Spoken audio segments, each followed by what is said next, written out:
Earlier, what we're hearing from Iraqi officials, that they say Arab fighters... Silcoat is embedded with 101st 3rd Brigade, and he joins us now. Ryan, hello.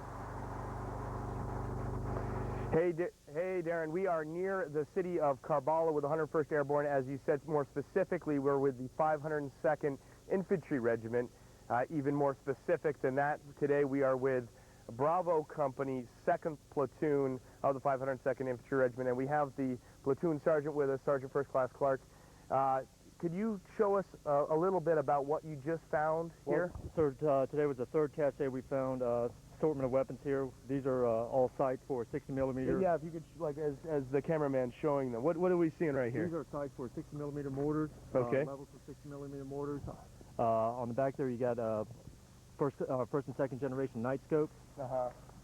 Spare barrel parts for machine guns, machine gun 4, AK-47 straight out of the box.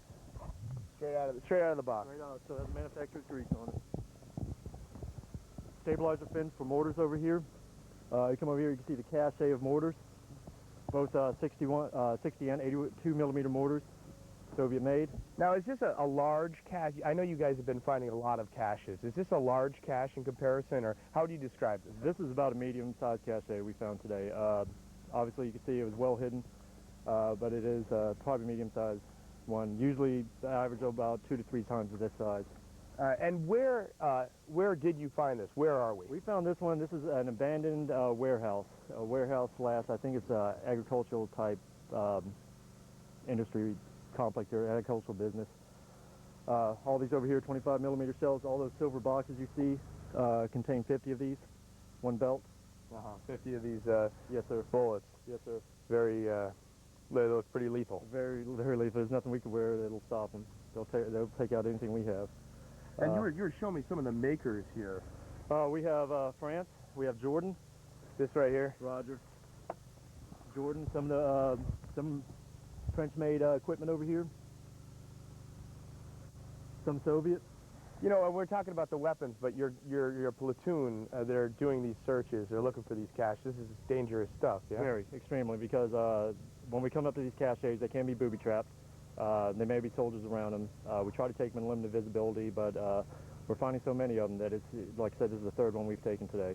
Okay. Can you show me that bunker you were talking about? Sure. Darren, we're going to go just a little bit through a courtyard here where there was another find, and I'll have the Sergeant First Class talk about that.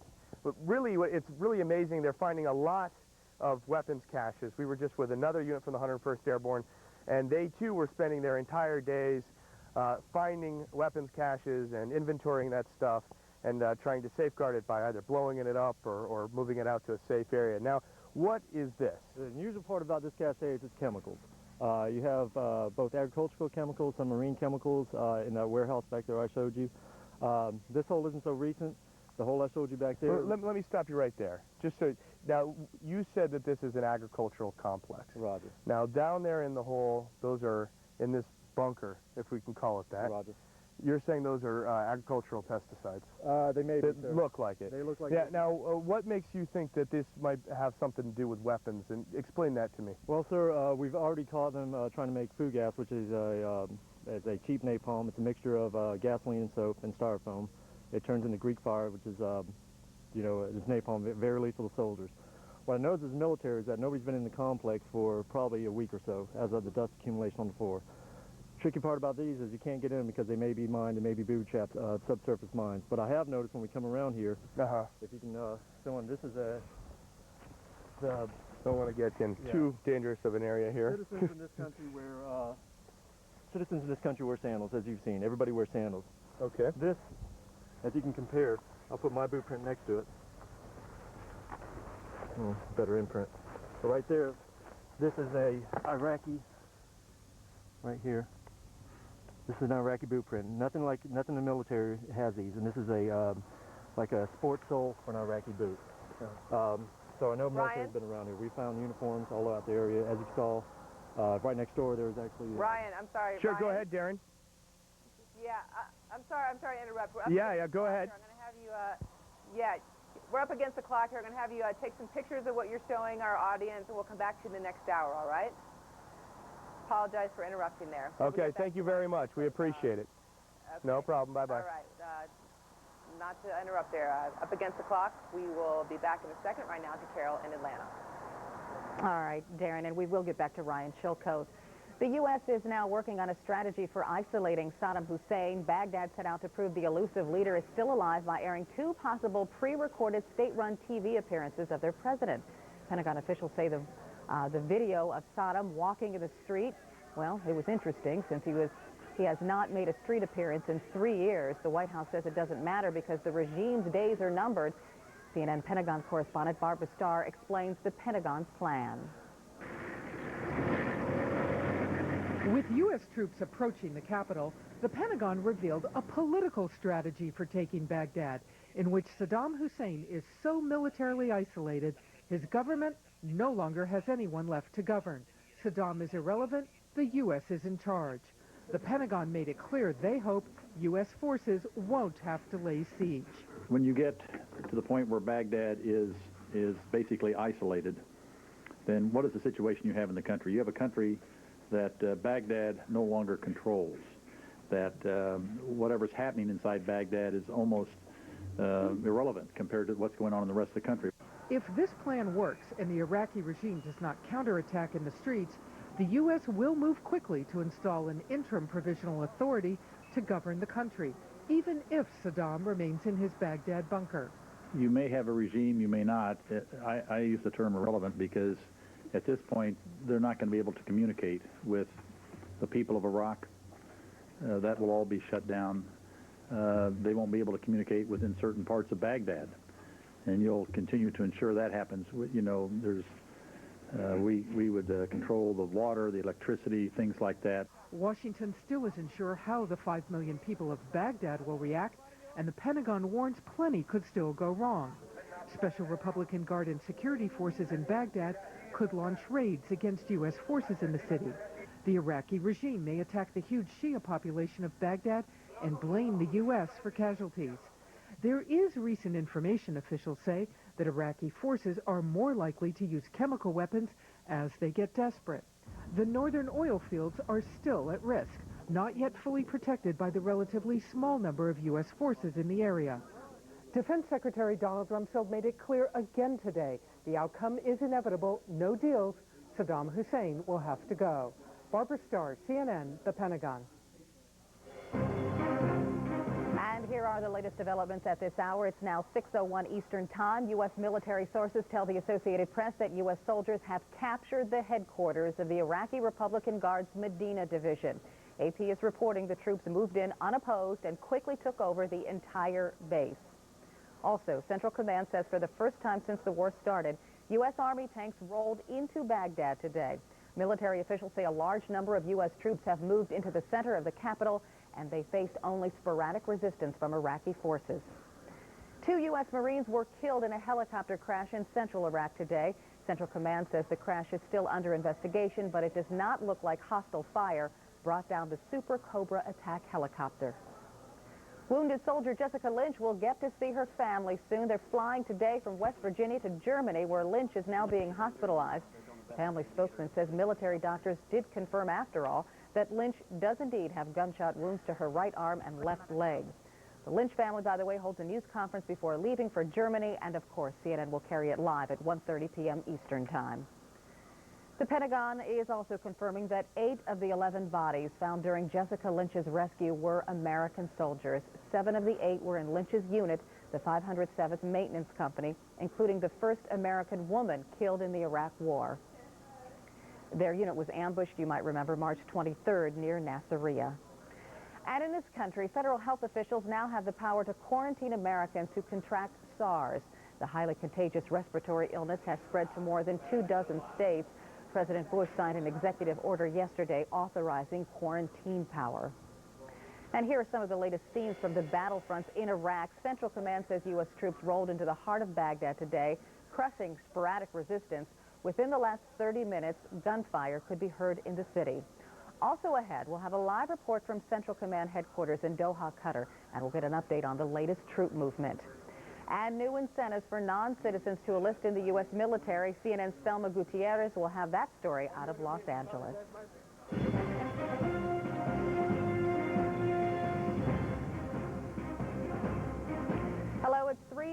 in Baghdad, 6:03 Eastern Time on the East Coast of the United States. I'm Carol Costello at the CNN Global Headquarters in Atlanta. Hello, Carol. I'm Darren Kagan, live in Kuwait City. This is Saturday, April 5th. We'd like to show you a live picture of downtown Baghdad, where just a few minutes ago we could hear several rounds of gunfire. Also want to bring you up to speed on some late-breaking developments right now, beginning with U.S. troops now in the heart of Baghdad. A U.S. Central Command spokesman says there is sporadic fighting in the city, but Iraqi forces appear to have melted away. Reuters news agency reports that at least 4 U.S. soldiers were wounded in fighting in and around Baghdad. One of the injured men was reportedly shot in the head and had to be airlifted out. And according to the Associated Press, U.S. soldiers have captured the headquarters of the Republican Guard's Medina division. The American forces reported no opposition as they moved to the base in the town of Suwaira. Also for you, a brief look at the battle for Baghdad while U.S. forces pour into the Iraqi capital. Fighting does continue around the international airport. That's about 12 miles outside of the capital city. CNN animation shows the 101st Airborne 3rd Infantry Division, the 1st Marines, and Army 5 Corps all converging to throw a cordon around Baghdad. Our Walter Rogers with the 7th Cavalry reports that the battle plan appears to be taking the Iraqi capital zone by zone. Airfields in the west, the Harir Airport in the north are also right now under coalition control. And here are some of the latest scenes from the battlefronts in Iraq. Coalition forces launched heavy air assaults on Baghdad prior to those U.S. troops moving forward. In southern Iraq, British forces penetrate closer to the center of Basra, where Iraqi defenders have held out for days now. And around the southern city of Samawa, the 82nd Airborne Division tightens its grip, launching a surprise attack on paramilitary fighters trying to reorganize north of the city. The 1st Battalion, 7th Marines are approaching the eastern suburbs of Baghdad. Along the way, some Iraqi villagers are waving to them. Even we hear reports of shouting, "I love you." For more on that, let's check in with our Martin Savage. He is with the Marines. Martin, hello.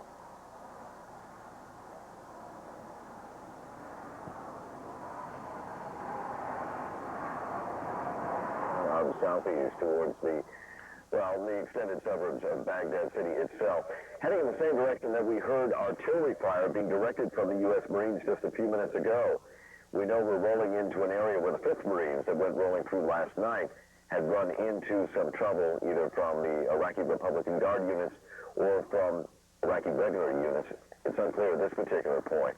So the 1st Battalion, 7th Marines are going in to try to secure this area. We have already been hearing from that direction artillery fire as well as what sounded like perhaps tank fire. And we are going to roll down that way to get a look at what has been going on. Essentially, what they want to do is close in on these pockets of resistance, cool them down, take prisoners if they can, and clean up after them. This will allow the main body of the thrust heading into Baghdad, or at least that way, to roll forward. Darren?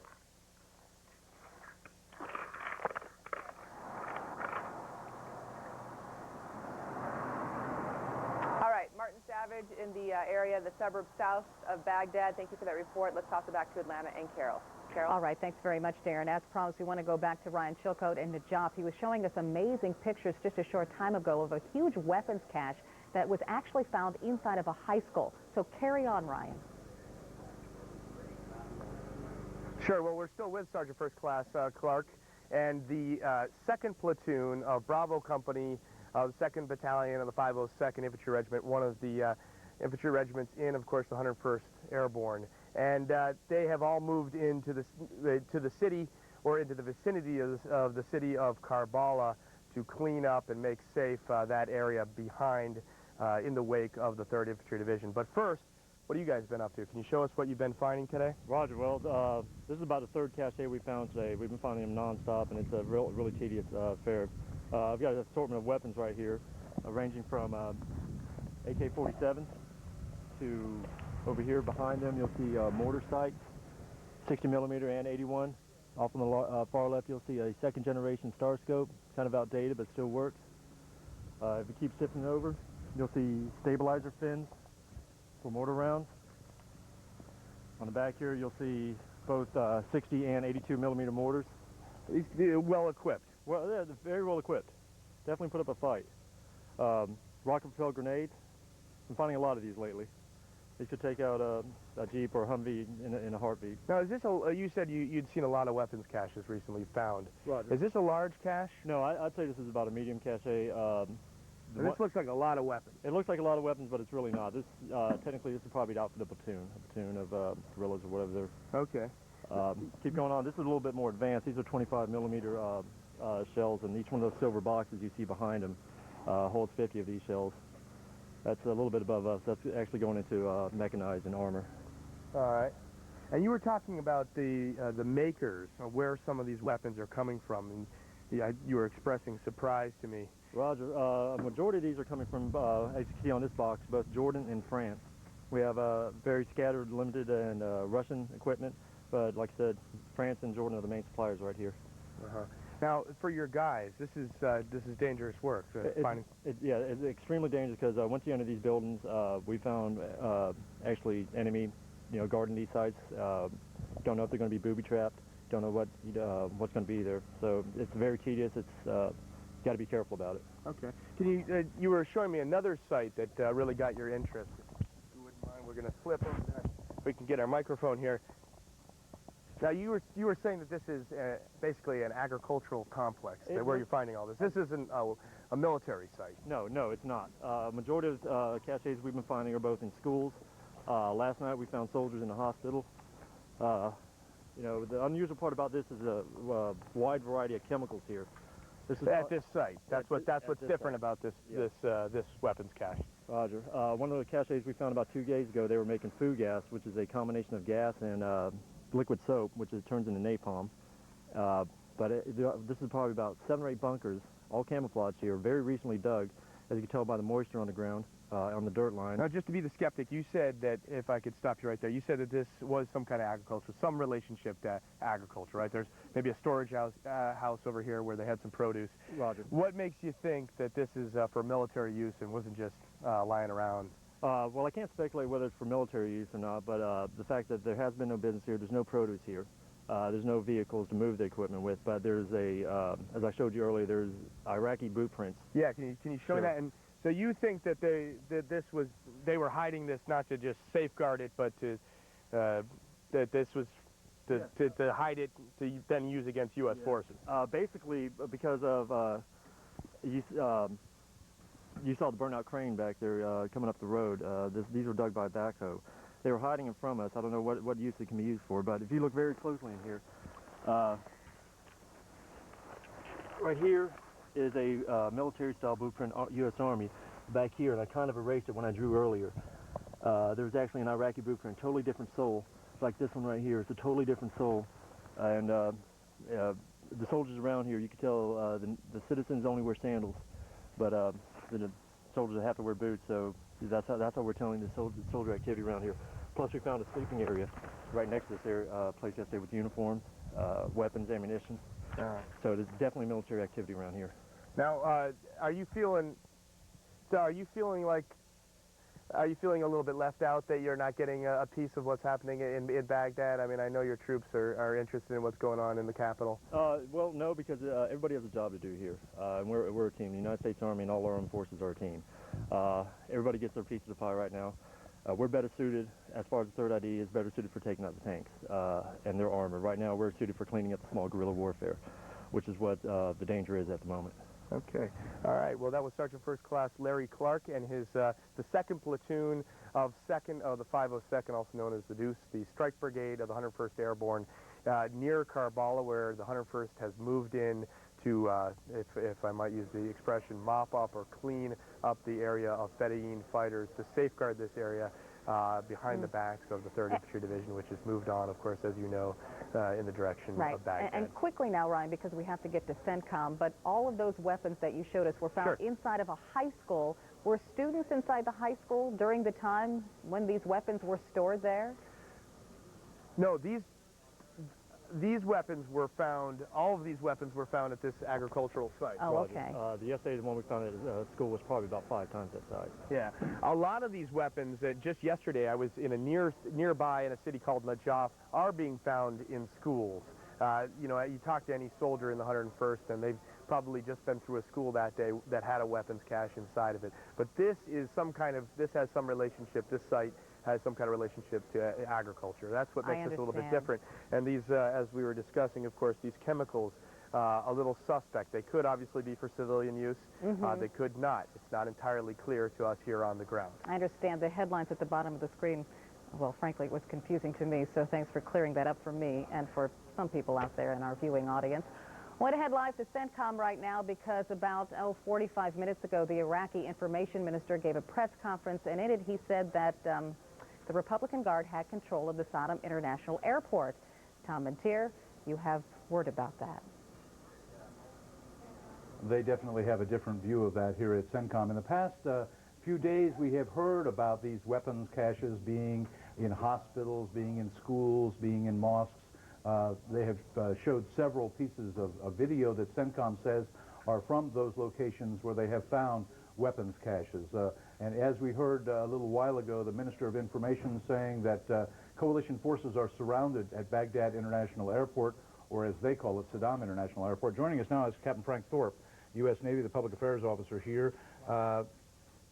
Kind of quick into Baghdad today. We took an opportunity last night to move in. That's basically the strategy that we've been using, is to seek opportunities when they are apparent to the ground combat commander to move into the heart of the city with a armored combat formation. So what we've seen today is a continuation of the battle, some tough fighting. We expect we'll have some more tough fighting to follow in the future, as well as around on the southeast of the city. The United States Marines are engaged with the Al-Nida Division of the Republican Guard. So it's been a tough day of battles. We expect some more tough days ahead, but we continue to move through the heart of the city. Are you still finding this unconventional suicide bombing attacks coming at troops as they're moving into Baghdad? Tom, we don't have any reports this morning of suicide bombing attacks. What we have reports of this morning is our forces moving through some sporadic fighting, some fighting that's been described on the scene as fierce. Some of the reports have come back with heavy fighting, heavy ground fire, and the such. Very small reports of casualties on our side. But you're not seeing the formations, the stand of troops of the Republican Guard you expected to see ringing the inside corridors of Baghdad. We have engaged today some remnants of the Republican Guard divisions that were farther down south, the Medina and the Baghdad divisions. Those divisions are no longer fighting as an effective fighting force as a division, but in fact we have engaged those divisions today. Now you talk about tougher days ahead. What you're seeing today is tough enough, but what about tomorrow and next week? What we've seen over the last 2 weeks as we've moved closer to Baghdad, the fighting has become more fierce as we've gone through the Republican Guard. This morning we have reports from the battlefield of engagements with Special Republican Guard. So the fighting is tough. Don't want to understate that at all, and expect that we still may have some tougher days to follow in the eventual outcome of the regime falling. Very quickly, there were reports this morning that U.S. military units moved into the Medina Division headquarters and captured it, unopposed. We've heard those reports of the Medina Division headquarters being taken. I can't confirm those at this time. All right, Captain Frank Thorpe, an update on the situation in less than 45 minutes here in Doha. We expect the CENTCOM command briefing. We will get information and pictures from the last 24 hours from the coalition forces. Brigadier General Vincent Brooks expected to deliver the briefing again today. Carol? And we look forward to that. That's happening at 7 Eastern Time, and as Tom said, we will carry that live. We also have this program note to pass along. General Peter Pace, Vice Chairman of the Joint Chiefs of Staff, is on CNN's late edition tomorrow.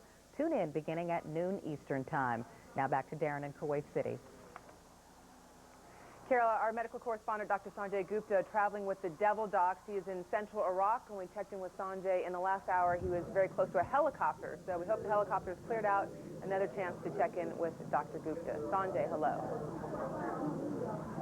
Hey, hello, Darren. Yeah, the helicopter has cleared out for the time being, but I'll tell you, they keep coming in and out. No surprise, I'm bringing patients in, taking patients out. The numbers that I heard, about 70 patients over 30 hours. You can do the math there, but it is very busy here. A lot of those patients coming from this tent. This is called the SST, Shock Stabilization and Triage. Some of those patients then going to the operating room. That's in the tent just ahead of me. And then after that, there is sort of a makeshift ICU or intensive care unit. Again, very busy. About 70% or so of the patients Iraqi, about 30% are coalition force members. Now, Darren, we've seen some interesting patterns emerge. First of all, the types of injuries that were expected before anything started were mainly orthopedic injuries, which I know you know about. The extremity injuries, injuries to the arms and legs, that's because of the good protective gear, flak jackets and helmets. That was for the coalition forces, and that proved to be true. But they're also seeing a lot of head injuries, lots of abdominal injuries, lots of chest injuries, the majority of those now being in the Iraqis because of the difference in protective gear. So in one way, you know, the head injuries really weren't expected as much as we're seeing, but because of the lack of helmets in the Iraqi forces, we're seeing a lot more than they expected.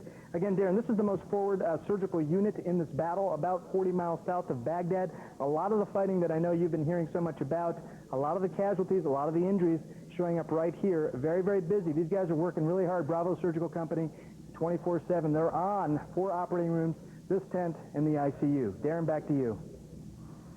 Well, Sanjay Sikka working pretty hard. I understand you were pressed into duty yet again, not only reporting for us here on CNN, but also performing surgery once again. What were the conditions and what was the situation that caused you to do that? Right, Darren, you know, interesting sort of thing. As you know, we've developed a rapport with the doctors, the devil docs here. They know that I'm a neurosurgeon. There isn't a neurosurgeon that's actually part of this surgical unit. And as I was mentioning earlier, they really didn't expect as many head injuries as they're seeing. A patient came in with a significant gunshot wound to the head, to the right side of the head. The doctors over here, the general surgeons, asked me if I would take a look at that patient, which I did, and then took that patient to the operating room and performed an operation, basically a life-saving, to try and save the patient's life. There are no elective operations done in this sort of setting. They're in a very interesting situation, obviously.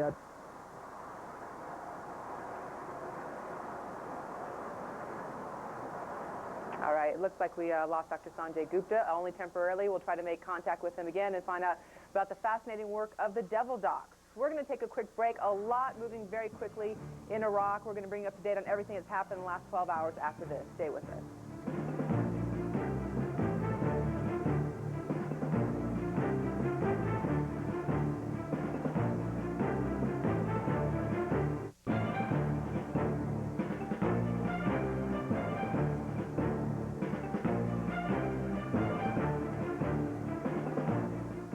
6:22 Eastern Time. Welcome back. Here's a look at the latest casualty figures for you. U.S. and British officials now say 102 coalition troops have died in Operation Iraqi Freedom. 75 of them are U.S. service members. 62 were killed in hostile fire, 13 in non-hostile situations. 27 British troops have been killed, 6 in hostile fire, 19 non-hostile, and 2 undetermined. The Iraqi government has not released information on military losses. Its last report listed 420 civilians killed and about 4,000 injured. We've been telling you about the U.S. troops moving into Baghdad this morning, 2.5 weeks after the war began. CNN's Brooke Binkowski gives us a blow-by-blow of the major developments over the past few hours. 11:54 p.m. Eastern. From CNN's Walter Rogers, the 2nd Brigade of the 3rd Infantry Division now has tanks deep within the city of Baghdad. He says small units of Iraqis are firing anti-aircraft guns at the tanks. 1:06 a.m. From CNN's Kathleen Koch at the Pentagon. Officials have confirmed 8 bodies found during Wednesday's raid to rescue prisoner of war Jessica Lynch were U.S. soldiers previously listed as missing in action. 2:06 a.m. CNN's Reem Brahimi reports sources in Baghdad say a lot of people are starting to leave the city after a heavy round of bombing overnight. This is pictures from Arab TV networks show no sign of unusual activity. 2:30 a.m. The 3rd Squadron, 7th Cavalry has destroyed more Iraqi tanks west of Baghdad, according to CNN's Walter Rogers, embedded with the unit. The 3/7th is on a reconnaissance mission to make sure Iraqis don't try to retake positions lost after a major tank battle yesterday. 2:35 a.m. As live videos of those tanks continues, Navy Captain Frank Thorpe tells CNN troops are rolling through the heart of Baghdad, moving forward into new areas as opportunities come up. He says troops are encountering sporadic resistance. 4:35 a.m. Eastern. Despite U.S. military reports to the contrary, Iraq's information minister says the Republican Guard is controlling Baghdad's international airport and is dealing with remnants of U.S. forces. Of course, coalition forces disagree with that assessment. We're going to have much more live from the Pentagon when we come back. Stick around.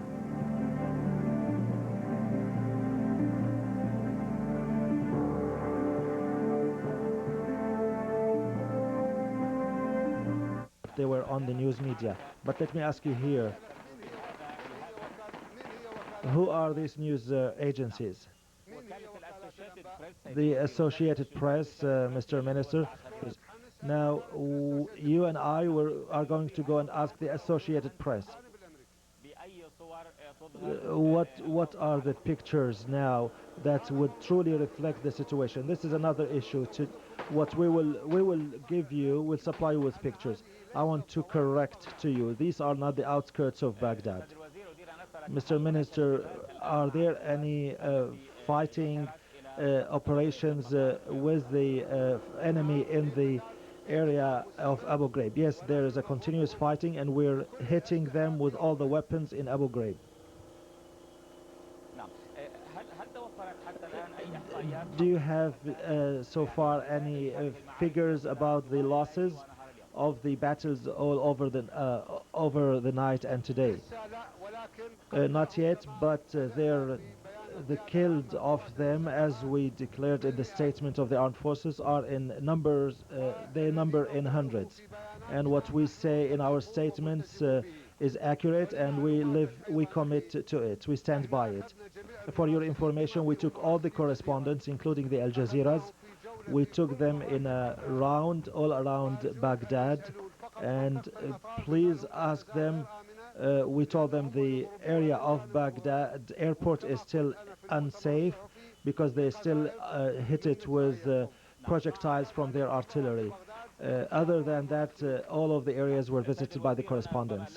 Mr. Minister, maybe it is not clear yet to everybody the nature of the non-conventional operation that you talked about, and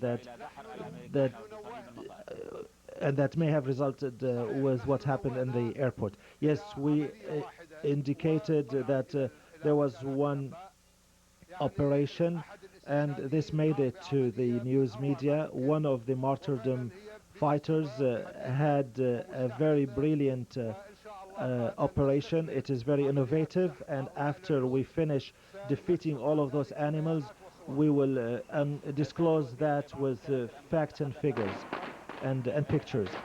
There's some news about bombardment by the American to Arab volunteers close to Kut, and hundreds were killed. How true is this?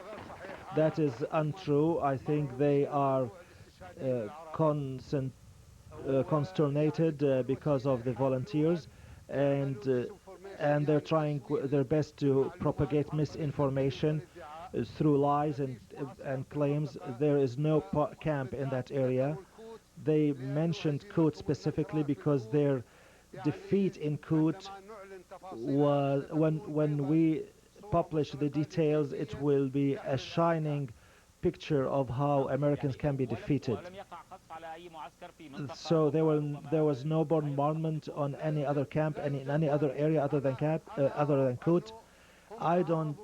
There are no camps. I know that they attacked a bus on the way between Amman and Baghdad, and that bus was transporting some volunteers, and some of them were killed as martyrs, and some others were, I think, arrested. Mr. Minister, you talked in the press conference maybe about some airdrops by the Americans, maybe at areas close to Baghdad. Could you tell us what was the outcome of such airdrops? Yes, I talked about one airdrop. I said in the south of Za'furaniya, about 20 kilometers south of there, a small airdrop, and it was chased, and some were killed, and some fled. That was a distractive airport of distraction to take our attention away from the fighting at Baghdad airport.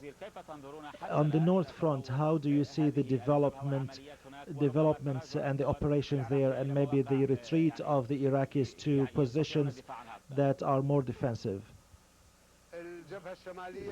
In the northern, you're asking about the northern front? Yes. No, it is a different account there, and some of the outposts for guarding posts these issues, I don't think that they're worthy of discussion. You can put a guarding post close to your house. Maybe you can take it out to the back fence. That shouldn't mean anything. Those losers who are blustering about that in the media, that the Iraqis retreat, and your correspondent Khanfar is living by that. That northern region, when we calculate that, there are other calculations, and we're not concerned about that.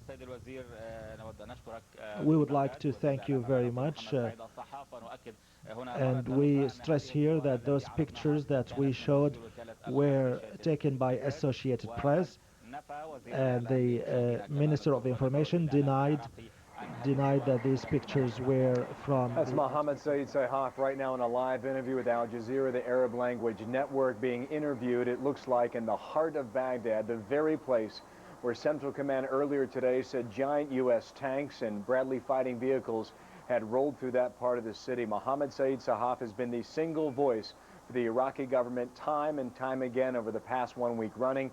He says these claims about U.S. troops being on the streets of Baghdad are baseless from earlier today. They say they are deceiving world opinion.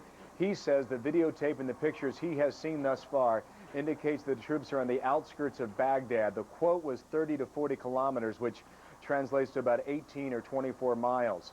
That word from the information minister. CNN's Nick Robertson has been in touch with sources on his own inside Baghdad. They tell him that at a number of different locations in the heart of that city earlier today, U.S. troops were sighted in the central part near the university, also up along the Tigris River and some of the main bridges there in the central part of Baghdad. So that is what they are saying right now.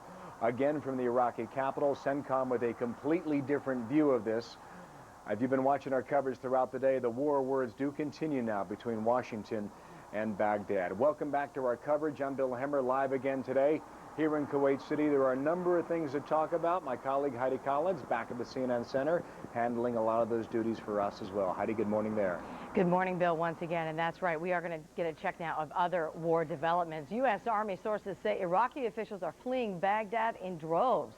Ba'ath Party members and military officers are said to be mixing in with civilian convoys and heading to either Jordan or Syria. And CNN's Rula Amin reports from Jordan that Iraq is beefing up security in Baghdad. People in the capital tell her there's a greater resistance of Republican Guard troops and security checkpoints at every corner.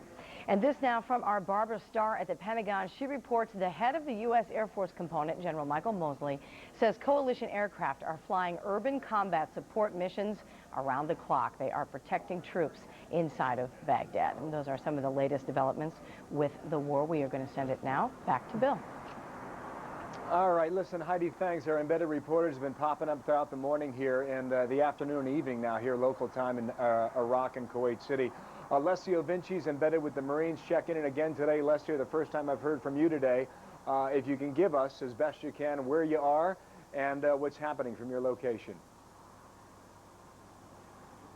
Hello to you, Bill. We're able to report that the Marine unit with whom we are is about 100 kilometers or about 60 miles south of Baghdad.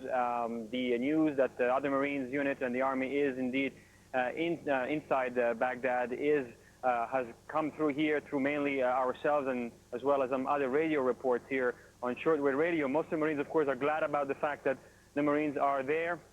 They're also beginning to talk about when they may be going home, but U.S. commanders here as well are trying to make sure that the Marines here understand that the war is not over yet, that it is business as usual. And indeed, we have seen throughout the day the Marines of our unit here going on routine patrols here in central Iraq, in this location in central Iraq, because of course we understand, the Marines understand that there are still some pockets of resistance throughout Iraq, and of course the job of the Marines here is to prevent those pockets of resistance, to reorganize themselves, to regroup, and eventually to mount an attack, not just here on the Marines in central Iraq, but perhaps even to drive up north and go to Baghdad and mount an attack from the rear. So the U.S. commanders here very much concentrating in telling the troops that yes, it is good news for them that the troops are in Baghdad, but at the same time they also want to make sure that the Marines understand that the war is not over yet.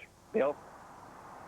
Alessio, thanks. Alessio Vinci embedded with the U.S. Marines, again his location about 100 kilometers, about 60 miles south of Baghdad. Yesterday, we picked up things with Riyad Khawaji. He's down in Qatar, Central Command. He works for Defense News, the Middle East Bureau Chief, and he's back with us again today. Welcome back to us here at CNN, Riyad. Good to have you here. And I know yesterday you had a number of contacts inside Baghdad that you were talking to, residents of that city. Have you had contact today yet? And if so, what are they saying? Evidence of a much more sinister threat. U.S. Central Command says they believe Ali Hassan al-Majid was there. All right, we're going to try and establish this connection here. A bit of a delay here. Riyad, if you've talked to people in Baghdad today, what are they telling you?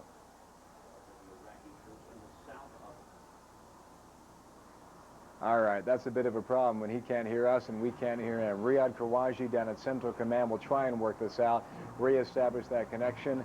In the meantime, let's get a break here. Back in a moment. You're watching CNN on a Saturday morning. For more on the war in Iraq, log on to CNN.com. Get reports from the front lines. Huge explosions. And all the facts and features you need to track the war. Make sure that we protect them as well by letting them get back to their installation. So I do want to sort of pack up here, and we will call you from another MedCap site where they are administering medical care. Back to you. If you would, please, Bob, we'd love to hear from you again. MSNBC's Bob Arnott on the streets of Greater Baghdad. The first pictures that we have seen like this via video phone. Night, of course, has fallen in that area. 7:44 p.m. Bob Arnott reporting for us. We're going to take a quick break and be back with our continuing coverage right after this. Hello, I'm Frederica Whitfield in the CNN newsroom with a quick look at the headlines this hour. Inside Baghdad, U.S.-led coalition forces traded fire with Iraqi troops today outside a barracks belonging to Iraq's Republican Guard. U.S. Army soldiers from the 3rd Infantry Division pushed into the heart of the Iraqi capital, and sources tell CNN U.S. troops were also spotted just a mile from Saddam's presidential palace. Iraq's information minister denies reports U.S. soldiers and Marines have entered Baghdad, calling video of U.S. troops inside the capital a deception. In an interview with Al Jazeera television, Mohammed Saeed al-Sayed once again repeated Iraq's claim that its forces will be victorious. A macabre mystery in southern Iraq. British officials say they've stumbled onto a warehouse containing about 200 boxes of human remains. The decomposed bodies are not believed to be from the current conflict. Until questions are answered, the warehouse has been cordoned off and is being treated as a mass grave. U.S. Marines say they've recovered Private Jessica Lynch's dog tags. The tags turned up at a home in the southern Iraqi town of Nazira. It is believed to be the residence of a Ba'ath Party official. Private Lynch was rescued earlier this week from a nearby hospital. The deadly flu-like illness hitting hard in Hong Kong. Officials there say 3 more people have died from SARS, or a severe acute respiratory syndrome, and 39 more people have come down with the disease. The illness that reportedly originated in China late last year has spread worldwide. Here in the U.S., there are now 115 cases of SARS across 29 states. Coming up this hour on CNN, U.S. military doctors close to the front lines work to save the lives of both American and Iraqi soldiers. We'll go live to a mobile hospital close to the battlefront. When will the mercury drop? Triple-digit temperatures keep the weather sizzling in parts of Iraq. Our forecast coming up. Plus, demonstrators take to the streets across the U.S., some to denounce the war, others to support the troops. Our coverage of the war in Iraq continues right now.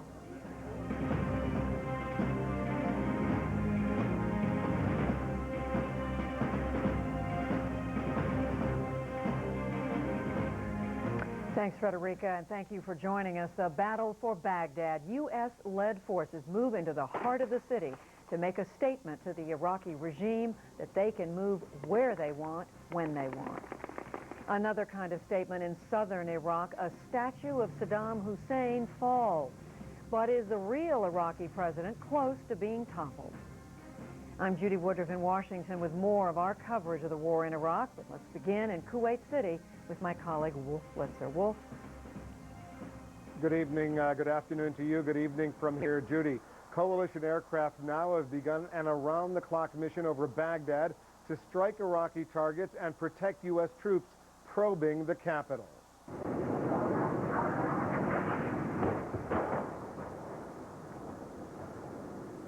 large explosion echoed through central Baghdad just after dark, apparently near a hotel where journalists covering the war are staying. U.S. Central Command says U.S. forces moved from the outskirts of Baghdad into the heart of the city, at least briefly. They smashed through sporadic Iraqi resistance along the way. And get a look at damage to the capital. A statement attributed to Saddam Hussein acknowledged coalition forces were on Baghdad, but Iraq contends that it's weakening coalition strength in other parts of the country. U.S. forces are using their superior firepower to blast through Iraqi defenders, but some combat is decidedly low-tech. In one reported skirmish, Marines used bayonets to battle Arab fighters on the outskirts of Baghdad. Overall, coalition commanders are upbeat about their progress, as our Walter Rogers reports. U.S. Army commanders in the Iraqi theater are now extraordinarily confident about the way the battle is unfolding. One general was quoted as saying, "We have the Iraqis rocking backward on their heels." He went on to say it will take several more days of pressure, but the clear implication is the American generals, at least in the Army, believe that the battle is being won and that there is a timeline and that this war will not go on ceaselessly, as some had earlier feared. The Army intelligence has been getting reports of large numbers of Iraqi Ba'athist party members. That's part of Saddam Hussein's regime, as well as Iraqi soldiers, Republican Guard soldiers, fleeing the city in Army trucks. Now, those Army trucks are being interspersed with civilian vehicles, and consequently, the U.S. air power cannot strike at these civilian vehicles, but they all seem to be exiting in what one Army officer called nothing short of, quote, a mass exodus, moving westward, northwestward, and in the general direction of Jordan, but almost certainly, more likely, they will end up in Syria. Walter Rogers, CNN, with the U.S. 7th Cavalry on the outskirts of Baghdad. CNN's Art Harris is south of Baghdad as well with the U.S. Marine Corps. They're working to prevent trouble before it happens. He's on the phone with us now. Art, tell us what you're seeing, what you're hearing.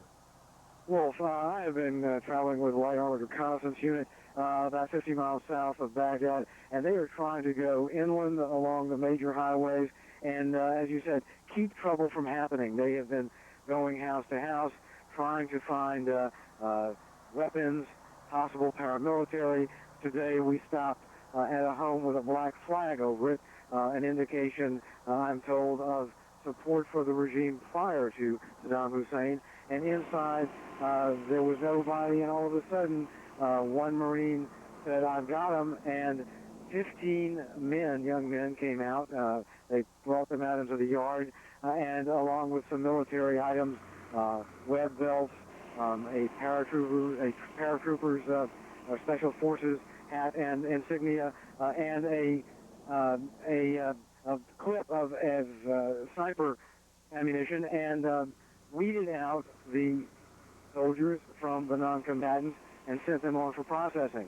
Well, what's interesting is to see the level of either trust or mistrust of these Marines. This is an area that no U.S. forces have entered because the highway is blocked off, and these Marines are what they call the tip of the spear in this area. And they have found fighting holes that Iraqis have dug, and at one point today, a shot rang out in the field near this house.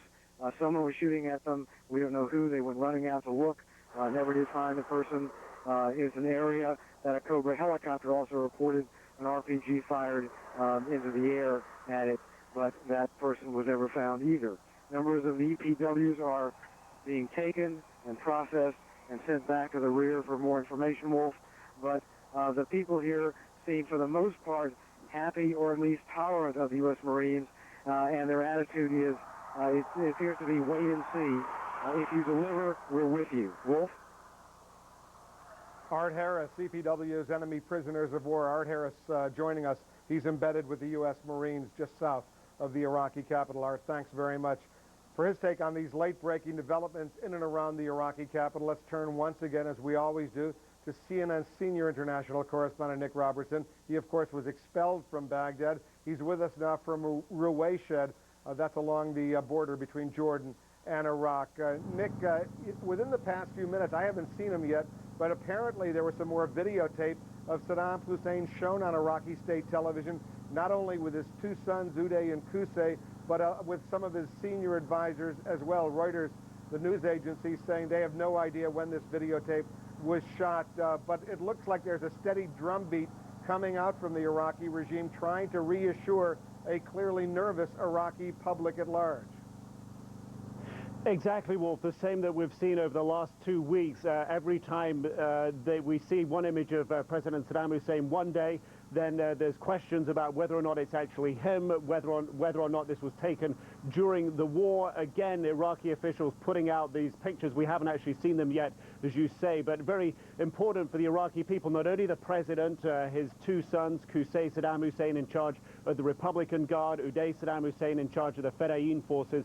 Very important pictures for the leadership to show the Iraqi people, just to show that they still control the airwaves, just to show that, to try and tell the Iraqi people that they're still alive and that they still intend to carry on, because it's that is going to keep up the resistance in Baghdad at this time.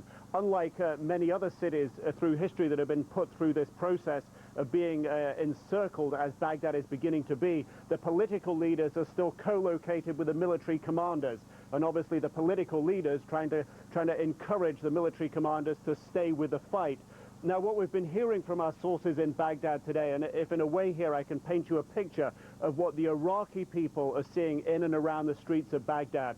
Tonight, bombing in the west of the city, at least explosions seen in that part of the city. One heavy detonation a little earlier, close to the center of the city. However, during the day, it's been a picture of, for the Iraqis, they have seen, the Iraqi people, they have seen U.S. forces arrive in the southwestern part of the city. They know they're there. They've seen U.S. forces arrive in the southeastern part of the city, the Al-Rashid military base. This is a military base and a military airfield. Again, strategically important, as is the international airport on the southwestern side of the city, where coalition forces are. Also, Iraqis in the city of Baghdad believe that the United States military has a checkpoint. The coalition has a checkpoint on the northern side of the city. So this is what the Iraqi people are seeing. Now, when it comes to Iraqi forces, what our sources are telling us, and again, this is what the people in Baghdad are seeing. They're seeing in one of the central parks in Baghdad, just on the western side of the city, a large zoological park, a park where people normally take their children. They're seeing the Iraqi military gather personnel, gather Republican Guard, gather Fedayeen, gather tanks. We understand there are T-72 tanks there, possibly some artillery pieces. They're also seeing in some quite upscale, upmarket areas of the city, suburban neighborhoods, again in the west, again, areas that face off against where the airport is in the southwest of the city. Military checkpoints, military reinforcements, tanks at the Al-Mansur Square, tanks at the Al-Nisor Square. So clearly the city becoming much more militarified, if you will. Our sources are saying they're seeing many more Iraqi soldiers out on the streets, many more than they have seen recently. They say that these soldiers are relaxed. What the Iraqi people are hearing, told you what they're seeing, what they're hearing from their leadership is something that is completely contrary to what we're hearing. What they're being told by the Iraqi leadership, the Ministry of Information, saying that the coalition forces do not control the airport, that the Iraqis have killed hundreds of coalition forces out at the airport. Coalition soldiers are lying dead. That's the message Iraqis are being told. The Minister of Information also read a statement from President Saddam Hussein telling Iraqis that they're going to defeat the coalition. The coalition is staring defeat in the face, and that the Iraqis should stand firm and hit back. But to harm the enemy more and more, go against the enemy and destroy the enemy, and follow the plans that you got in writing. God is great. May the criminals lose. So the Iraqi population certainly aware their city is very closely, their coalition forces are very close to the city at this time, Judy. Nick Robertson describing a lot more military activity there in Baghdad. Nick, thank you very much. Nick reporting from the Jordanian side of the border with Iraq. Well, we've heard what Nick was reporting that he's hearing from inside Baghdad. Let's get a sense now of what the war planners here in Washington are thinking and doing. Chris Plant, our correspondent at the Pentagon, joins us now. Chris, we know they're sharing some of that war plan, and part of it involved the kind of incursion that we saw into Baghdad last night from the south. Yeah, that's right, Judy. I think everyone was pretty much surprised when the 3rd Infantry Division was suddenly driving around in parts of downtown Baghdad early this morning. It was a daylight foray, reconnaissance in force, American tanks and Bradley armored vehicles going in significant numbers and directly confronting Iraqi troops, Republican Guard units. Walt Rogers, who is there, estimates that in the last 24 hours, the unit that he is with alone, which is one of the smaller units, has destroyed 30 to 35 of the Iraqi tanks. So clearly a signal being sent to the administration in Baghdad that the U.S. military is there, that they are present. It flies in the face of what Iraqis have been hearing from their officials there, and we can expect to see much more of the same. The 1st Marine Expeditionary Force coming into the city from the south and the east now expected to also be making forays in, and we are told that we can expect a significant pickup in airstrikes inside the city with close air support going after artillery pieces and other defenses that would make it more difficult for the United States to come in and easily dominate the city. At the same time, we have reports that senior members of the Ba'ath Party and the Republican Guard are taking the opportunity to flee, in some cases with suitcases full of cash. Judy? All of that very interesting. And Chris, as we talk to you, we're showing our audience live pictures of the Nightscope pictures of downtown Baghdad. Reuters, as you've just been seeing on the bottom of your screen, Reuters news service is reporting a couple of large explosions in the capital city just in the last few moments. We're going to listen just a moment here.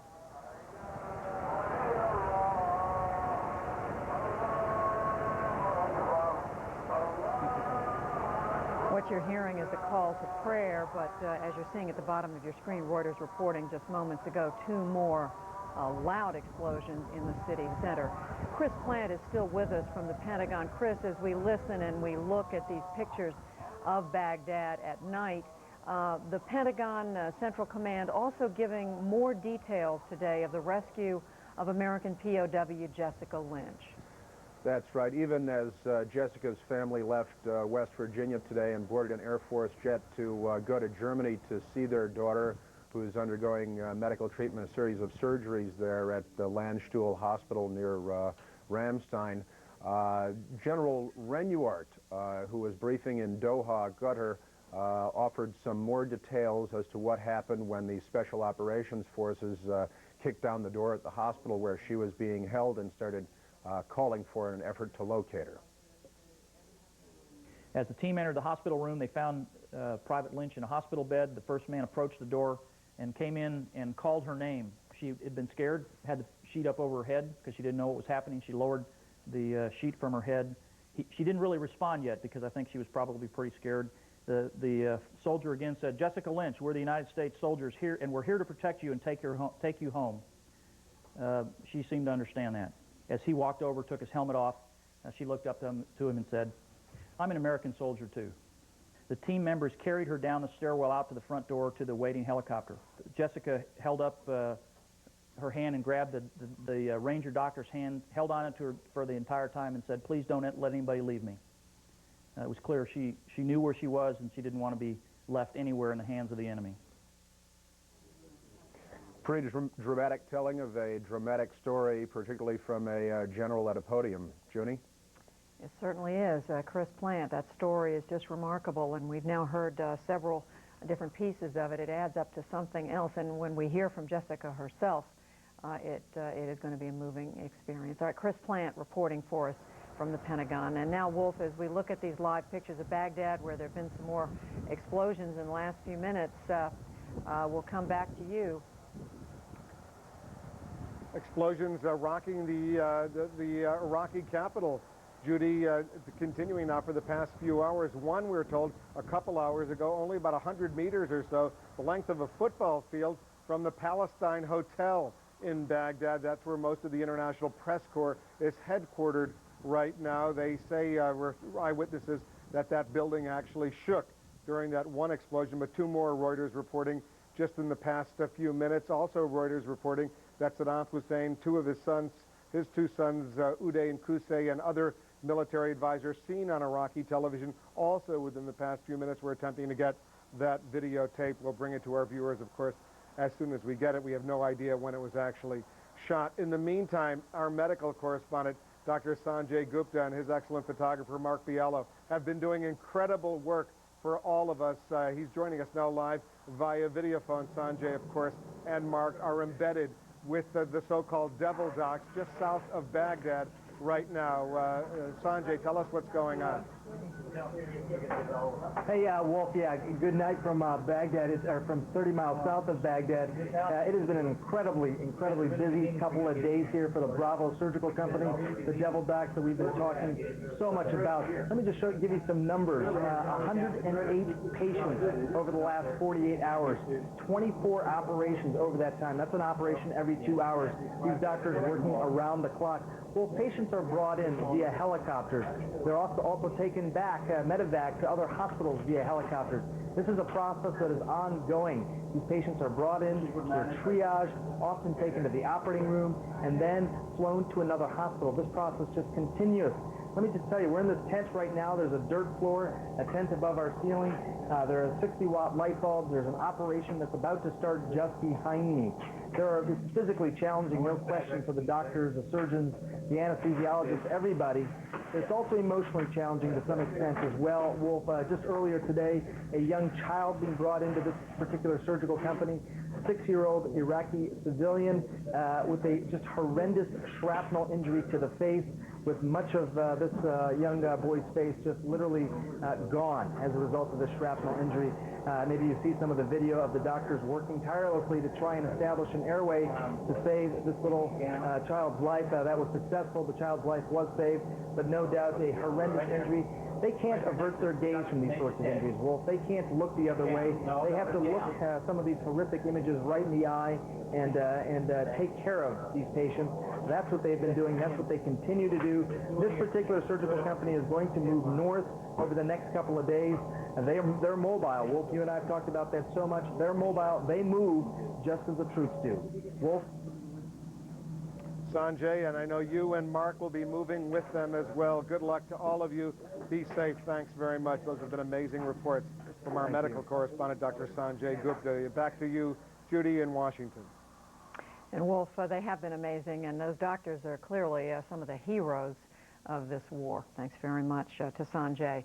A live update on the coalition air campaign from a base near the Iraqi border is next. Also ahead, U.S. Special Forces join Kurds in the north to put more pressure on the Iraqi regime. And we go on patrol with Special Forces in the south as they continue efforts to secure the city of Basra.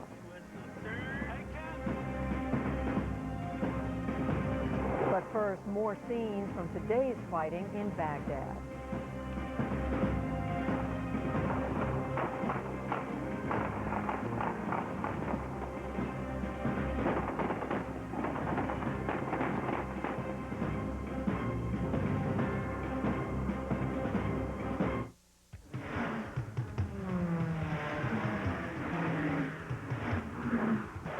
Other mortgage companies are still filling out the paperwork. Ditech.com is busy processing your loan. Right now, you can apply for a second mortgage with a no closing cost option. It's a whole new way to get a mortgage. Just log on or call 1-800-71-FIXED. Ditech.com, your mortgage solution delivered. Are you ready to save $200?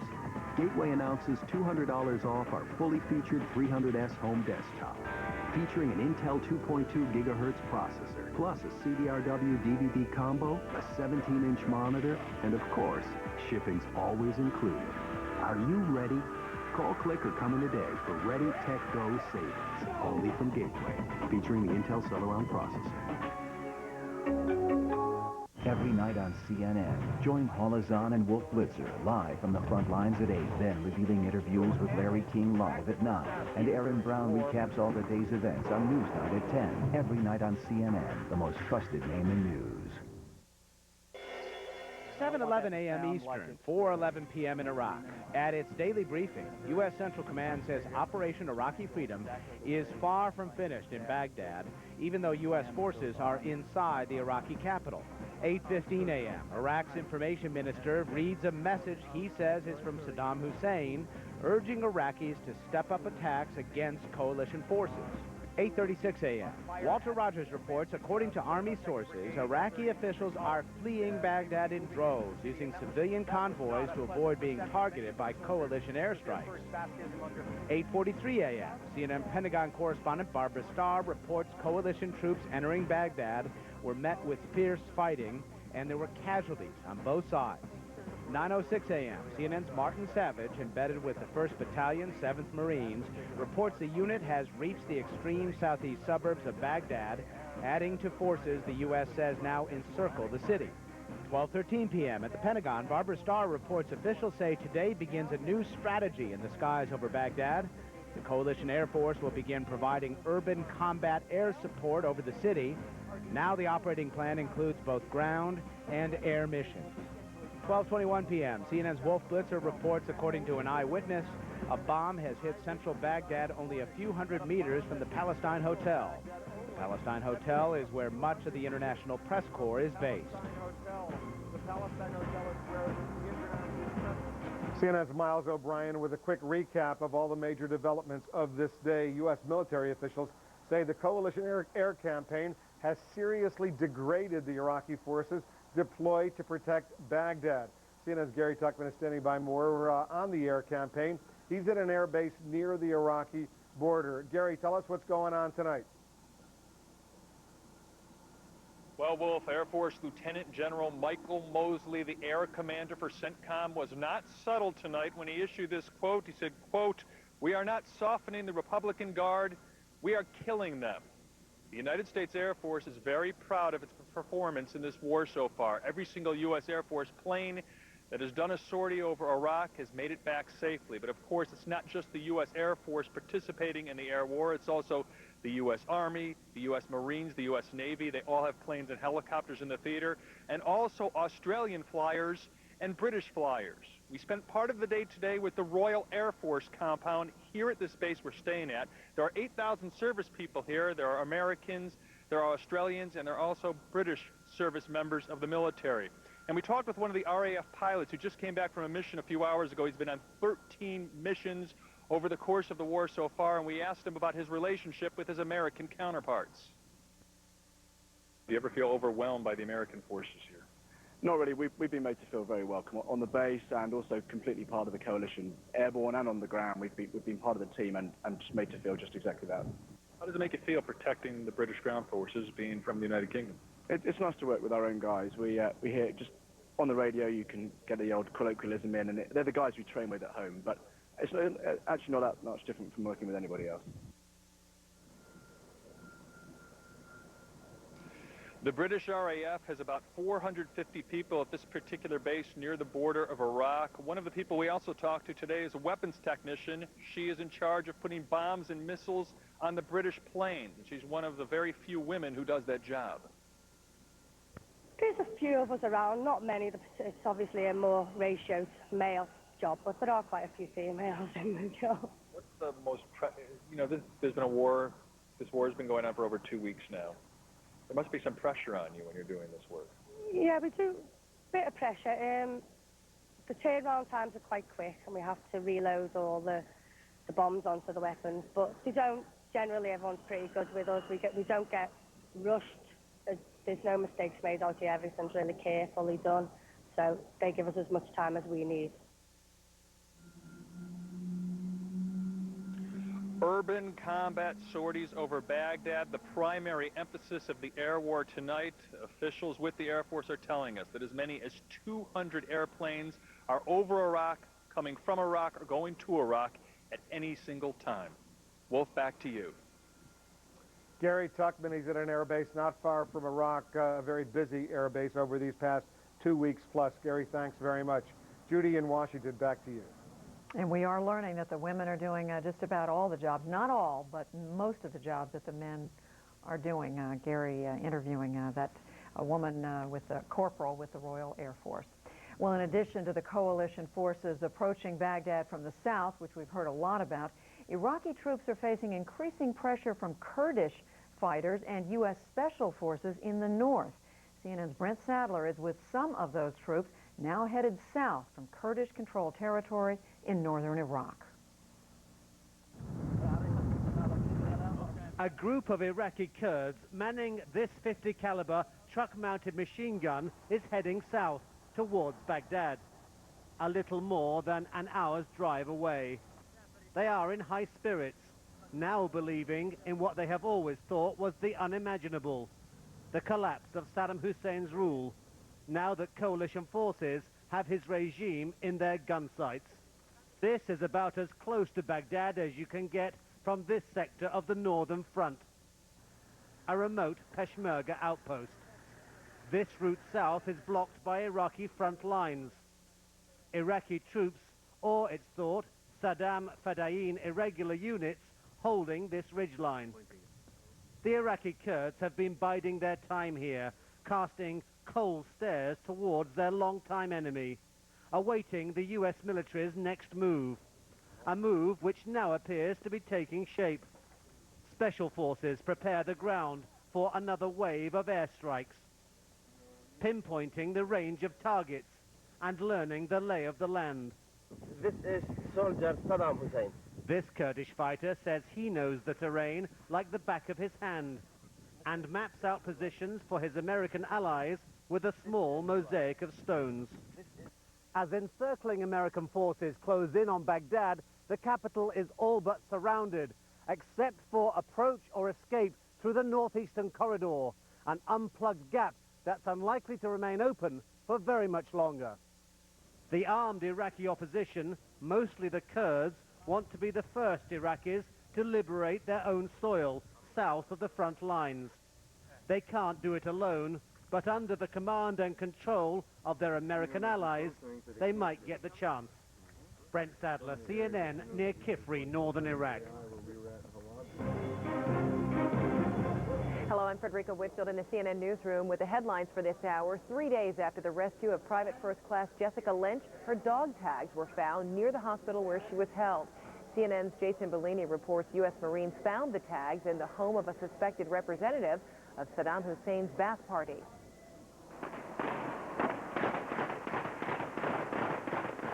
U.S. soldiers fought Iraqi troops today at a Republican Guard barracks in southwest Baghdad. A journalist on the scene says members of the 3rd Infantry Division moved into the barracks from the outskirts of Baghdad. Iraq denies that. The battle for Baghdad moves forward. The Pentagon says U.S. forces today pushed into the Iraqi capital's downtown area, encountering some sporadic resistance. And there's a new air strategy over Baghdad. Coalition warplanes are said to be flying at all times over the city to protect the troops on the ground. President Bush says Iraq is nearly free of Saddam Hussein's grip. Mr. Bush is keeping track of the war today at Camp David. In his weekly radio address, he says no crime of a dying regime will keep the U.S. from accomplishing its mission. Well, here's what we're working on for the next hour. A flight over Baghdad. CNN's cameras take you aboard a U.S. military plane high above Iraq's capital. Taking down Saddam, British troops inch closer to the center of Iraq's second largest city. We'll go to the front lines in the battle for Basra. A wartime discovery in southern Iraq. British troops find the remains of up to 200 people. The story straight ahead. That's a quick check of the headlines. Now back to you, Judy.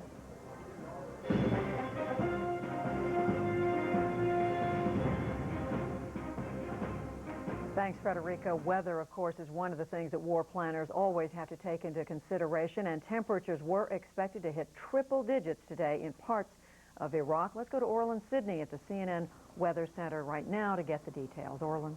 Judy, thanks a lot. The high temperature today in Kuwait, now it's nighttime, was 95 degrees Fahrenheit. It's going to be a little bit cooler as we go into the early part of next week, but it's still going to be uncomfortable, I think, for much of the south, especially around Basra, where some of the active fighting is expected to be. Could be a little bit dusty, too, as we get a stationary front to work its way right through the center of Iraq and then stall out. And what you're going to find, of course, is very warm temperatures still on Sunday, and then this front, I think, is going to drift a little bit further south. We're cooling off Baghdad, but the problem then will be it getting windy back behind the front, so I think the visibilities may be dropping there. This is what happens then as we go on into Monday now. Notice the temperature drop in the north, still going to be kind of uncomfortable, 87, still very, very warm, but look at Kuwait. Your temperature here starts to drop into the 90s. It's going to get windy here as well, so I think southern Iraq Nasiriyah all the way down to Kuwait, the visibility could be pretty low as well. Unfortunately, still going to be hot for the troops in Basra. Temperatures still close to 100 degrees at least through the early part of next week. Judy? All right, Orlin Sidney giving us the very latest weather forecast from the Iraq War Theater area. Thanks very much. Coming up in the war headlines, a piece of the battle that rescued soldier Jessica Lynch left behind. Plus, a retired general's view of the challenges of fighting in downtown Baghdad, perhaps house to house and even hand to hand. CNN's continuing coverage of the war in Iraq. Evidence of atrocities? A gruesome discovery in southern Iraq. An in-depth look at the possibility of chemical attacks on U.S.-led forces pushing into Baghdad. A CNN exclusive, a flying glimpse at the new strategy to protect coalition forces on the ground. These stories and more tonight at 6 Eastern. Stay with CNN, the most trusted name in news. Even with rheumatoid arthritis, I'm an artist. I'm athletic. I'm a father. And today, I can still be all these things with Enbrel. Enbrel may reduce the pain, stiffness, and fatigue of moderate to severe RA and inhibit the progression of joint damage. I'm Eric Lindbergh, and even with RA, I was able to fly solo to Paris, just like my grandfather. Enbrel, injected twice a week, is not for everyone. The most common side effects in clinical trials were injection site reaction, infection, and headache. Serious infections, nervous system, and blood disorders have also been reported, some fatal. Don't start Enbrel if you have an infection. Use caution if you're prone to one. If you get an infection while on Enbrel, or if you experience persistent fever, bruising, bleeding, or paleness, contact your doctor immediately. Call to learn more about Enbrel. Because of Enbrel, I can be me. Miles O'Brien at the CNN Center. You're looking at live pictures from Baghdad, Iraq as we speak. A series of explosions heard, seen all throughout the capital city of Iraq over the past couple of hours. We're watching it very closely for you, and we will keep you posted as the night progresses in Baghdad. We are going to take a look now at what is going on the ground and what potentially might be going on the ground to take a look at the situation and the prospect of urban combat and some of the strategies and tactics that might be employed by coalition forces. We turn to retired General Paul Funk, U.S. Army Lieutenant General, joining us from Austin, Texas. General Funk, good to have you back with us.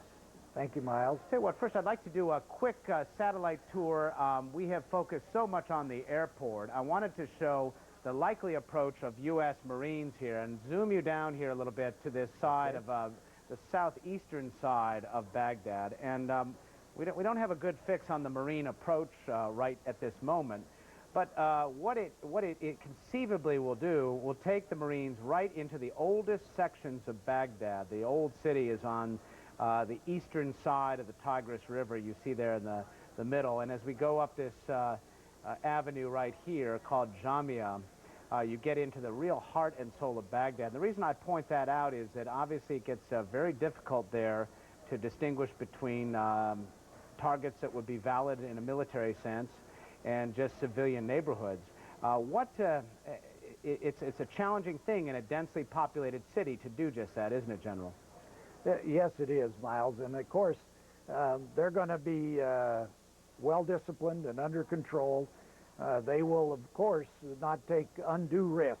But I suspect that knowing our Marines and our soldiers, they'll take extra effort to avoid civilian casualties and to watch out for cultural kinds of targets there that we don't want to destroy. All right. Well, that's what I want to show an animation quickly, which shows some of the intelligence capabilities that would be available to the Marines. Okay. Starting right up, it's almost like a layer cake effect. Way up high, 80,000 plus, the U-2. It's a piloted vehicle, which may or may not come into play when you're talking about identifying urban targets. But as you get a little closer to the ground, we get into the Global Hawk, the Predator, and the Hunter. The first two being Air Force and or CIA, the Hunter being an Army tool. And these are unmanned vehicles. How much clarity does this give the warfighter on the ground? Yeah, that's a very good point. Increasingly, it gets better as our sensors that are mounted on those platforms get better. They're able to penetrate the dust in many cases, fog, things like that. As they improve, so will our performance. The real critical thing here, though, is the link between the sensor package and the soldier or Marine on the ground. And that has to be real time for these kinds of actions. If we're going to have an advantage over the enemy, we've got to get them that real time information of what's around the corner, what's over the next hill. So when you look at this Hunter here used by the Army, in theory, the view that Hunter captures can get right into that armored Abrams tank or whatever, so a tank commander can make real-time decisions. You bet. That's the key to this. And of course, you want that to the squad leader on the ground too that's got an infantry squad dismounted. Now, we're not all the way there yet with that, but we're getting very close. He can at least get voice kinds of messages from the guys running the Predator. All right. Nevertheless, confusion can often reign when you're on the streets of a city 5 to 6 million people in size, trying to identify friendlies from foes. General Paul Funk, thanks again. We appreciate your insights as always. You bet, Miles. Send it back to Wolf. Thanks very much, Miles. Thanks, General Funk, as well. Still ahead, mourning and memories of the first U.S. service woman killed in Operation Iraqi Freedom. Walter Rogers takes you inside the war in Iraq. Then the Iraqis began firing mortars. Experience you can trust only on CNN. You're losing your hair, and you haven't ordered Avocor yet? Hi, I'm Derek Cope, race car driver and TV analyst. To do your best, you need to look and feel your best. When I started noticing my hair thinning, I decided to take action. I explored various options, and I found the Avocor system. The experts at Avocor told me that hair loss is caused by a body chemical called DHT that stops your hair from growing. Avocor has an all-natural DHT blocker, and its topical physician's formulation starts your hair growing again. It worked for me. It's about confidence and the desire to win. Avocor does that. Join the tens of thousands of satisfied customers who have reversed their hair loss with Avocor. It's guaranteed. Call 800-511-2326. Now you can use Avocor risk-free for 1 full year. It's guaranteed. Call 800-511-2326. That's 800-511-2326. CNN, the most trusted name in news.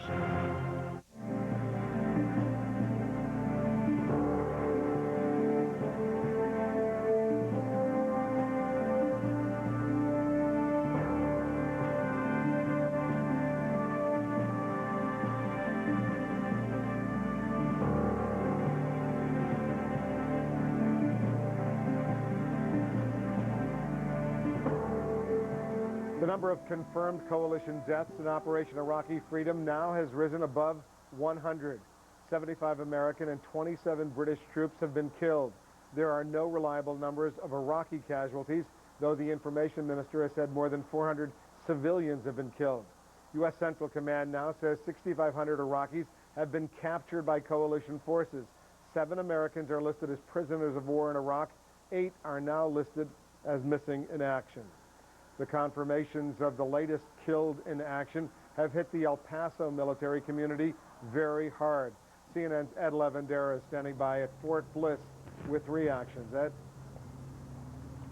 Well, Wolf, the 15 members of the 507th Maintenance Company here in El Paso, Texas, many of the family members we've spoken with say they never expected those particular soldiers to be anywhere near the front lines or in harm's way. This is a maintenance company. People who are supposed to be helping out the frontline troops, fixing tanks, fixing trucks, just the maintenance and the upkeep that these units need to be able to move as they've been moving toward Baghdad, doing all the behind-the-scenes work, if you will, to help those units out. So none of the family members that we've had a chance to speak with say that they expected their family members to be really in harm's way, but that has not turned out to be the case, as the 7 soldiers considered still missing in action yesterday were confirmed to be the bodies that were found when Private Jessica Lynch was rescued on Wednesday. And the news hitting here particularly hard, the El Paso Times newspaper headline reading today, "The worst news possible." Many of the family members here had been holding out hope. Of course, as we've been reporting as well, that there are 5 soldiers that are still considered to be prisoners of war. So those family members still holding on to hope that their loved ones are okay. But it was especially difficult for the family members of those missing in action, because they had not turned up on the television broadcast, and there wasn't sure confirmation as to what had happened to them, but now Pentagon officials saying that those bodies recovered on Wednesday are indeed of those soldiers of the 507th Maintenance Company. The military community here at Fort Bliss hit particularly hard, flags flying here at half-staff. And we're also told that there will be a church service, a regularly scheduled church service that will focus on what has happened here tomorrow. And there's also a special memorial service that is being planned for later on next week. The details of that have not been released as of yet, but officials here say they are working on a memorial service to honor the soldiers of the 507th Maintenance Company, which call Fort Bliss here home. Wolf? Ed Lavandera, thanks very much. You certainly don't expect a maintenance company to be hit with killed in action and those kinds of numbers. Judy, back to you. Thanks, Wolf. And we are learning more about the unique story of one of those soldiers killed in action, a soldier that Ed just mentioned. Private First Class Lori Paestewa was one of the very few American Indian women in the U.S. military. Her hometown on the Navajo Reservation is grieving her death today. Reporter Antoine Lewis of our affiliate station KTVK joins us now live from Tuba City, Arizona, with more. Antoine? That's right, Judy. The community continues to embrace the Paestewa family here in northern Arizona. We want to step out of the way and let you look at the family home where you see patriotism is being met by grief. Family members there on the porch still greeting the many people that have been coming here since very early this morning. We also want to call your attention to one shot in particular. As soon as this van goes by, there is one thing that's on the front of the porch that we want to allow you to see. Among the many signs, among the many offerances of condolence, there was a sign that sits on the front next to a little spinning wheel and a flag that simply says, "Rest in peace, Lori." Mourners started gathering early at the Paestewa home in Tuba City, bringing food, flowers, and hugs in the front yard, things associated with grieving. It was the worst part for them. They got really tired of waiting and worrying and everything, but now she's going to be coming home. Private First Class Lori Ann Paestewa's death makes her the first female American casualty of Operation Iraqi Freedom. By mid-morning, family members raised a second flag on the porch, the POW MIA flag, a reminder of 12 days of not knowing that ended Friday. We were informed yesterday evening that our sister is home, and we're very happy that she's back on U.S. soil. We're asking the community and the media allow us this time to begin the healing process and respect our wishes to spend time with our immediate family. At some point in the future, we will have a celebration of her life. And again, a life that the family members described as one that they are proud of, a life that they repeatedly referred to her when talking with us, calling her a hero, and every respect befitting her will be given, of course, as we understand how the memorial services will be carried out. They're still working that out. We do also want to mention, Judy, that Lori Paestewa leaves behind 2 small children. Antoine, we mentioned she's one of the very few Native American women serving in the military. What about Native Americans overall? Do you have an understanding of how large a part of the services they make up? We do. There are actually 56 Native Americans who are currently serving in the Operation Iraqi Freedom effort. 48 of those are right now in Iraq, as we understand. They are truly, this service, these military services, truly a mosaic of America. Antoine Lewis of our affiliate station KTVK, thank you very much. We appreciate it. The planning for a post-Saddam Iraq is already well underway. Up next, I'll talk with a leader in the effort to build a democracy after decades of one-man rule in Iraq. When you have acid reflux disease, heartburn boils up again and again. As bad as a heartburn can be, the real threat is what lies beneath. Over time, that burning acid can wear away the lining of your esophagus, and even if your heartburn symptoms aren't severe, the damage can be. I didn't know.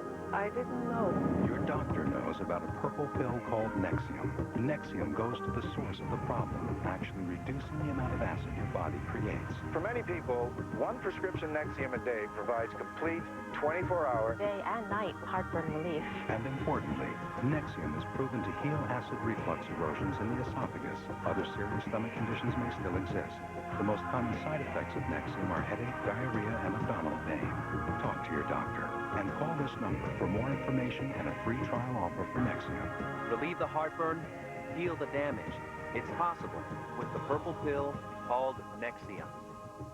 Because things are changing so fast, trust CNN. With more frontline reporters, experts who have been there, and the most experienced journalists.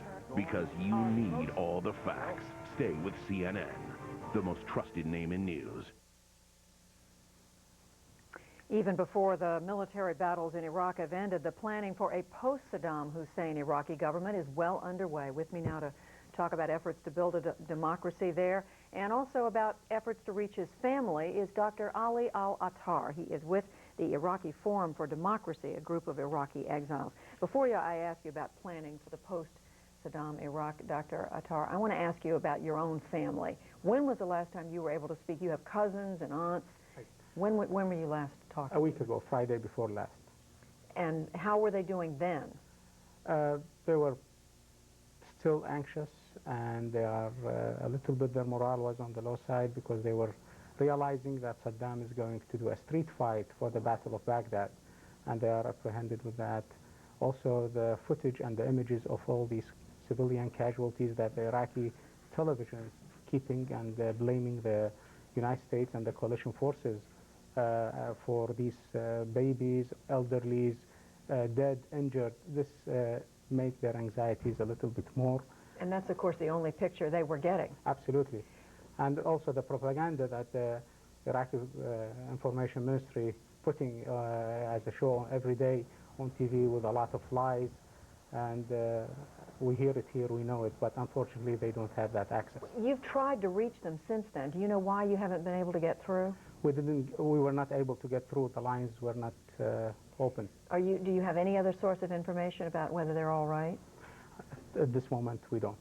You don't? I don't. But at the last you talked to them, you say they were apprehensive about what was coming. Absolutely.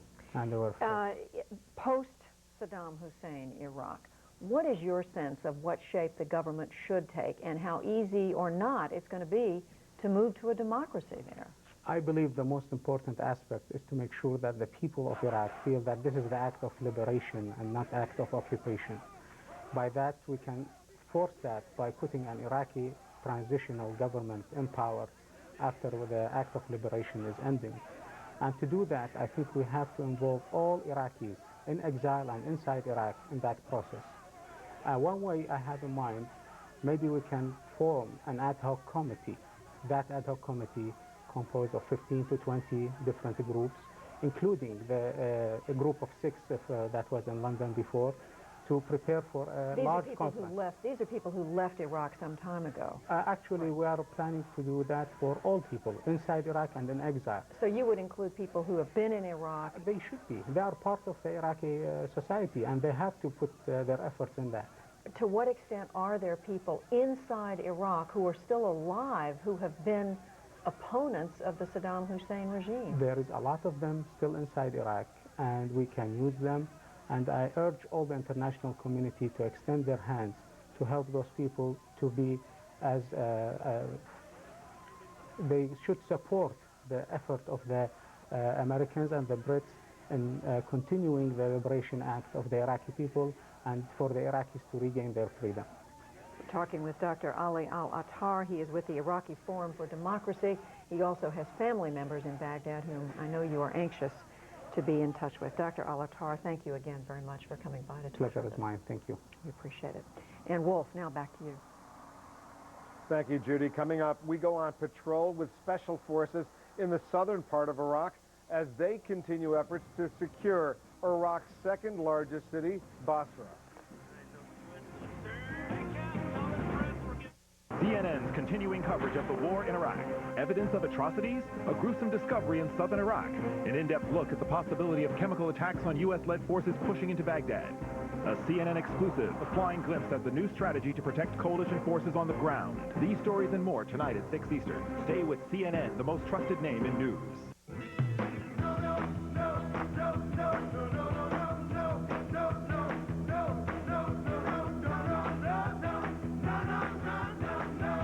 Nobody delivers expert motorcraft brake service in 2 hours or less like your participating Ford, Lincoln, or Mercury dealership. Or we'll give you a free oil change. Plus, enter to win trips to the Caribbean or to the world premiere of the hot new movie Pirates of the Caribbean, The Curse of the Black Pearl. Nobody can do auto service like we do.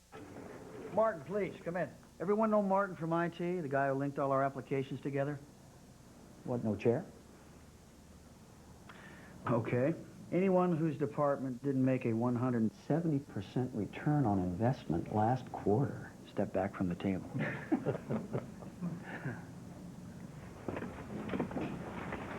Grab a seat, Martin. System upgrade. What happens when the technology you invest in actually makes you money? Novell. Closed captioning provided by Jennifer Convertibles. From Jennifer Leather, buy an Italian all-leather chair for just $2.99 and get another one free. Only at Jennifer Leather. Coalition forces face the dangerous task of securing southern and central Iraqi cities. CNN's Mike Betcher is embedded with the U.S. Special Forces staking out turf in and around Basra. On the way into Basra, the Special Forces soldier on the .50 caliber machine gun had a premonition. It wasn't going to be a quiet day. He would be proved right. The team's mission, press into Basra to a point near the university and set up a checkpoint. Anyone suspicious was to be questioned. British tanks would provide cover, but there wasn't any time for questions. Iraqi mortar fire made sure of that. Shells dropped less than 100 meters from the Special Forces A-team. Here we go. Keep moving. We ain't got much time for this one to hit. Especially for the same spot as it was last time.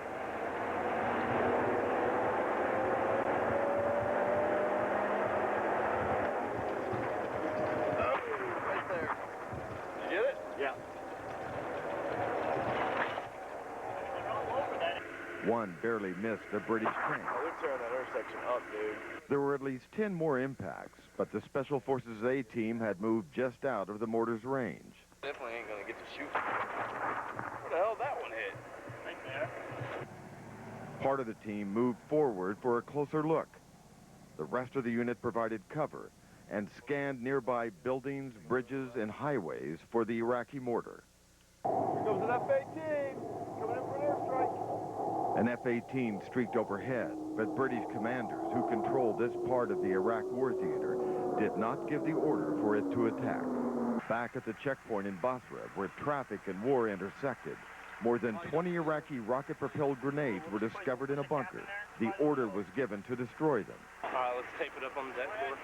American and British intelligence believe Iraqi units have stashed weapons throughout Basra for use against any coalition advance. It would soon be dark. The Iraqi mortar team was still at large, so the SF team wasted no time preparing their explosive charge. All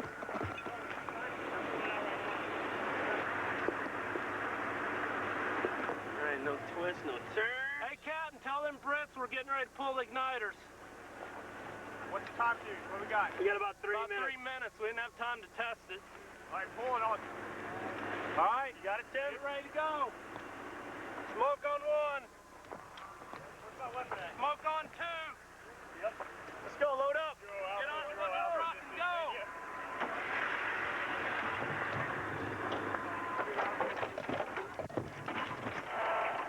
Roger, be advised, we have friendlies all over. I need you to positively identify. In the race to get away from the impending detonation, our driver avoided running over an unexploded mortar.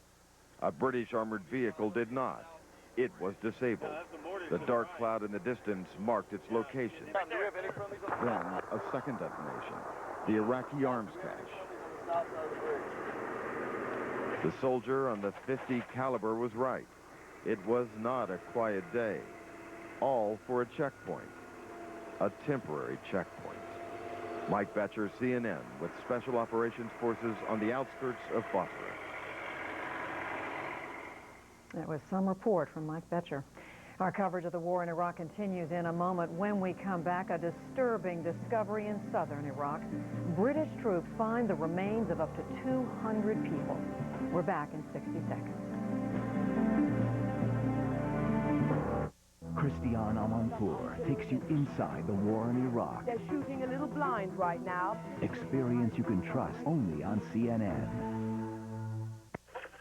Upgrading to a new HD TV? Connect with Comcast Digital Cable. Comcast makes it easy to enjoy some of the best high-def premium and local broadcast programs available with up to 1080i resolution and sound formats including Dolby 5.1. And once Comcast installs HD TV equipment, there's no equipment to buy or replace. So when you're ready for the wider format and perfect picture of HD TV, Comcast is ready for you. HD TV with Comcast Digital Cable. Hi, I'm William Walker, and I used to sell satellite dishes. A word of advice if you're thinking about getting one, don't. They were going to charge me $250 for the install, so I figured I'd do it myself. How hard could it be? I used to sell them. To get a signal, I had to put the dish on a pole. Then the wind knocked out the picture. The dish company told me, wait, it'll come back. I got rid of the dish and got Comcast Digital Cable. I don't sell the dish anymore. CNN, the most trusted name in news.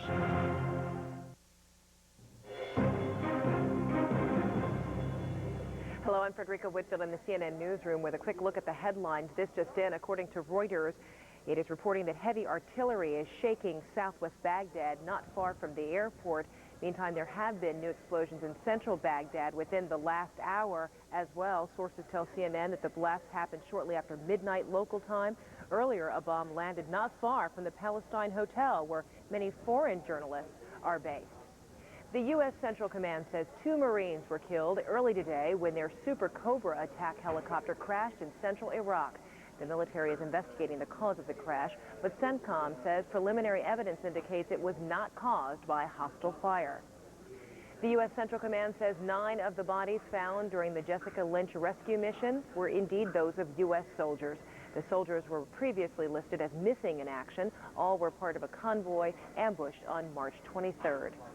Well, it's hard to tell from the grainy video, but what you're seeing is the dog tag of former POW Jessica Lynch. U.S. Marines say the ID was found in Nasiriyah in the home of a Ba'ath Party official. CNN's coverage of the war in Iraq continues right now.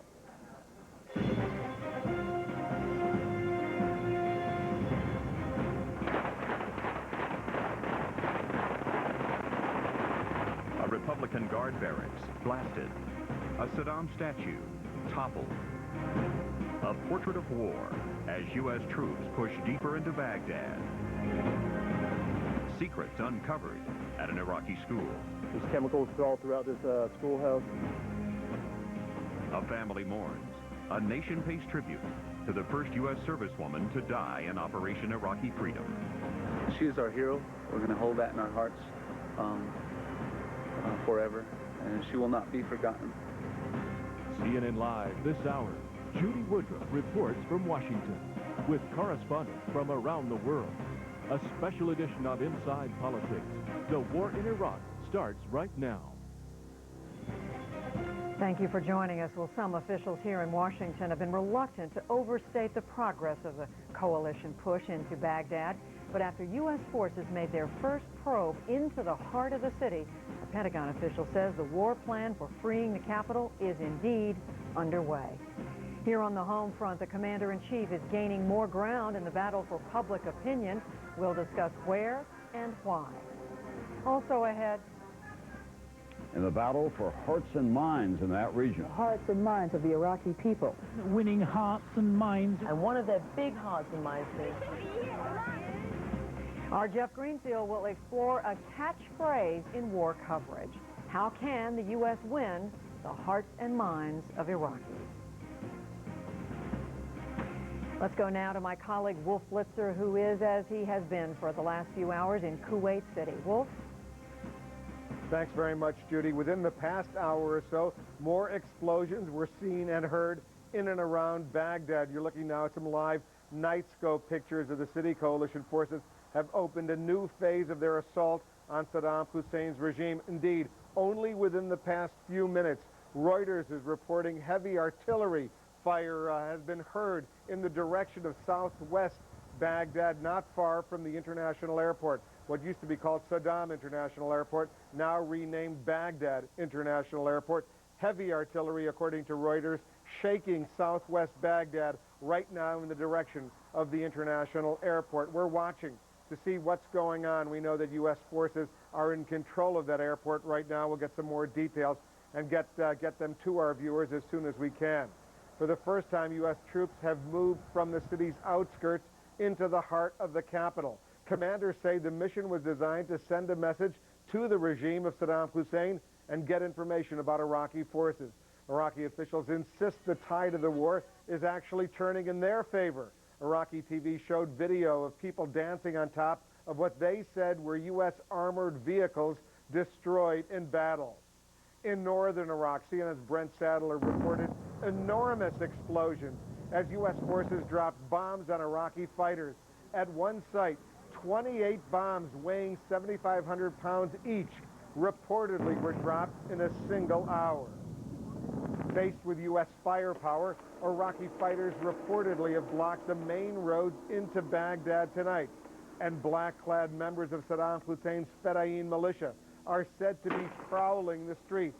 Harry Smith of ITN has more on the battle for Baghdad.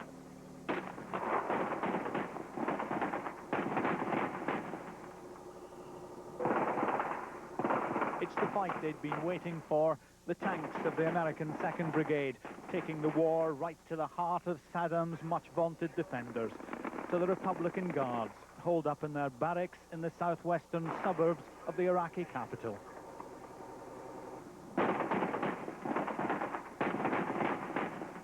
And on the other side of Baghdad, in the southeast corner, U.S. Marines close in on another division of the Republican Guards as the noose around the capital tightens. Today's assault followed another night of heavy bombardment in and around Baghdad as shells rained down on units of the Republican Guard and other military targets.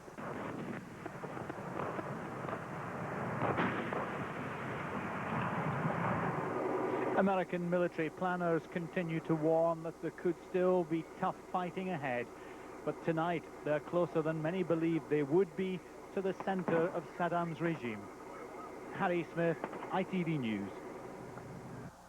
And this important programming note, tomorrow on a special edition of Late Edition at noon Eastern, I'll have an interview with the Vice Chairman of the Joint Chiefs of Staff over at the Pentagon, General Peter Pace. He'll be my special guest.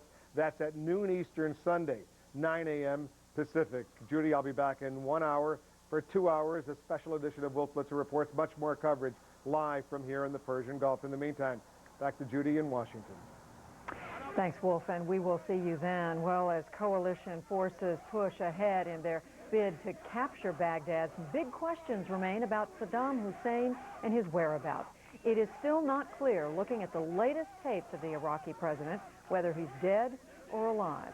CNN senior international correspondent Nick Robertson, who was expelled from Baghdad, is with us now from the border of Iraq and Jordan on the Jordanian side to talk about what's happening in the Iraqi capital. Nick, we're getting information in bits and pieces about the incursion by coalition land forces, about air flights over the city. Help us pull it all together.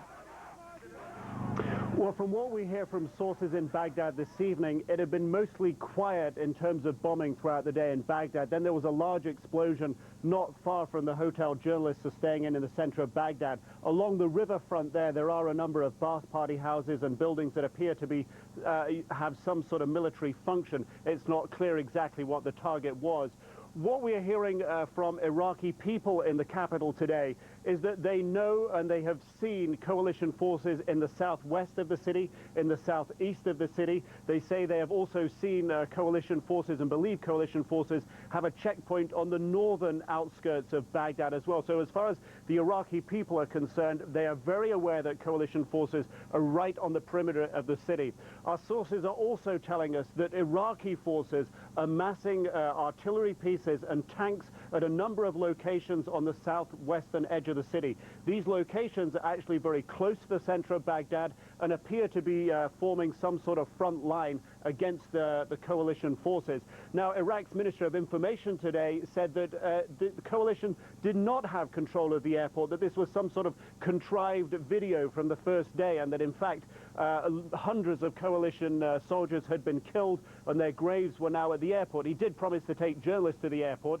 However, he didn't make good on that promise throughout the day. The information minister also read a statement from President Saddam Hussein today, the Iraqi leader calling on people to be resolute, to be strong, and saying that if they put up a good fight, then the coalition would eventually back down.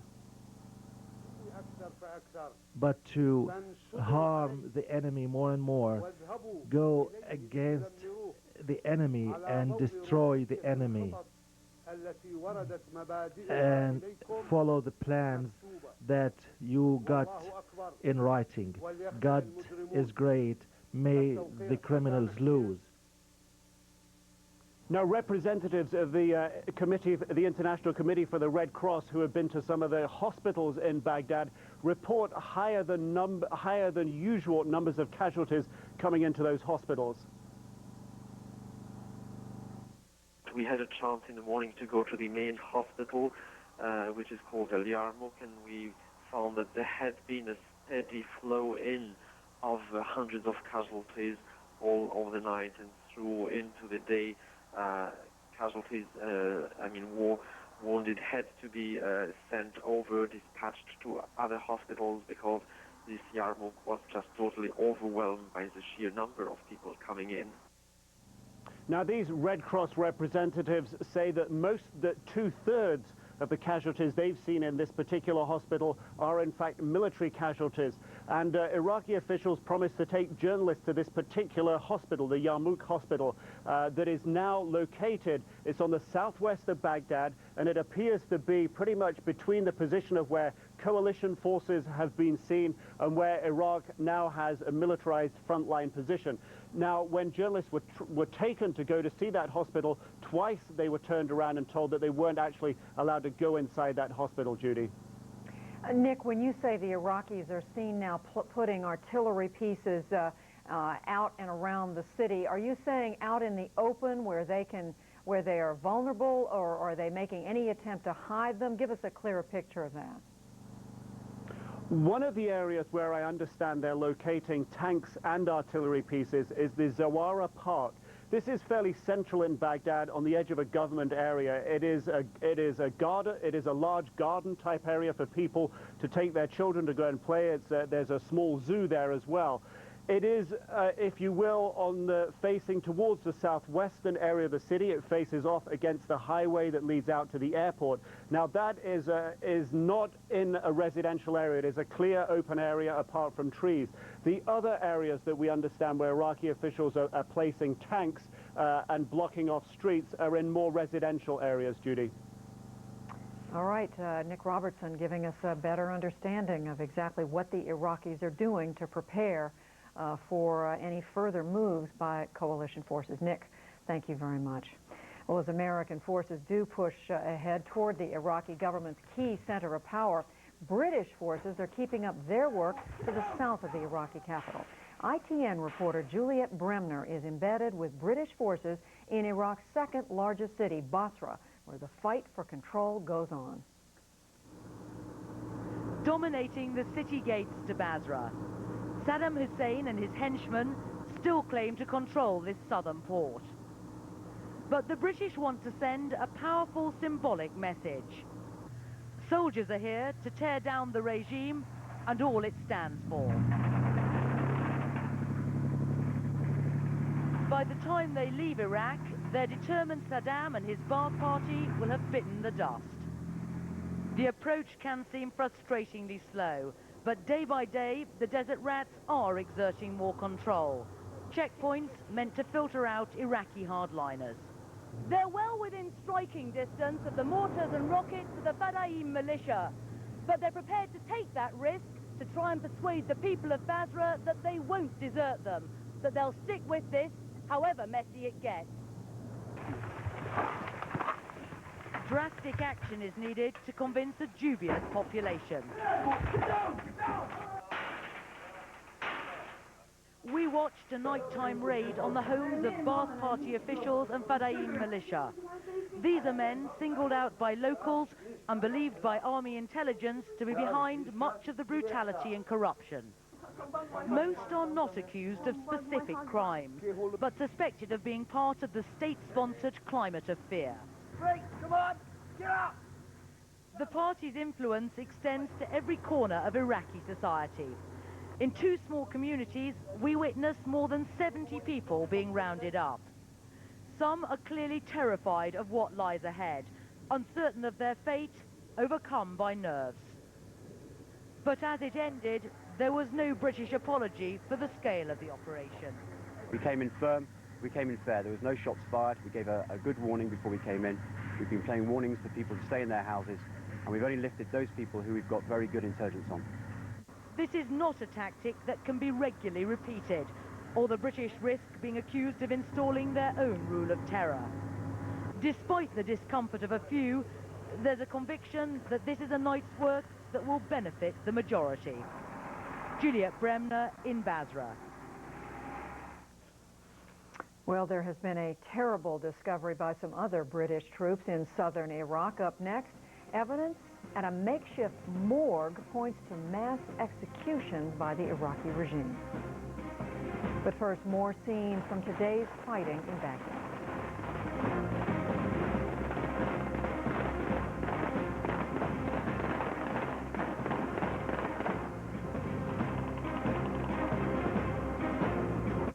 I think the spirit of service comes from the people, from the heart of the people who work for Quest. Quest people are committed to being there, proudly doing whatever it takes to serve their customers.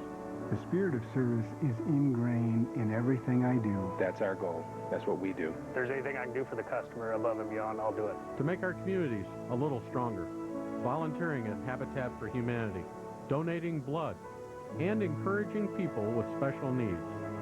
There's always something you can do. There's always something you can do. Nos complace poder ayudarles. In serving our country, taking our commitment to the spirit of service one step further. Commitment and loyalty, it carries across whether you're in uniform or out. We're reservists and Quest employees. So you're always helping somebody, and that's the nature of, I guess, who I am and what I do. It makes me very proud to work with people like that. Whatever it takes for us to do it, we're there. The spirit of service, there for you. Wolf Blitzer takes you inside the war in Iraq. Other U.S. troops on the ground in western Iraq. CNN has reporters covering every facet of this story. Wolf Blitzer, experience you can trust, only on CNN. 7:11 a.m. Eastern, 4:11 p.m. in Iraq. At its daily briefing, U.S. Central Command says Operation Iraqi Freedom is far from finished in Baghdad, even though U.S. forces are inside the Iraqi capital. 8:15 a.m., Iraq's information minister reads a message he says is from Saddam Hussein, urging Iraqis to step up attacks against coalition forces. 8:36 a.m., Walter Rogers reports, according to Army sources, Iraqi officials are fleeing Baghdad in droves, using civilian convoys to avoid being targeted by coalition airstrikes. 8:43 a.m., CNN Pentagon correspondent Barbara Starr reports coalition troops entering Baghdad were met with fierce fighting, and there were casualties on both sides. 9:06 a.m., CNN's Martin Savage, embedded with the 1st Battalion, 7th Marines, reports the unit has reached the extreme southeast suburbs of Baghdad, adding to forces the U.S. says now encircle the city. 12:13 p.m. at the Pentagon, Barbara Starr reports officials say today begins a new strategy in the skies over Baghdad. The Coalition Air Force will begin providing urban combat air support over the city. Now the operating plan includes both ground and air missions. 12:21 p.m., CNN's Wolf Blitzer reports, according to an eyewitness, a bomb has hit central Baghdad only a few hundred meters from the Palestine Hotel. The Palestine Hotel is where much of the International Press Corps is based. Well, U.S. forces entering Baghdad do face the prospect of urban combat, a type of battle they have trained for, but of course they would prefer to avoid. For more now on the unique challenges posed by urban combat, let's go back to Atlanta and join the man whose voice we just heard, Miles O'Brien. Hello again, Miles. Hello again, Judy. I'm joined by J. Kelly McCann, our security analyst, a man who's spent a lot of time learning about urban combat. Yeah, just those two words together, I think, scare a lot of people because of all the things that can go wrong. You know, I'm impressed with looking at this map. It almost looks like a chess game, kind of sterile. That couldn't be further from the truth, could it? Absolutely not. This is very clean and it's very orderly. Suddenly, when we show the videotape and we start to go there, you'll see just how conflicted an environment that is. And all of it happening so quickly. Let's roll some tape. We're going to kind of play it and stop it, and Kelly's going to walk us through, I guess, Urban Combat 101. What are we seeing here? Just there. I mean, just getting the door out of the way, you can see where the weapons have to go. Now, you just see this soldier right here. He's going to his sidearm to make a little bit more mobile, and he's got to be careful of his muzzle pointing at his partner right here. Now, he's going to go in the other direction because that room is clear. Go ahead and stop the tape. As you make every entry, Miles, there are two dead spots. One, of course, in this direction right here, which you can't see from the doorway. The other one in this direction right here, and that's always the problem because as you come in here, you've got to be able to get in there quickly and make sure that this person here doesn't get shot in the back. All right, and what about this armor? Tell us quickly how they're equipped with armor there. Level 4 armor, this is not just for frag. This will also stop bullets, and there's a difference. The normal flak jacket will just stop fragments from grenades, etc. This is a plate that will actually stop and deform a bullet. All right, let's roll tape and continue on here and talk about... Now, I noticed his sidearm is attached to him. That's for... Exactly, for retention, for retention capability. So he goes down the hallway, and you can see once that's called clear, straight trigger finger in case there's any sympathetic muscle tightening, there's no problem. You'll see another person come right up here, and he'll hold on this door because that's not been cleared space yet. Again, straight trigger finger, but ready to shoot if he needs to. Sort of ready, but not quite on Absolutely. On the Immediately making entry with the thing and then pieing the room out, getting angles of vision as they clear it. But look at that, a dark space from a lighted space. Who knows what's in the recesses? Let's roll that second tape quickly, and we'll show you a couple more tips from Kelly's perspective. So far, what we're seeing is pretty much textbook. Absolutely. All right, now, this is a rural setting, but this could be applied to urban Very combat. different circumstance. Same thing when you come into a building. But stop the tape right here. Oh, we missed it. We missed it. It's all right. You can see all this area out here. Just go ahead and roll it. All of that has to be accounted for as well, not just the space in here. Your back is not covered. Many angles you've got to watch for. Now, you see right here, he's got a sidearm. He's calling the team in. All the rear areas. Now, stop the tape. Yeah. Imagine a person that is concealed anywhere in here. I mean, you could have anyone with a rifle back in these areas here, in any of these recesses, back over here. I mean, you know, you're looking at, you wouldn't have a bomb. No, you wouldn't have that. But let me ask you this. Also, the garb, there's a cultural issue here. That provides a lot of cover for weapons if need be, right? Absolutely. And someone might say, well, why put their hands on their head like this? Because, you know, the hands hurt. I won't be able to determine what you're doing with your face. Where are your hands and what do they hold? All right, let's roll it real quickly and we'll make a few more points if we could. A lot of fear in their faces here. You see, by the way, they all have radios. I noticed they have like a little headset there. That allows them to communicate. Immediate communications, absolutely. You see them having their sectors of fire. All these areas up in here, you know, could be subjected to people hiding, etc. Now you've got people coming down that have already been cleared. Look at the fear on the faces. They don't understand what's going on. You want to keep them calm. Very calm, reassure them that this isn't about them. Now, here's a little bit more aggressive stance, exactly. Go ahead and stop tape. Stop it if right you can, there. Well, obviously, that person is doing something that soldier didn't appreciate. I would say aggressive is a good word for that, the business end of that M16. All right, Kelly McCann, thank you for some insights in that. Compound that by a city of 5 million, it kind of boggles the mind and really gives you a sense of what lies ahead for U.S. and coalition forces. Thanks very much for your insight. Pleasure, Miles. Judy. Thanks, Miles and Kelly. I've always wondered who covers the last man or woman in one of those operations, but that's something for your next conversation. Thanks very much. An investigation is underway at a makeshift morgue in southern Iraq after a gruesome discovery by some British troops. Tim Ewart of ITN News reports on evidence of atrocities at an abandoned Iraqi military base. It was a discovery that horrified the soldiers who made it. The remains of hundreds of men were found in plastic bags and unsealed hardboard coffins. British troops found the bodies at an abandoned Iraqi military base on the outskirts of Azubaya. The evidence suggested it was the scene of appalling atrocities. The teeth in many of the skulls had been broken, and bones appeared to be wrapped in strips of military uniform. It's not clear how long the bodies had lain here, but they were clearly not from this war. You come to expect everything in war fighting. The coffins were there. It was a bit more of a surprise when I discovered the bags with the human remains inside. Inside a neighboring building, there was evidence of cells and a catalogue of photographs of the dead. Most had died from gunshot wounds to the head. Others were mutilated beyond recognition, their faces burned and swollen. Outside, soldiers discovered what they described as a purpose-built shooting gallery, the brickwork behind it riddled with bullets. Identity cards revealed the names of some of the dead. Forensic specialists will now visit the scene and hope to establish the truth of what happened here and when. Today's discovery seems to provide shocking evidence of atrocities under Saddam Hussein's regime. Most people are afraid to talk openly about what's been happening here. But when they do, British soldiers believe more horrors will come to light. Tim Hewitt, ITV News, Azabaya. Well, from a gruesome finding to a dangerous one in central Iraq, U.S. troops work to clear that area of Iraqi weapons coming up.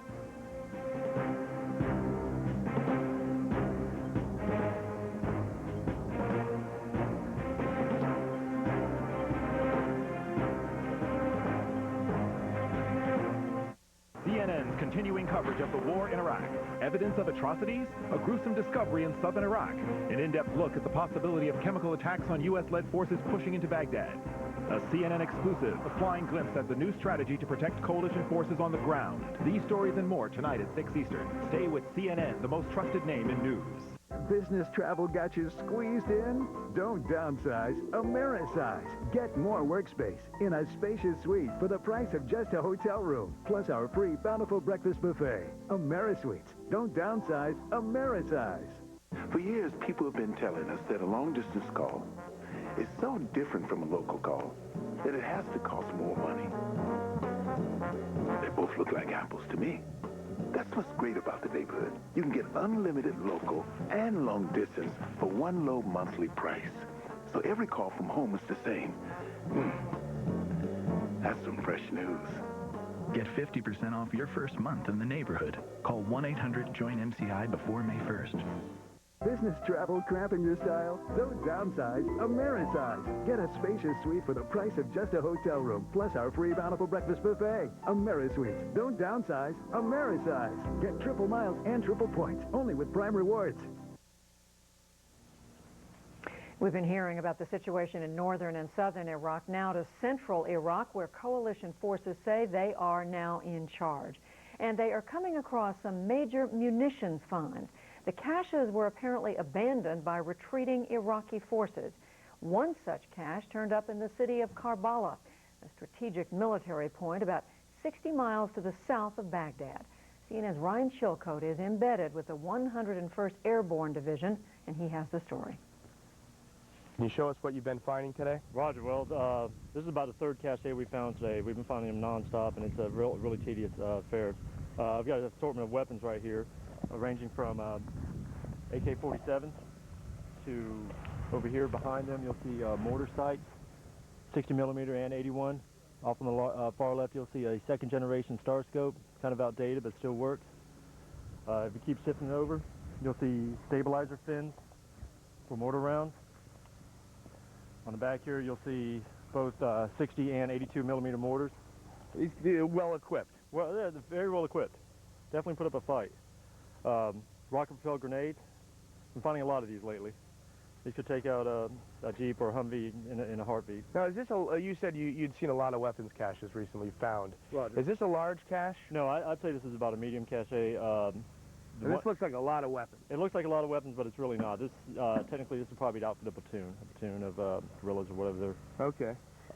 Keep going on. This is a little bit more advanced. These are 25 millimeter shells, and each one of those silver boxes you see behind them holds 50 of these shells. That's a little bit above us. That's actually going into mechanized and armor. All right. And you were talking about the makers, where some of these weapons are coming from, and you were expressing surprise to me. Roger. A majority of these are coming from, as you can see on this box, both Jordan and France.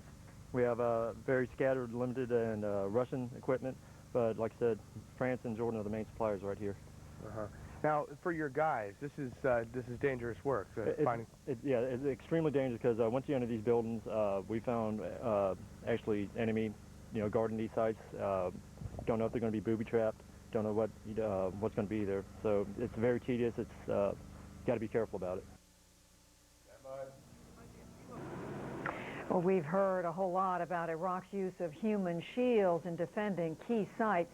Coalition fighters, though, use a different kind of shield. In a CNN exclusive, CNN's Kira Phillips offers us a ride-along over the city of Baghdad with some airborne bodyguards. We won't consider the mission a success unless the Marines are happy with the product. They are coalition bodyguards over Baghdad, an airborne shield to U.S. Marines. Let them know what's coming. Let them know if anything's coming back behind them on their flanks to close off their supply lines. You are now airborne over Iraq with Commander Steve Croteau's Gray Knights, the Navy's P-3 Eyes in the Sky. Any kind of forces that look like they may be threatening the Marines, we want to let them know. And we have the capability to send pictures or actual video, and then they can make decisions if they want to maybe avoid that area or go ahead and go out and engage those folks. Dodging missiles and AAA fire is something new to this squadron. However, protecting forces on the ground isn't. These men are about 3 hours into their mission, and the sun is starting to set. They've just come across one of the Marine convoys that they need to track. So they're watching every move that the Marines make as they move towards Baghdad, making sure they don't come across any type of threat. We're getting closer to it. Also on this mission, Marine Colonel Jim Lukeman and Sergeant Emilio Hernandez. They are tracking and talking to their fellow Marines on the ground. New vehicle move across the bridge. Making sure they don't get ambushed. Well, I'm looking for enemy positions out to the front. We'll look at the routes ahead of where our guys are going to go and try to see what enemy is there. Lukeman is warning his troops about a bridge ahead. He doesn't like what he sees. The Gray Knights fly closer and grab a clearer picture. There's some vehicular traffic so that we know the bridge is still intact, say maybe Iraqi military. So now that the Marine Division on the ground has that information, they'll take action tactically on it. These flights can last up to 15 hours, but it's the minutes of real-time intelligence that completes the mission. When you're on the ground fighting, every piece of information you've got about what you're coming up against is golden. Commander Steve Croteau brings his crew home after locating enemy positions and surface-to-surface missiles. It keeps the Marines safe, and one more safe Marine is one more Marine that can continue on north to Baghdad. Flying over Iraq, Kira Phillips, CNN. Hello, I'm Frederica Whitfield in the CNN newsroom with the headlines for this hour. U.S. forces move forward in the battle for Baghdad, blasting a Republican Guard barracks in the southwestern part of the capital. Central Command says American troops probe deeper into the heart of the city. Sources in Baghdad say U.S. forces were spotted about a mile from Saddam Hussein's presidential palace. British forces say they found the remains of as many as 200 people in a makeshift morgue near Basra. They do not believe the casualties are from the current war. They say they are sending forensic experts in to investigate. In northern Iraq, U.S. Special Forces have called in airstrikes today against Iraqi forces who have been using tanks and heavy artillery to try to stop the coalition's advance on the road to Mosul. Local reports say the U.S. forces and their Kurdish allies were forced to give up some ground they took yesterday. CNN's coverage of the war in Iraq continues right now. Back to Judy. Thanks, Frederica. Coming up, we are going to go live to Fort Bliss, where the name of that base is a far cry from the mood there today after confirmation that more of their own were killed on the battlefield.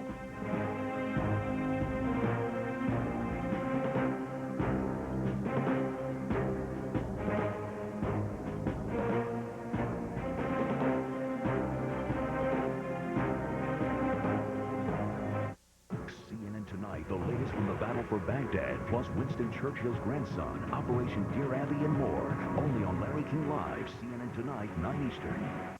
At Sims, we like being serious about clothing. Dressing for success in your career is serious business. For the largest selection of designer and brand name clothing in your size than any off-price store in America, styles and fashions that are current and affordable, suits, sport coats, shirts, ties, accessories, and more at the lowest prices for designer and brand names. Seriously, at Sims, an educated consumer is our best customer.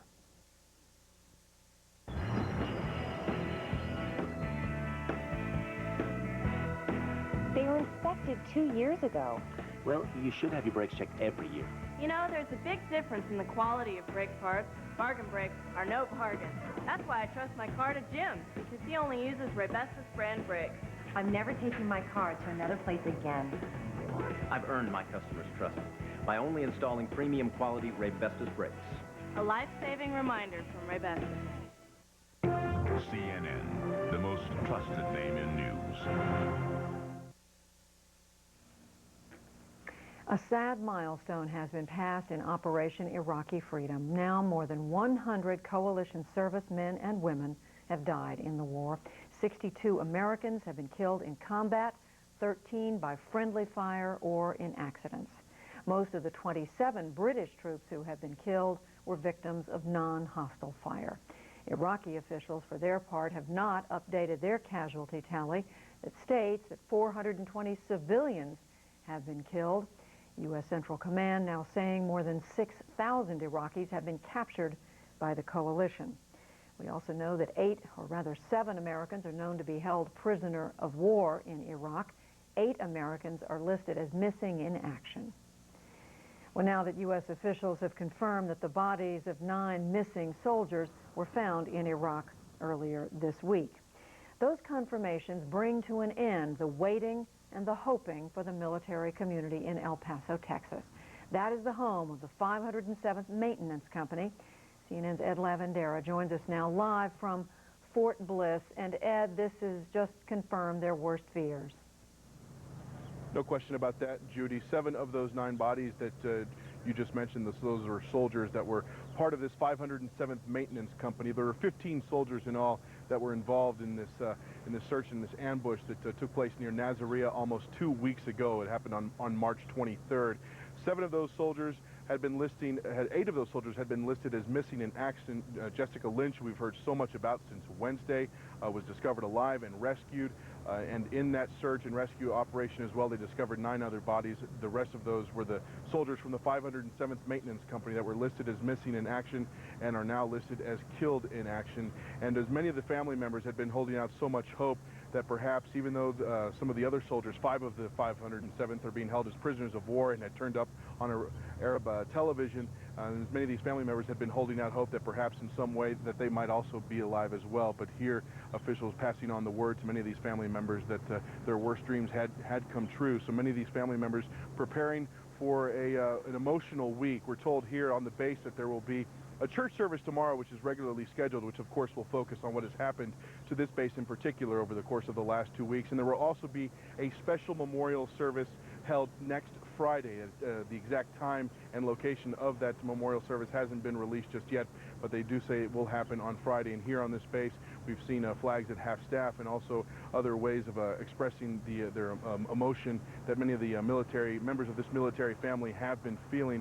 And in particular for Lori Payastiwa, who was one of the 3 females in this 507th Maintenance Company. She was one of the 7 that was discovered dead. Her family is from Tuba City, Arizona. And they say that even though she is not with them right now, that she is in a peaceful place, and they are very proud of what she had been doing.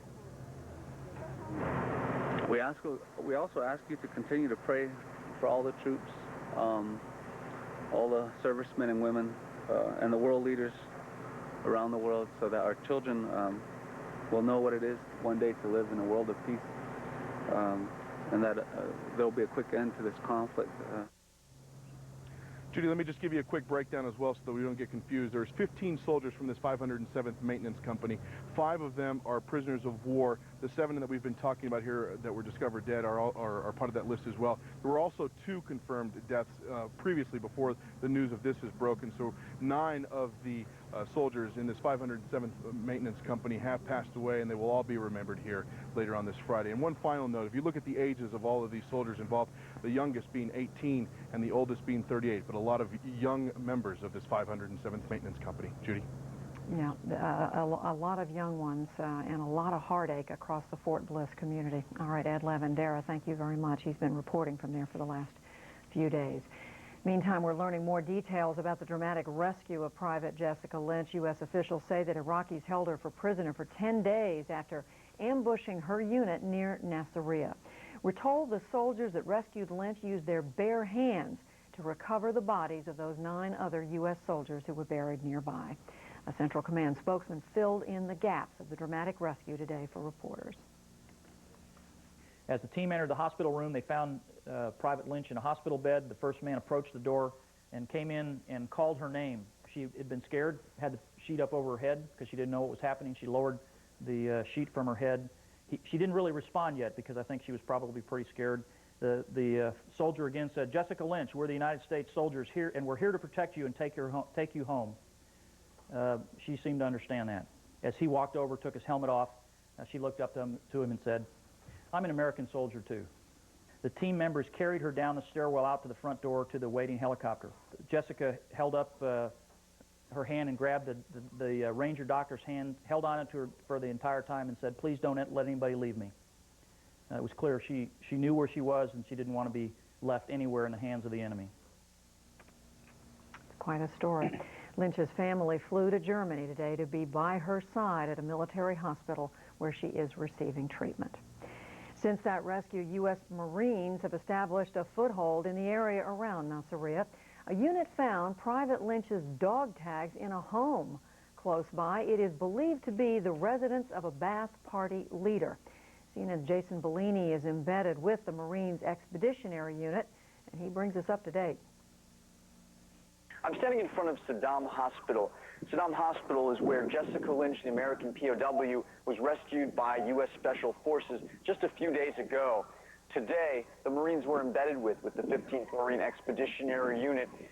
They recovered her dog tags. They recovered these tags from what they believe is the residence of a Ba'ath Party member.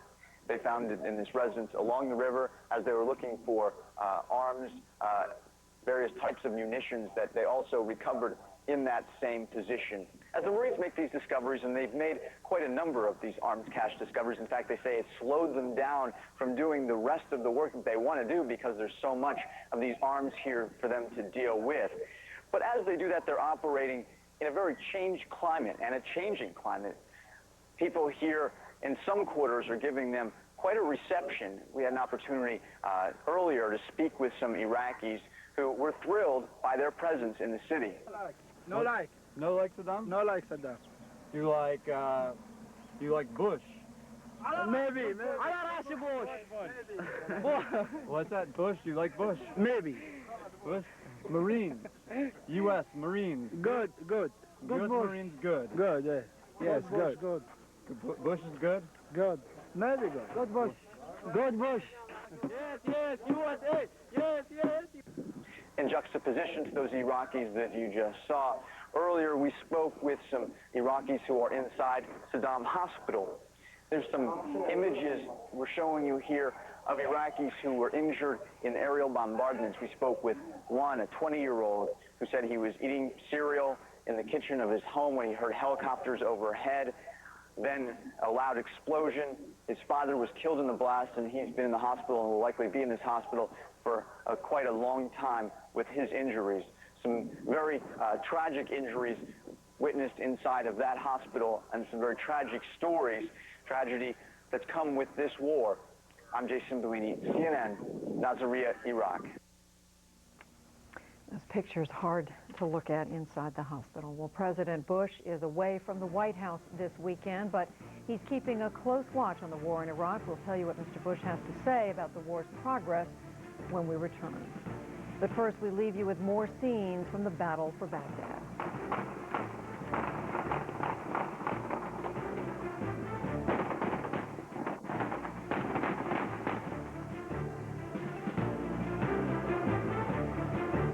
For years, people have been telling us that a long-distance call is so different from a local call that it has to cost more money.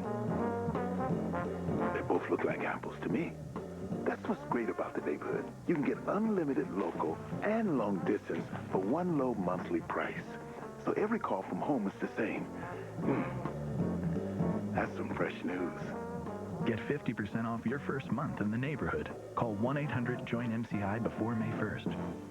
Moving freely makes my spirits soar. Flexium works two ways. Patented SAM-E helps ease pain from everyday activities. Plus, glucosamine helps renew cartilage. You can feel results in as little as 2 weeks. Feel the Flexium difference. Guaranteed.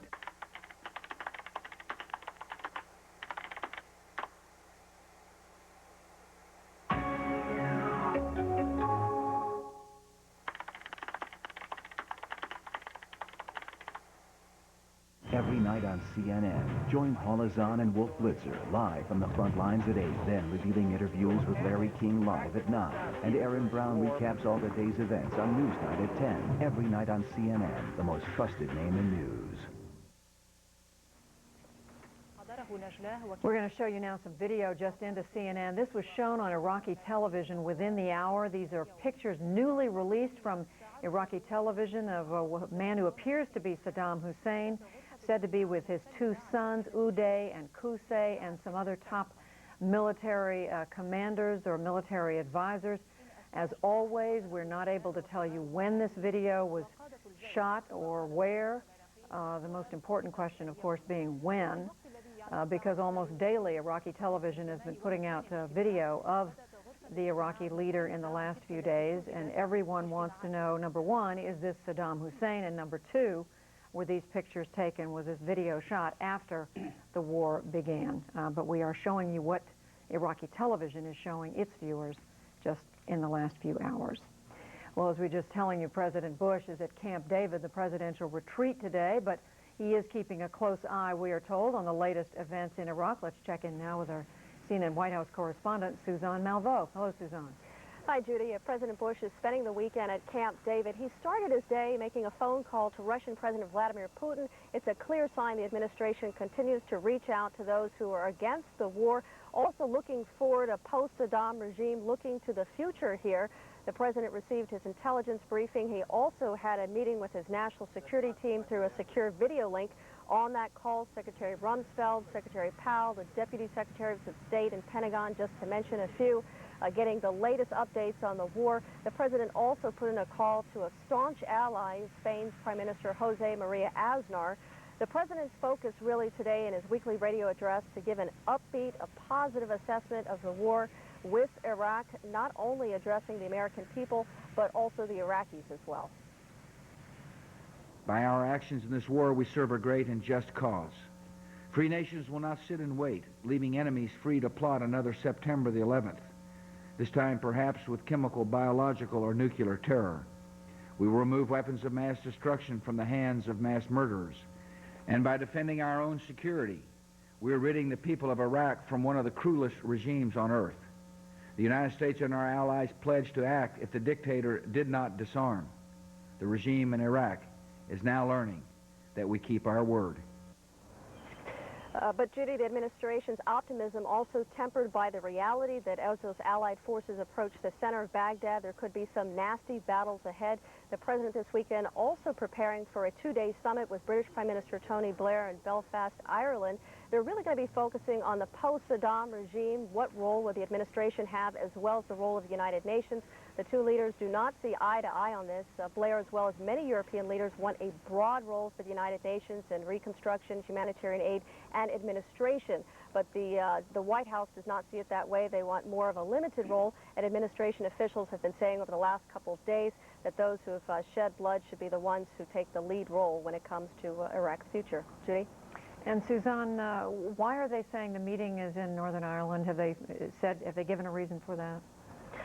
Well, this is a part of it, too, of course, is symbolism with the peace effort, the conflict in Northern Ireland, and as the British as well, that this is something that has a certain deal of symbolism. As well, they're going to be talking about the Middle East peace process, too. Judy? All right, Suzanne Malveaux at the White House. Thank you. Well, we've seen several recent polls showing renewed support for President Bush since the beginning of the war in Iraq. CNN political analyst Ron Brownstein of the Los Angeles Times is with me this Saturday afternoon now to talk a little bit more about the war and its impact. And Ron, you have written in the Los Angeles Times about it. There's a new poll that the newspaper has done. Tell us what it shows about the support for the president. Well, not surprisingly, the degree of support for the war has jumped up considerably since the troops have been in battle. From about 57% of Americans in our polling said they would support an attack right before, we're now up to 77%. That's not surprising. There's a tradition of initially rallying around the flag, supporting the commander-in-chief. I think, Judy, but when you look at the totality of the poll, I think what is surprising is it underscores how thoroughly the September 11th attacks have really changed the psychology of America. Americans see this as a dangerous world, and they are willing to take some risks to attack those dangers and confront those dangers. We saw not only support for the war, but very high support for an American peacekeeping role in Iraq after the war, which, as you know, is unusual. People are often resistant to that. And we even found half the country in our poll said they would be willing to take military action against Iran as well if they continue to develop nuclear weapons. All of this, to me, underscores that in the post-9/11 environment, there is a lot of latitude for a president to move public opinion toward an aggressive foreign policy if it is seen as dealing with the threat of future terrorist attacks. Well, we also know, Ron, that the president's father, the first President Bush, had sky-high approval ratings during the first war in the Persian Gulf with Iraq. Is there any way of looking at these numbers and knowing if they are going to last, if they're going to stay with this president? I think the support on the national security side will last and will be important. But you're right that the overall support for him and what it says about 2004 is really a different picture. In our polling, like in the CNN Gallup USA Today polling, President Bush's approval rating has spiked upwards during the war, up to 68% in our poll, but that's not nearly as high as his father got in 1991. We had him going up to 85%, and the reason it's not as high is you still have a lot of polarization in the country about his broader performance and broader agenda, a lot of resistance to the tax cut in this poll, and it's still, I think, an open question how voters will weigh the national security side against the economic, health care, other domestic issues where they may not give him as high a marks in 2004. Ron, what about if you break this out by political party, what do you see? I mean, we assume the president is getting enormous support among Republicans. What about among Democrats? Well, among Democrats it's gone up, but as I said, it did not go up nearly as much, I think, as it did among Republicans. You still see underlying polarization. I mean, the dominant story before the war was that Bush had consolidated his base to an extraordinary degree, 90% plus approval ratings among Republicans on a consistent basis, higher than Ronald Reagan. But he's dealing with very high disapproval among Democrats, and even independents are sharply divided between those who are more conservative and those who are more moderate. The big question coming out of the war is, does the country still unify, or do we revert back to that pattern over time that existed before the war? My guess is by the fall it looks more like it did before the war, where you have domestic divisions and a broad consensus on his handling of national security. All right, Ron Brownstein with the Los Angeles Times giving us a better understanding of public support for the president now since the war has been underway 2.5 weeks. All right, Ron, thank you very much. Good to see you on the weekend. Yeah. Well, the mystery illness known as SARS continues to claim victims around the world. When we return, a look at identifying the disease and what can be done to prevent it. Plus more on the war in Iraq. Stay with us. CNN's continuing coverage of the war in Iraq. Evidence of atrocities? A gruesome discovery in southern Iraq. An in-depth look at the possibility of chemical attacks on U.S.-led forces pushing into Baghdad. A CNN exclusive, a flying glimpse at the new strategy to protect coalition forces on the ground. These stories and more tonight at 6 Eastern. Stay with CNN, the most trusted name in news. Tired of playing the mortgage rate game? You know, when you hear one of those ads that promise you the moon and you call up only to find out that the points are too high and there are hidden fees attached? Well, at ditech.com, there are no games. Right now, we're offering a second mortgage with a no closing cost option. You can be pre-qualified over the telephone or online. Use the money to pay off credit cards or for home improvements, whatever you want. Do it now before the rates go up. ditech.com. Call 1-800-71-FIXED. My job is to predict the future.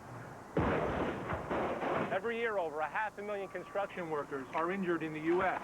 So at Liberty Mutual, we're using 90 years of research and experience to help customers predict hazards and correct them, so accidents never happen in the first place. Some people say I'm psychic. Liberty Mutual. It's more than insurance. It's insurance in action. I say, hey, that's my job. Closed captioning provided by the Icy Hot Patch. Hours of relief. I never know when pain's going to find me, but the Icy Hot Patch is where I find relief. Icy first to dull the pain, then hot to relax pain away for hours. I put it on and the pain is gone. The latest now on the mystery illness known as SARS, or Severe Acute Respiratory Syndrome. The World Health Organization now confirms more than 2,400 cases, resulting in the deaths of 89 people worldwide. 63 cases have been reported since Friday, an increase of a little more than 2%.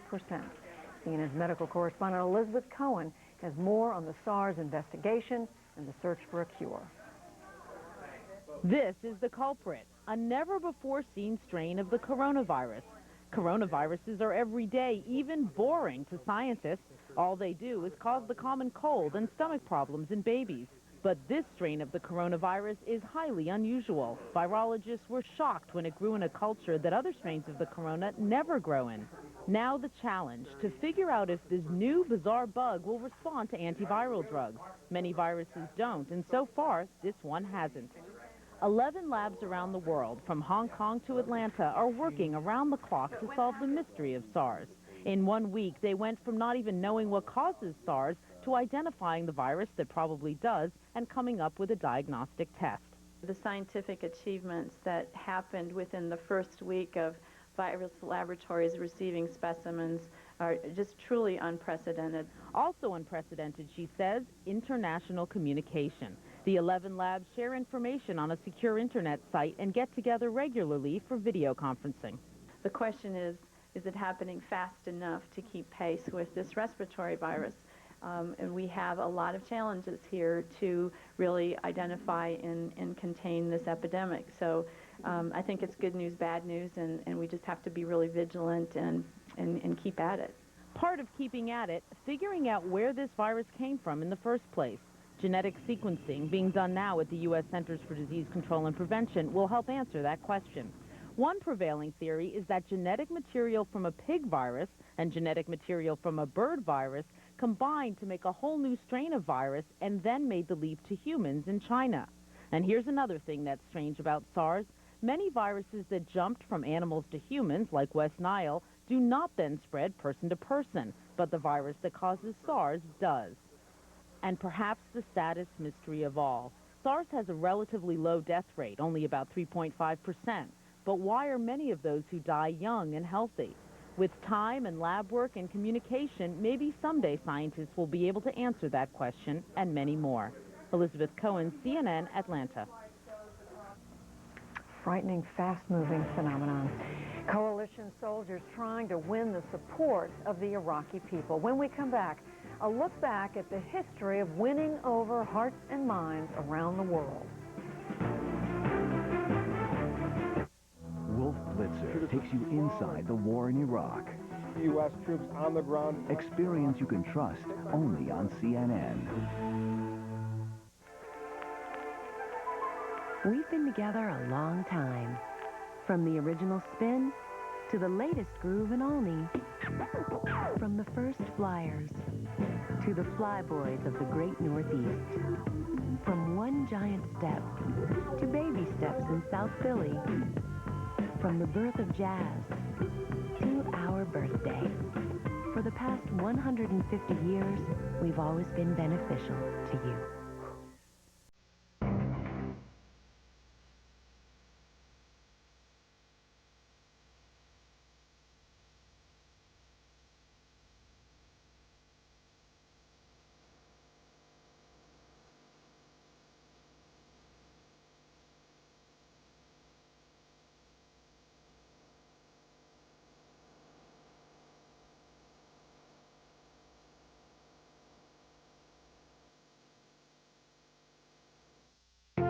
CNN, the most trusted name in news. Since coalition forces invaded Iraq, an important goal has been to win the support, as we know, of the Iraqi people. Here's CNN's Jeff Greenfield with a look back at the history of winning over hearts and minds around the world. In the battle for hearts and minds in that region. The hearts and minds of the Iraqi people. Winning hearts and minds. And one of their big hearts and minds things. These images embody what that phrase means at the most basic level. For the U.S. and its allies, a purely military victory would not be a victory at all unless the stated purpose of the war is met. We will not stop, we will not relent until your country is free. But beyond that goal, what do we want those hearts and minds to believe? And are there dangers as well as opportunities in trying to wage that battle? Here's one shining example of just such a battle. Japan after World War II, when, under the leadership of General Douglas MacArthur, a country that had never known freedom developed into a stable, prosperous, functioning democracy within a few years. United States Army medical personnel have been... Here is an example of a notable failure, South Vietnam, where the phrase hearts and minds was born. For whatever reason, the corruption of the government, the tenacity of the North, a cultural chasm between West and East, the efforts to build a popular democracy in the South never took hold. In Iraq, the tyranny of Saddam Hussein, the well-documented atrocities and repression seem at first glance to make the appeal of democracy obvious. But the devil is in the details. For instance, most Iraqis are Shiite Muslims, long chafing under the rule of the Sunni minority. Do you win their hearts and minds if you insist on a democracy that protects the freedom of the Sunni minority they hate? In the North, the Kurds have already established an effective governing structure. If we back their hunger for more autonomy, what does that do to our long-term ally Turkey, which fears a similar hunger among Kurds within Turkey's borders? And finally, what about the hearts and minds of the so-called Arab street? If their grievances are rooted in America's support for Israel, does America try to win them over by creating distance with our most durable ally in the region? And what if America's support for democracy threatens the stability of our longtime friends in places like Egypt and Saudi Arabia? Listen to what former CIA Director James Woolsey wants the U.S. to say to those leaders. We want you nervous. We are on the side of those whom you, the Mubaraks, the Saudi royal family, most fear. We are on the side of your own people. Win this hearts and minds battle, and a bright future beckons. Peace in the Middle East, the well springs of terrorism drying up, better lives for countless millions. Lose that battle, and some of our worst nightmares may come true. It's hard to imagine any higher stakes. Jeff Greenfield, CNN, New York. Jeff Greenfield reminding us what a difficult battle it is. That's it for now. I'm Judy Woodruff. Wolf Blitzer Report starts in a moment. Battle for Baghdad. This evening, CNN takes you to the Iraqi capital by ground and by air as U.S. troops advance on the city on this Day 17 of Operation Iraqi Freedom.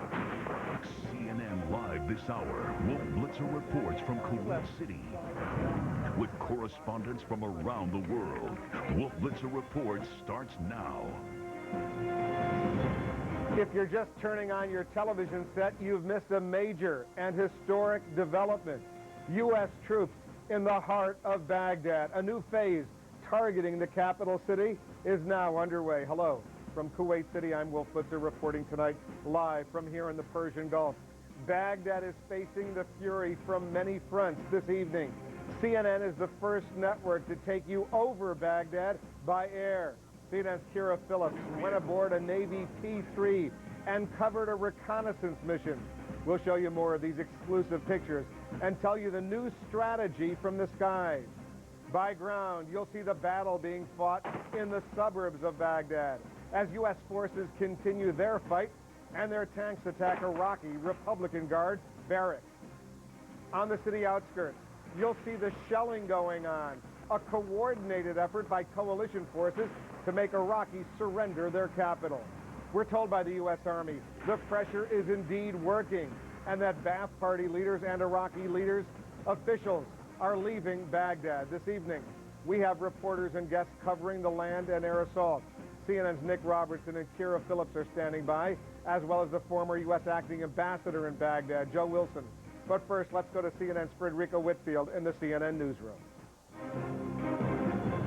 Thanks, Wolf. Here are the latest headlines at this hour. As coalition forces move further into the Iraqi capital, Allied forces are watching their backs. The latest rounds of explosions were heard and seen in Baghdad just a few hours ago. This just in, Iraqi television is showing video footage at this hour purportedly of Saddam Hussein meeting today with his two sons, Uday and Qusay.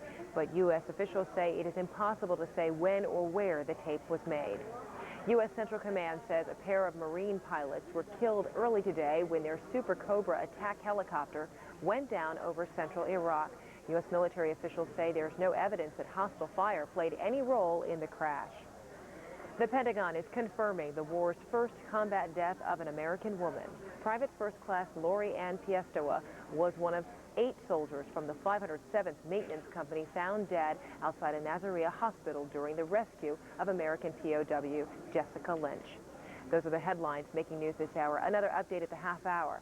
Now back to Wolf in Kuwait City. Thanks very much, Frederica. The battle for Baghdad has begun in earnest, with heavy fighting reported right now. U.S. troops have a stronghold at the city's airport, and they've made their presence with a raid felt very deeply right into the heart of the capital. This as the air campaign shifts to direct support of urban combat.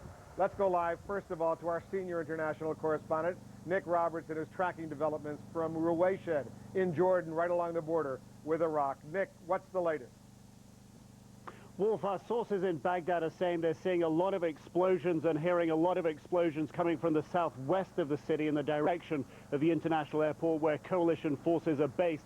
What they are saying they are seeing and hearing on the streets of Baghdad paints a very interesting picture today. They say that Iraqi civilians in the capital know that they have seen coalition forces inside the southwest of the city, inside the southeast of the city, and also Iraqi civilians say they believe that there is a coalition force checkpoint on the northern perimeter of the city. So Iraq is inside Baghdad, very aware that coalition forces are even inside the city at this time. Now, the information minister has been telling them that that's not the case, that the coalition forces have been defeated at the airport. However, we also understand from our sources that inside Baghdad, Iraq's military has been gathering tanks and artillery pieces in a park quite close to the center of Baghdad, also quite close to the international airport in the southwest of the city. We understand Iraqi troops, Fedayeen forces, Republican Guard are on the streets. They have made more sandbag bunkers. They have closed off civilian areas. T-72 tanks have been seen on the streets as well. Although we understand from our sources at this time that the Iraqi forces out on the streets appear quite relaxed. One surprising comment, one source told us today, that these Iraqi forces, apart from the tanks and artillery pieces, only had Kalashnikovs, machine guns with them. Very, very few of them, he said, actually carried rocket-propelled grenades, which might be the sort of defense you would use against tanks. Wolf? Nick, there are reports that some U.S. Marines and U.S. Army soldiers are engaging in non-Iraqi Arab troops from such places as the Sudan, Egypt, Jordan. Are there significant numbers of these kinds of fighters now in and around the Iraqi capital? Iraqi officials have boasted recently that there could be as many as 6,000 of these fighters inside Baghdad. Before we were thrown out of Baghdad 2 weeks ago by the Iraqi authorities, we saw a small handful of them. I've talked to other people who were present and know that more of these fighters have been coming into Iraq at this time. It's very difficult to know truly the exact figures, the exact fighting capability and disposition of these fighters who have been moving into Baghdad. But certainly the fighters we've seen, the fighters we know that have been coming in, we do know that they've been going and stationing themselves inside Baghdad, Wolf. All right, we'll keep watching that situation on this day that U.S. forces have actually entered Baghdad. Nick Robertson, thanks very much.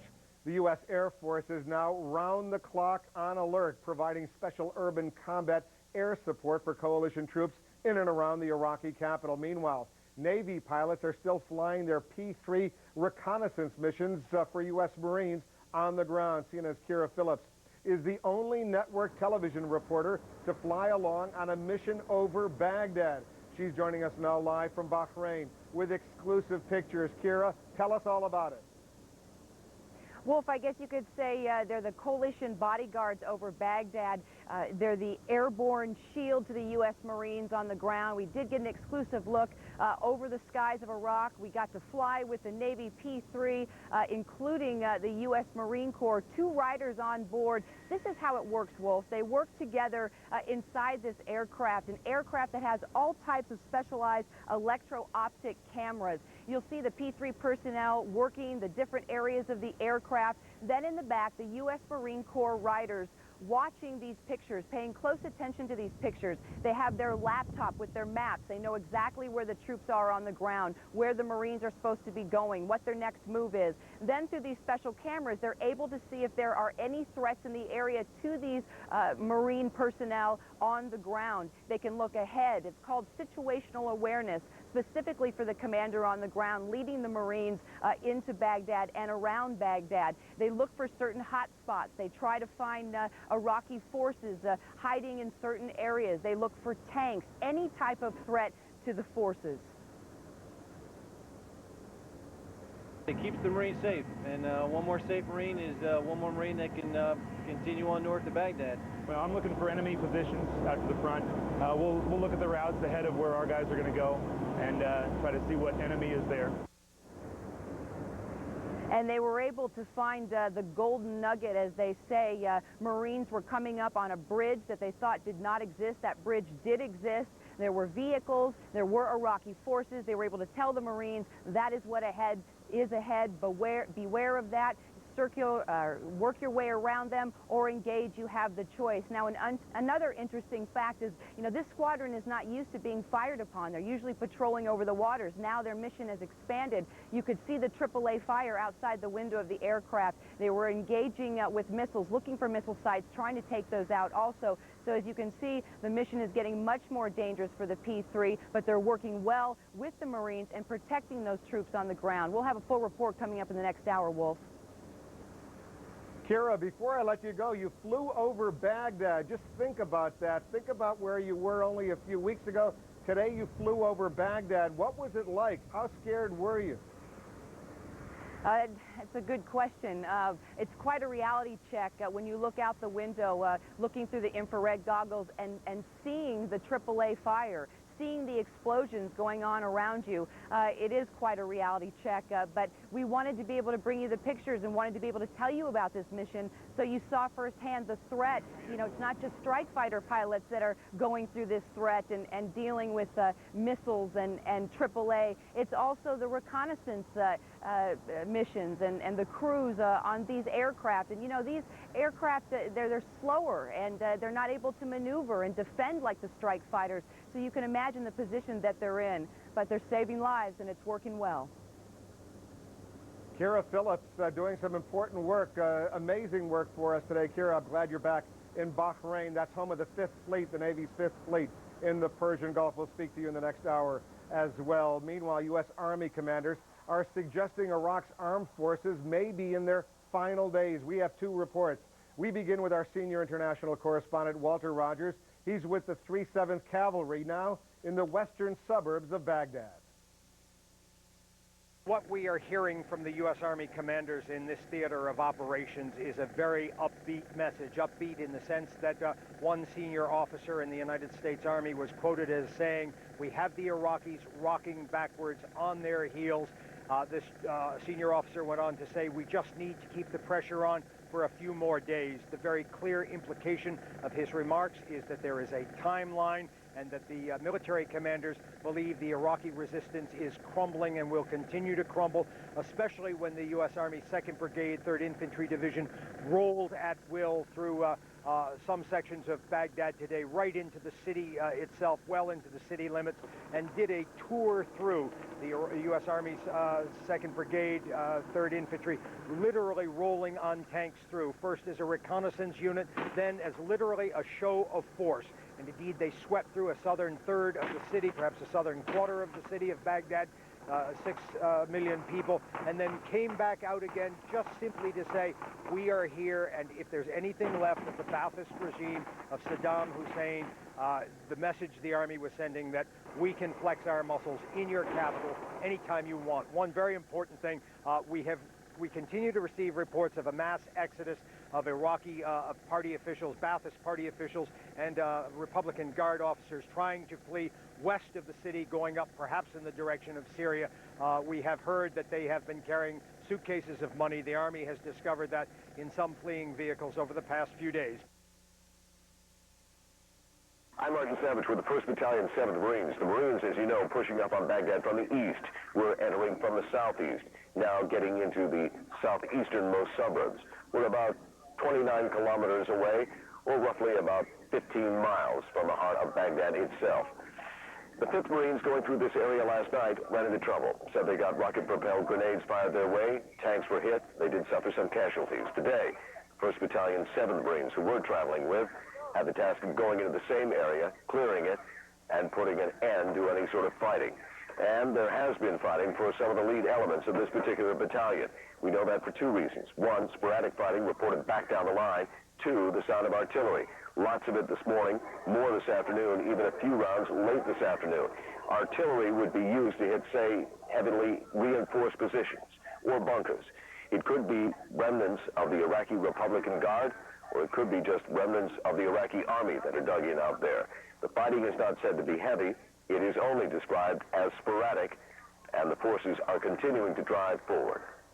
Wolf?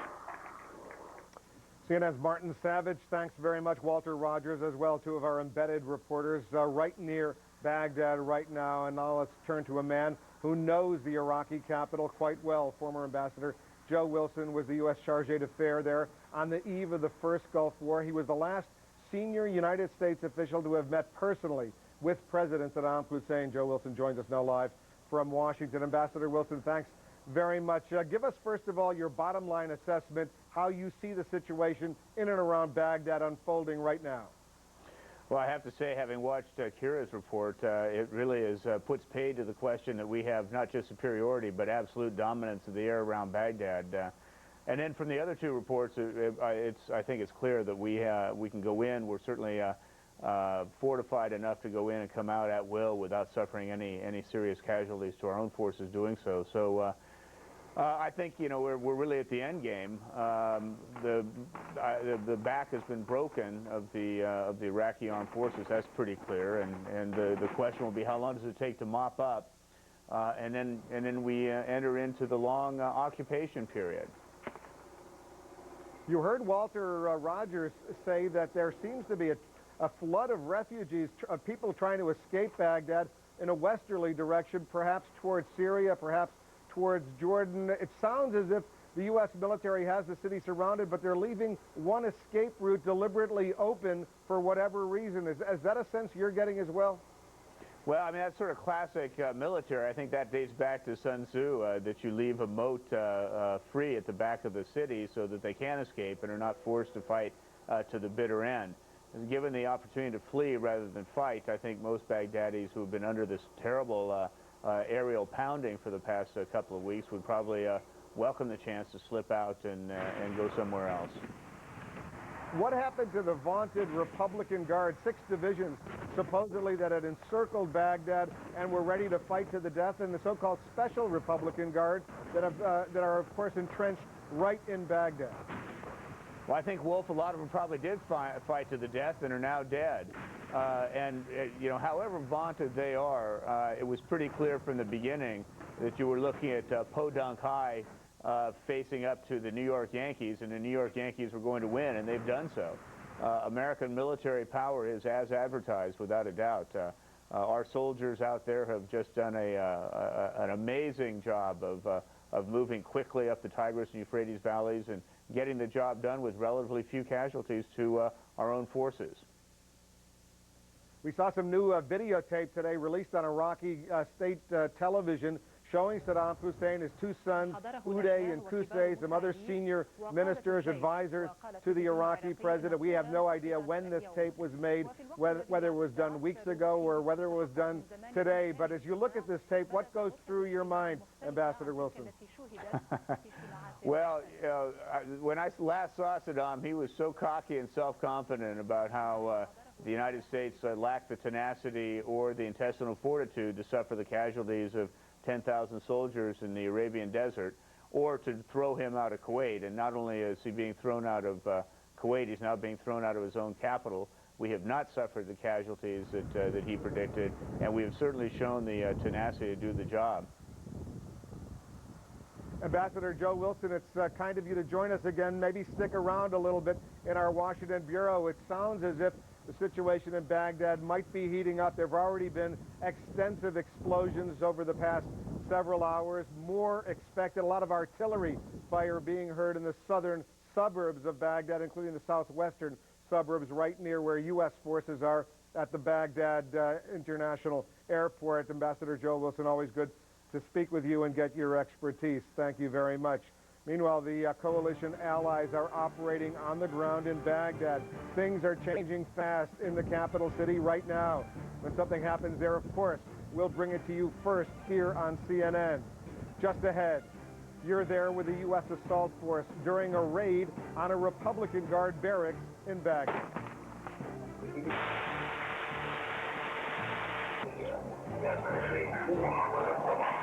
And shocking images of war's victims inside a hospital in Nasiriyah. And what about the fate of Saddam Hussein and his sons? Are we any closer to finding out what happened to them or where they are? Stay with me.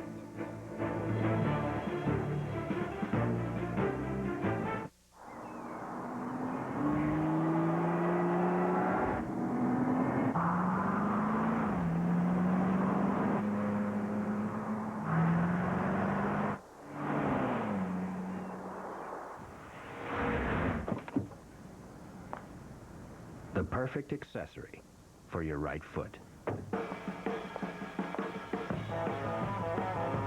Cadillac CTS. Breakthrough. What's this? Breakfast. It's kind of early, buddy. You guys need to take some cholesterol off of you. Honey, have you been reading the Cheerios box again? I get that out the box? Cheerios is still the only leading cold cereal clinically proven to reduce cholesterol to help your heart. That was very thoughtful of you. Very early, but very thoughtful. Cheerios, good for the heart. The race to Baghdad is on. Convoys, though, did not stop. That is not their purpose here. This now becomes a high-risk and difficult military operation. All of this is happening in real time. 30, 40, yeah, 50. So.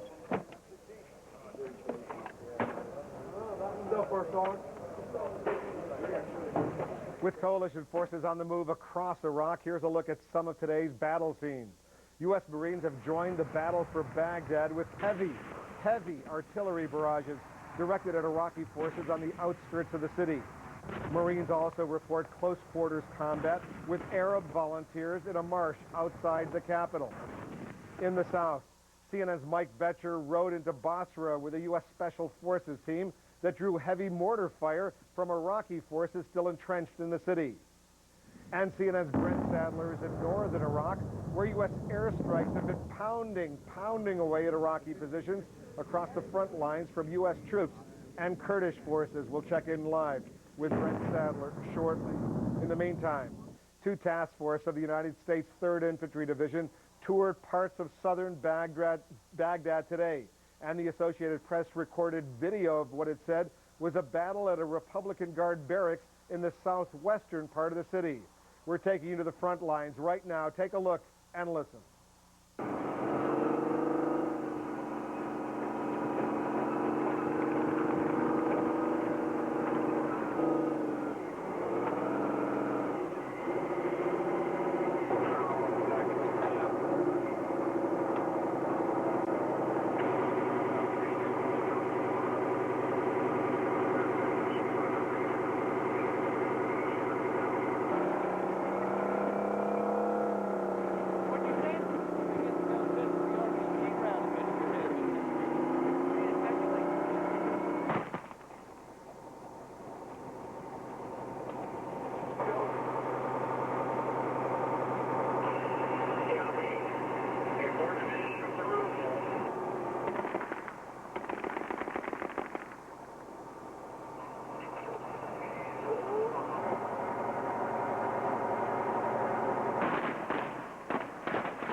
As the video ended, Iraqi tanks appeared to be afire, and smoke was billowing through the entire neighborhood.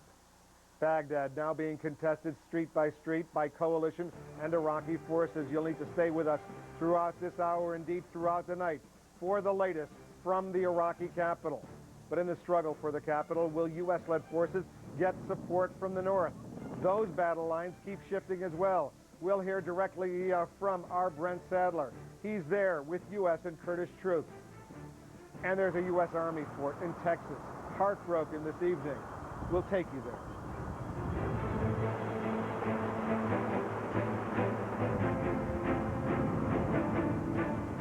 CNN's continuing coverage of the war in Iraq. Evidence of atrocities? A gruesome discovery in southern Iraq. An in-depth look at the possibility of chemical attacks on U.S.-led forces pushing into Baghdad. A CNN exclusive, a flying glimpse at the new strategy to protect coalition forces on the ground. These stories and more tonight at 6 Eastern. Stay with CNN, the most trusted name in news. Mr. Hogan is here to talk about software. Yeah. Beautiful day, isn't it? So, how much software would you like to buy? We're thinking about a license for 20 servers. Great! 500 it is. We're not that big of a company. Great! 500 it is. Mr. Williams for 230 is here. Great! Thank you. Does any software company actually listen? We do. Introducing Flex Select Licensing from Computer Associates.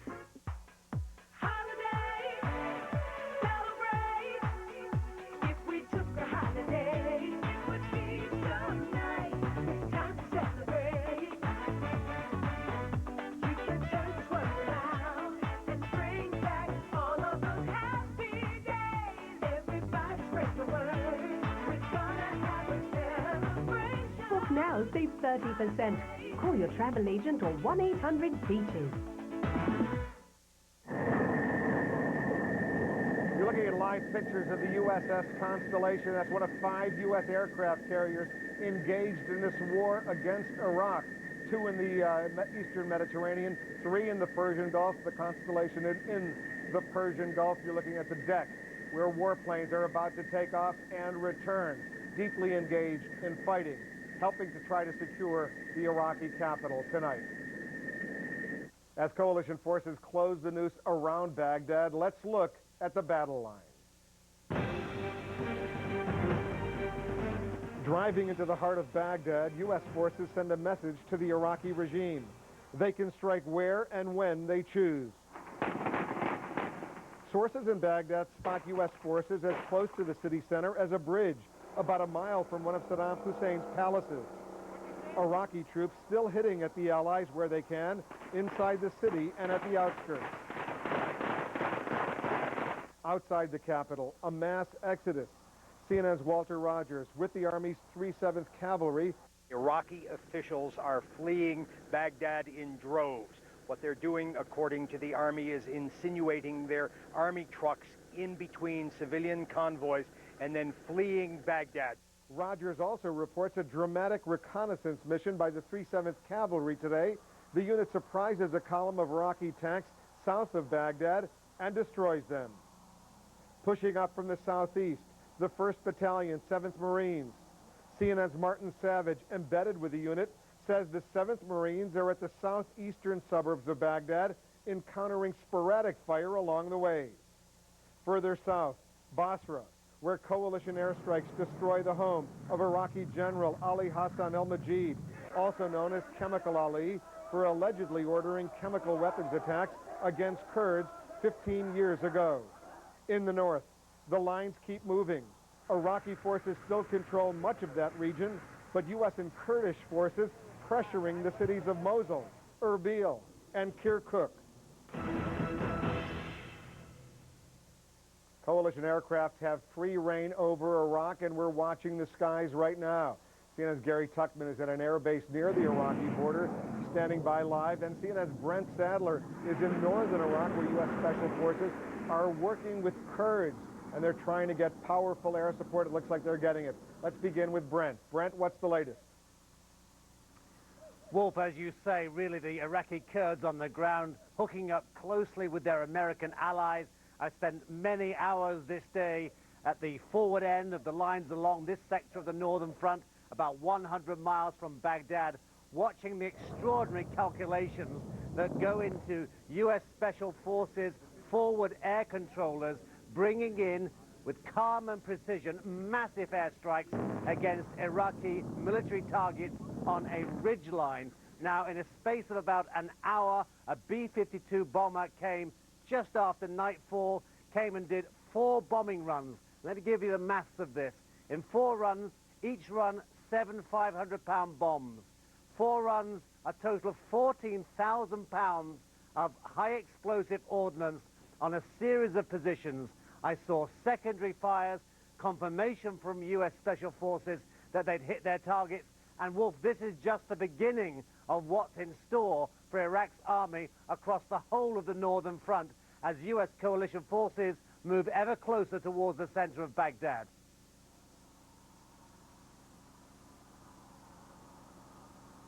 Brent, before I let you go, I have one important question I have to ask you about those oil fields in northern Iraq. A huge deal was made about the southern Iraqi oil fields. The Iraqi regime apparently tried to destroy some of them. The U.S. and British forces got that under control. What about in the north? A third of Iraq's oil supplies up there. Are the Iraqis trying to destroy any of those oil wells? As you say, Wolf, very important oil reserves up here. Kirkuk sits on most of those oil reserves, but as yet, no reports of any attempt to destroy those precious oil fields for the rebuilding of a future Iraq without Saddam Hussein. What you're seeing on the ground here is the Iraqi army, maybe Fedayeen Special Forces, really under extreme and building pressure from these airstrikes, getting more and more coordinated with the Kurds, really pinning them down. They perhaps don't have much time to go and look about setting charges, blowing up those oil fields. But at the moment, no reports of any attacks against them, Wolf. Brent Sadler for us in northern Iraq. Thanks very much, Brent. Let's turn now to Gary Tuckman. He's one of our embedded correspondents. He's at an air base not far from the Iraqi border. He's joining us now live. What's the latest over there, Gary? Well, Wolf, here's the latest news. The Air Force is changing tactics to increase the pressure on Iraq's capital. As of now, highly placed Air Force officials say there will be planes over the city of Baghdad 24 hours a day. They will remain there until the war is over. And here's how it will work. At all times, there will be a minimum of 2 planes over Baghdad. They will act as dispatchers of sorts. When troops on the ground, coalition troops, say they need support, say they need bombs or missiles, those 2 planes will call in at least 6 other planes, and sometimes more. Some of the planes they'll call in include these A-10s behind me, the A-10 attack craft that are based here at this air base near the Iraqi border. In addition, they'll call in F-16 fighter planes. The A-10s, the F-16s will drop their munitions to support the ground troops. So there will always be at least 2 planes over Baghdad, sometimes more. Throughout the 15 days of the war, there have been lots of sorties near Baghdad, but not always air cover over Baghdad. Now the planes will remain there until the war ends. The Air Force is calling this a new urban close air support, and it will be a combination of the air support, the ground troops that will remain there until the war is over. Wolf, back to you. Gary, a quick question. We heard earlier today in one of your reports from the U.S. Air Force commander, General Michael Mosley. He's based in Saudi Arabia. We haven't heard much from him. Certainly we haven't heard much from Saudi Arabia, but he's basically running the air war from a base in Saudi Arabia. Why now? Why is he going public, speaking with reporters at this sensitive stage, given the sensitivities of the Saudi government?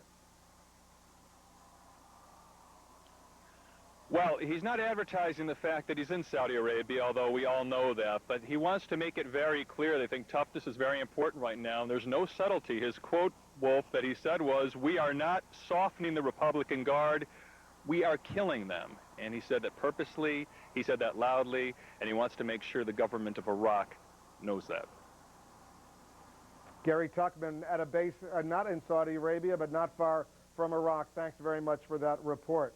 Things could change at any minute in Baghdad. You'll see the latest right here on CNN as soon as something happens. How does the coalition plan on taking the Iraqi capital? A closer look at the strategy. That's just ahead. Assault, on the Iraqi leadership. Coalition forces hunting for Saddam Hussein. They hit the home of one of his cousins. What are the results? And what did British forces find in a makeshift morgue?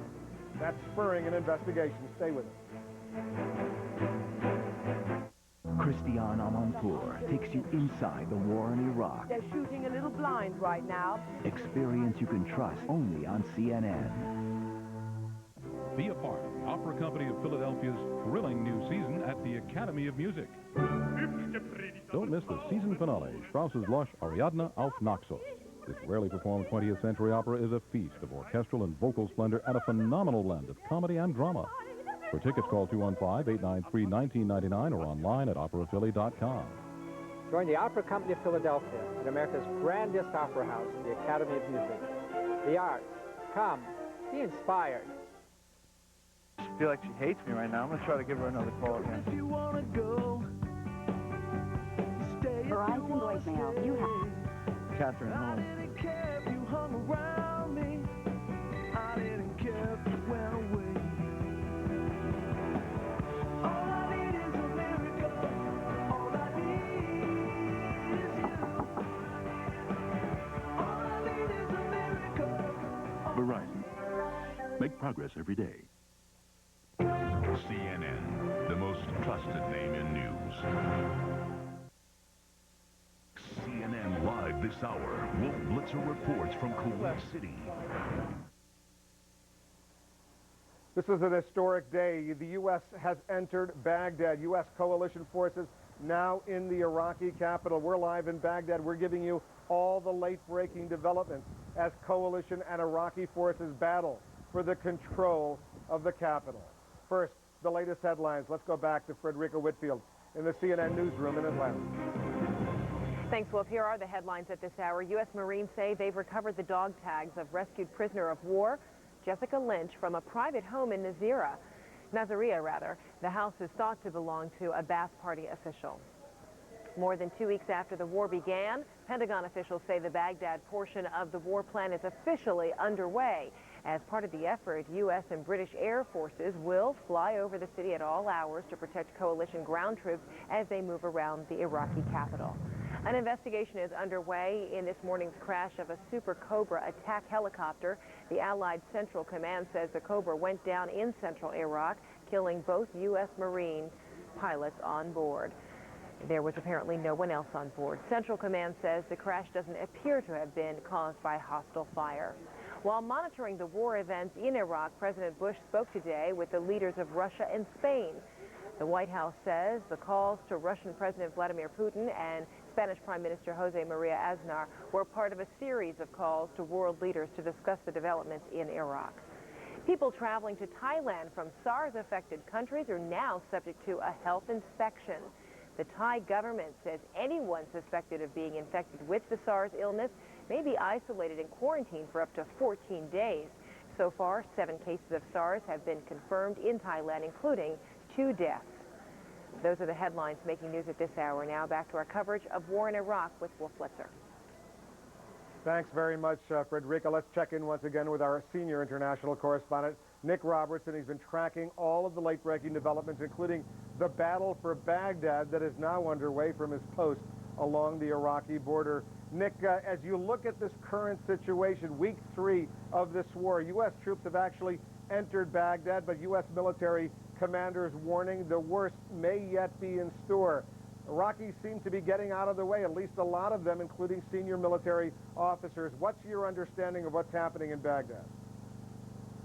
Well, talking to the sources that I have in Baghdad, they've been telling me from what they see, the Iraqi military seems to be trying to separate civilian from military emplacements inside the city. We are told by our sources that Iraq's military are, in fact, telling civilians to get out of the way in some particular areas of Baghdad, clearing them out. What is happening, we are told, is that in a park area close to the center of Baghdad on the southwestern side that's very close to the international airport where coalition forces are, that Iraqi forces have been mustering tanks and artillery pieces in that particular area, also setting up checkpoints and roadblocks again in that southwestern sector of the city. These areas we understand the civilians have been told to leave. We understand as well that there are a lot of Fedayeen fighters and Republican Guard fighters who have been moved into this particular area. Iraqis in the city are saying that they are definitely seeing, and they certainly understand, that coalition forces are close to the city. They have seen them on the southwest of the city. They have seen them on the southeast of the city. Indeed, they say that they believe the coalition forces have a checkpoint on the northern outskirts of Baghdad at this time. But the overwhelming picture we are getting from our sources in the capital at this time is that there is bombing going on towards the west of the city, towards the southwest, rather, towards where the international airport is. But at this time, very many more Iraqi soldiers on the streets than civilians. Most of the civilians, it seems, are either indoors or have left the city at this time, Wolf. Nick Robertson watching all of these developments for us. Thanks very much, Nick, for that report. We'll be checking back with you, of course, throughout the night. Let's go live to the Pentagon now. That's where CNN's Chris Plant is standing by. What are they saying there, Chris? Hi, Wolf. Well, of course, the major event of the day was the big surprise for everyone this morning when the 3rd Infantry Division showed up in downtown Baghdad. It wasn't really expected by anyone, at least that we spoke to here last night. Certainly wasn't expected by the Iraqis, and suddenly American heavy armor from the 3rd Infantry Division, M1 tanks, and Bradley fighting vehicles engaging Republican Guard positions inside of Baghdad. Just up along the Tigris River, a mile from Saddam University, very close to downtown, not in the heart of the government building area, but close enough to get the attention, certainly, of people in Baghdad. Understand that word is spread throughout the city that the Americans are there, regardless of what the information minister has been saying in press conferences. It's clear now that they're in close, and the 1st Marine Expeditionary Force coming into the city from the south and east can be expected to show themselves very soon also. As Gary Tuckman was reporting, there will also be an increase in close air support coming from a variety of aircraft looking for artillery and mortar positions inside the city of Baghdad, many of which have been snuggled up against schools and hospitals and mosques and other sensitive sites. So there will be a lot of special operations activity, and we'll see F-18s and F-14s flying off of aircraft carriers coming into the city looking to plink targets, as they say, tanks belonging to the Republican Guard, and also smaller artillery pieces that could pose a threat to forces at the airport or coming into the city. There's also a great deal of concern, Wolf, as you know, that the Iraqi forces themselves may open fire on some Shia neighborhoods in Baghdad and try to blame the coalition for those strikes. So a lot of activity moving very much into downtown Baghdad, happening on a schedule well ahead of what most people expected. Wolf? Chris Plant at the Pentagon, and this important programming. You know, tomorrow I'll have a special interview with the Vice Chairman of the Joint Chiefs of Staff over at the Pentagon.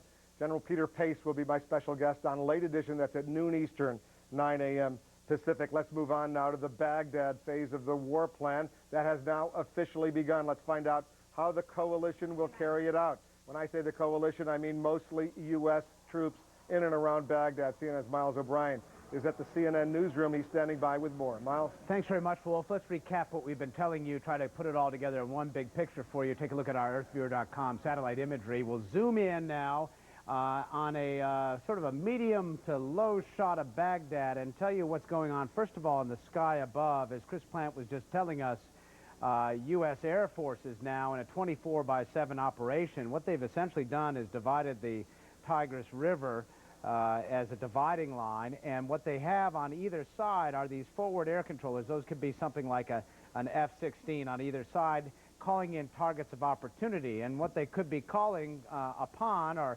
F-18s, F-14s. Those are carrier-based. Matter of fact, we have some live pictures from one of the carriers right now in the Gulf, indicating flight operations very active right now.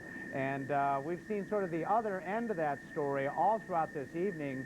As you see there, there's an F-18, as a matter of fact, that is getting ready to take off, full power and afterburners, getting ready for its next sortie. Perhaps very likely that he will be coordinating with those forward air controllers and engaging in some sort of attack on ground forces there in the city of Baghdad. Get ready for that takeoff right now. All throughout the evening, we've been seeing explosions, as I say, the other end of these sorties. These explosions happening right near the Palestine Hotel, near where the International Press Corps, by the way, is located. Now, let's get back to earthviewer.com. I want to take you over to the what was Saddam International Airport, now Baghdad International Airport. We do know the 3rd Infantry is there. They are very busy, not just above the ground. They're looking at the network of tunnels underneath, trying to secure those as well. We know they've made some forays into the city and have certainly branched out and secured areas nearby. For example, we know that this is, that we're zooming up on now, is a Republican Guard barracks, and might very well be a target of opportunity for that 3rd Infantry. Meanwhile, let's not forget the Marines, all the way on the other side of the Tigris River, as we look at some video from the 3rd Infantry involved in that engagement. Let's go back live. We'll show that F-18. Apparently we lost it. And let's just show you quickly the approach that the Marines are facing right now as they come in. They're coming in through the side of Baghdad, the east side of Baghdad, that takes them through the, ultimately, the oldest part of the city. And undoubtedly will be, they'll have to come up with a plan there to deal with sorting out the foes from the friendlies. Obviously, the challenging prospect of urban combat lies ahead. And, Wolf, it's worth pointing out that the idea here, according to the coalition to the U.S., is not to create a siege, but to create a zone of control around Baghdad, which allows humanitarian aid in and out, and then focusing on specific targets. Wolf? With those occasional probes as well directly into the city. We'll see how those probes unfold. Miles O'Brien at our military desk in the CNN newsroom. Thanks very much. The streets of Baghdad, now the main battle lines in this war. Stay with us this hour, indeed throughout the night. The situation in the Iraqi capital is very, very fluid. You'll see the latest here on CNN immediately when it happens. And just ahead, one U.S. Army base in Texas today feeling the heaviest pain of war. We'll take you there live.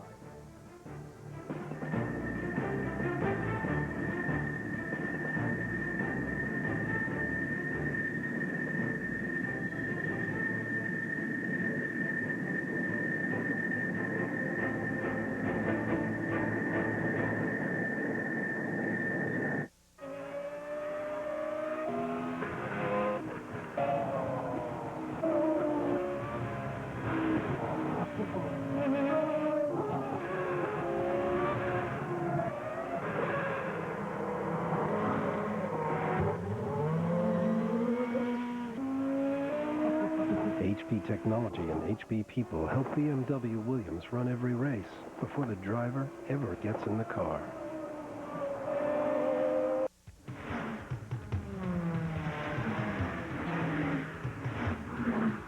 While other mortgage companies are still filling out the paperwork, Ditech.com is busy processing your loan. Right now, you can apply for a second mortgage with a no closing cost option. It's a whole new way to get a mortgage. Just log on or call 1-800-71-FIXED. Ditech.com, your mortgage solution delivered. Because things are changing so fast, trust CNN. With more frontline reporters, experts who have been there, and the most experienced journalists. Because you need all the facts. Stay with CNN, the most trusted name in news.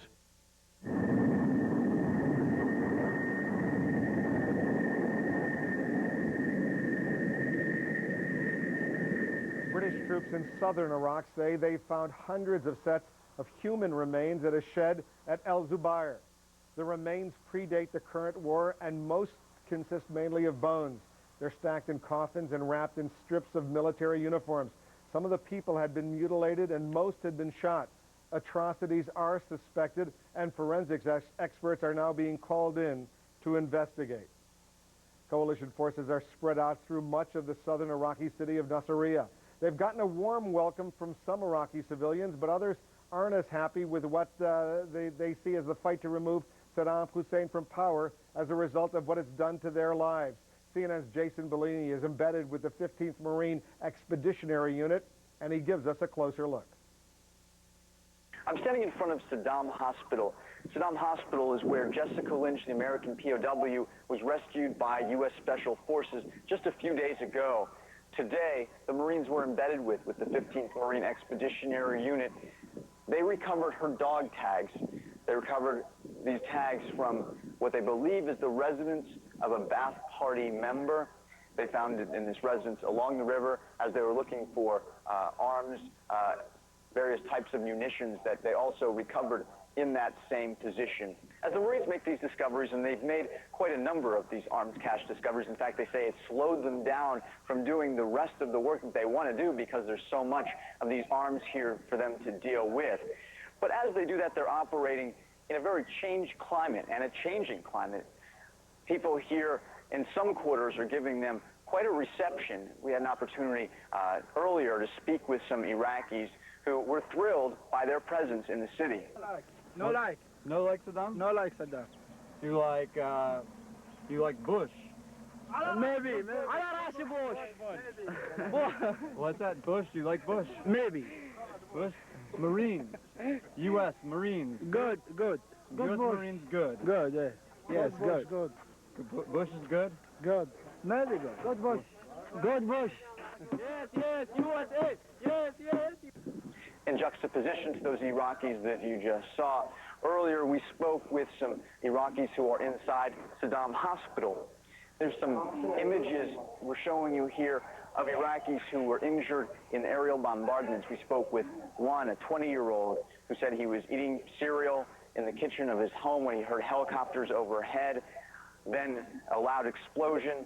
His father was killed in the blast, and he's been in the hospital and will likely be in this hospital for quite a long time with his injuries. Some very tragic injuries witnessed inside of that hospital, and some very tragic stories, tragedy that's come with this war. I'm Jason Bellini, CNN, Nasiriyah, Iraq. Private First Class Jessica Lynch, the rescued prisoner of war, is recovering from her injuries now in Germany. Her parents are on their way to visit her at a U.S. military hospital. Before leaving, they learned that the bodies found during their daughter's rescue included 8 members of her unit ambushed by Iraqi forces last month. One of the dead, a Native American woman, and that's cast a lot of sadness over Fort Bliss, Texas, home of the 507th Maintenance Company. CNN's Ed Lavandera is there. He's joining us now live. Ed? Hi, Wolf. Well, when Jessica Lynch was recovered on Wednesday, it spread great hope through not only the family members of those family members involved with the 507th Maintenance Company, but also here at Fort Bliss. But the news that those 8 bodies recovered near that hospital where Jessica Lynch was found turned out to be the 8 bodies of those in the 507th Maintenance Company has faded away. Hope for those family members. But each and every family member that we've heard from today has found solace in the fact that they are confident in what their loved ones were doing, and that they were following a noble cause. Is grim and ugly, and not without cost. Today is a day of remembering with honor Marine Lance Corporal Eric Orlovsky.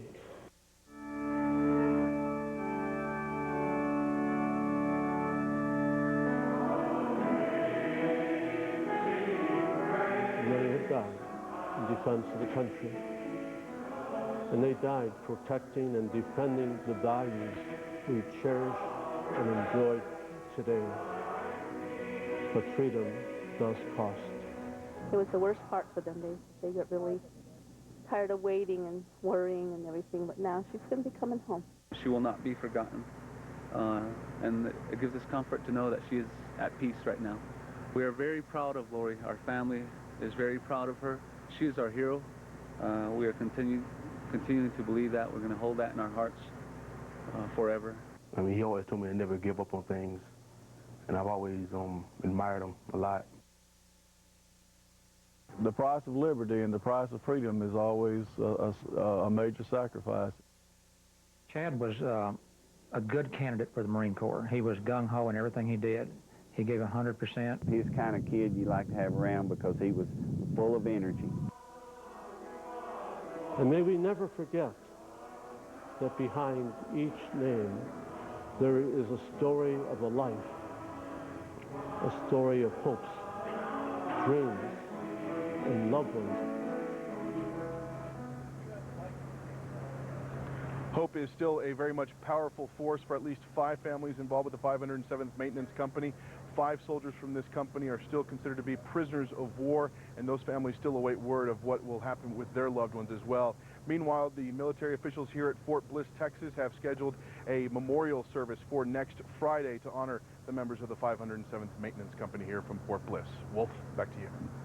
Those 5 POWs from the 507th are the ones that we saw their pictures on Iraqi television. Ed Lavendera at Fort Bliss, thanks very much.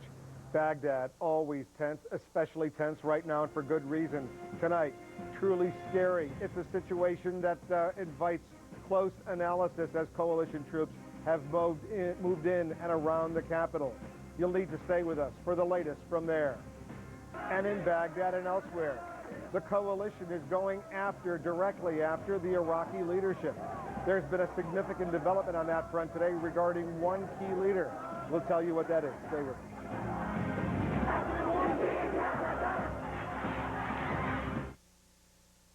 CNN's continuing coverage of the war in Iraq. Evidence of atrocities? A gruesome discovery in southern Iraq. An in-depth look at the possibility of chemical attacks on U.S.-led forces pushing into Baghdad. A CNN exclusive, a flying glimpse at the new strategy to protect coalition forces on the ground. These stories and more tonight at 6 Eastern. Stay with CNN, the most trusted name in news. Hi, we're doing a story on the finance and insurance industry. Excuse me, sir, what's your job? I'm an underwriter. What's your job? Accountant. Underwriter. Analyst. Controller. Accountant. Excuse me, sir, what's your job? No comment. What's your job? Actuary. I'm a claims adjuster. Thank you. Transactor. Controller. What's your job, sir? I help leading companies achieve their business objectives. Founded by corporate customers, we have a unique understanding of business needs. As a risk specialist, we are putting our intellectual and financial capital to work for the world's leading companies, large and small. Experience our strength. Excel Capital. Smart Balance Buttery Spreads, judged the best tasting in the soft vegetable spread category by the American Tasting Institute, helps to improve the ratio of good to bad cholesterol with no trans fatty acids and no hydrogenated oil. Use delicious Smart Balance Buttery Spreads. Closed captioning provided by the Icy Hot Patch. Hours of relief. I never know when pain's going to find me, but the Icy Hot Patch is where I find relief. Icy first to dull the pain, then hot to relax pain away for hours. I put it on and the pain is gone. USS Constellation, an aircraft carrier now in the Persian Gulf. Warplanes taking off and landing all night long. They're getting ready to help out U.S. ground forces that have now encircled much of Baghdad. We're watching that situation closely. But let's get a recap of some of the latest developments in the war in Iraq. CNN's Miles O'Brien has that. 7:11 a.m. Eastern, 4:11 p.m. in Iraq. At its daily briefing, U.S. Central Command says Operation Iraqi Freedom is far from finished in Baghdad, even though U.S. forces are inside the Iraqi capital. 8:15 a.m., Iraq's information minister reads a message he says is from Saddam Hussein, urging Iraqis to step up attacks against coalition forces. 8:36 a.m. Walter Rogers reports, according to Army sources, Iraqi officials are fleeing Baghdad in droves, using civilian convoys to avoid being targeted by coalition airstrikes. 8:43 a.m. CNN Pentagon correspondent Barbara Starr reports coalition troops entering Baghdad were met with fierce fighting, and there were casualties on both sides. 9:06 a.m. CNN's Martin Savage, embedded with the 1st Battalion, 7th Marines, reports the unit has reached the extreme southeast suburbs of Baghdad, adding to forces the U.S. says now encircle the city. 12:13 p.m. at the Pentagon, Barbara Starr reports officials say today begins a new strategy in the skies over Baghdad. The Coalition Air Force will begin providing urban combat air support over the city. Now the operating plan includes both ground and air missions. 12:21 p.m. CNN's Wolf Blitzer reports, according to an eyewitness, a bomb has hit central Baghdad only a few hundred meters from the Palestine Hotel. The Palestine Hotel is where much of the International Press Corps is based. CNN's Miles O'Brien reporting now to the Iraqi leadership. The U.S. Central Command says coalition aircraft struck the home of an Iraqi general known as Chemical Ali, the man who reportedly ordered the use of chemical weapons against northern Iraqi Kurds in 1988. General Ali Hassan al-Majid is a cousin of Saddam Hussein. There's no word whether he was home at the time of the attack, which took place in Basra, where he was placed in command of Iraq's southern forces. Iraqi television today showed more pictures of President Saddam Hussein meeting this time with his two sons, Uday and Qusay, along with several military commanders. This comes a day after other videotapes were released, apparently designed to show support for Saddam Hussein. Let's turn now to CNN analyst Ken Pollack, a former CIA Iraq expert, former official at the NSC, now with the Brookings Institute. What's your sense right now, Ken, about Saddam Hussein? Are these the final days for the Iraqi leader? Well, I think there's no question, Wolf, that these are the final days. The big question out there is whether he's got 2 or 3 or he's got 14 or 16. But it's in that time frame. U.S. forces have reached the city. I don't think that there's any hope that Saddam Hussein's regime is going to last. But there is a question out there as to whether the regime might collapse quickly. Many of the signs that we are seeing suggest that the regime might be unraveling, and you want to be very careful. It might be. Signs of the reports that regime officials are fleeing Baghdad. Clearly, the Republican Guard elements that have retreated back into Baghdad are badly disorganized. They've been badly damaged. The Iraqi High Command is trying desperately to scrape together forces to counterattack against U.S. forces to try to retake the airport, to keep us off balance and maybe delay us a little bit. But they are in tremendous difficulties right now. What about those special Republican Guard? We know about the regular Republican Guard, those 6 divisions. I think most of them are basically out of commission right now. But there was a lot of attention focused on the special Republican Guard inside Baghdad itself. What's going on with them? Well, no one really knows exactly what they're doing. We have had reports that there are military personnel all across the city. Those are probably special Republican Guards. That's what Saddam uses them for. The Special Republican Guards are really riot control police. They're internal security forces. They're thugs. They're the guys who keep order in Baghdad and in other key locations. They're not professional military personnel. They're not professional soldiers the way that the Republican Guard is. So on the one hand, they are much more committed to Saddam because of tribal affiliations, because of other bonds of loyalty. On the other hand, they don't have the same kind of training that the Republican Guard does. So as far as presenting a problem for U.S. forces, it's a mixed bag. They might be more devoted, more loyal, more willing to lay down their life for Saddam, but they're going to have less capability to actually fight back against the United States. And as best we can tell, by and large, Saddam continues to use the remnants of the Republican Guard to actually fend off U.S. forces, and he's keeping the Special Republican Guard mostly to control the city of Baghdad. All right, we're going to have to leave it right there. Ken Pollack, our analyst, always helping us. Stand by. We'll be speaking with you, of course, throughout the night, our special coverage. We have another special hour coming up right now, a special edition of Wolf Blitzer Reports, and that begins right after we check the latest developments.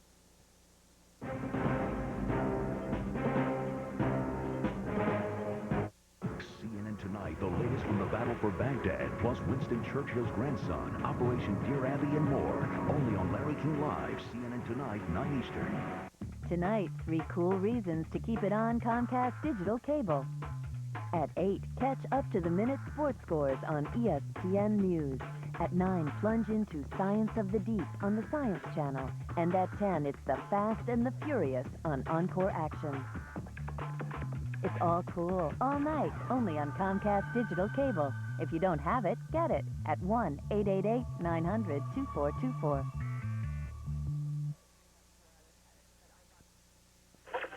Upgrading to a new HD TV? Connect with Comcast Digital Cable. Comcast makes it easy to enjoy some of the best high-def premium and local broadcast programs available with up to 1080i resolution and sound formats including Dolby 5.1. And once Comcast installs HD TV equipment, there's no equipment to buy or replace.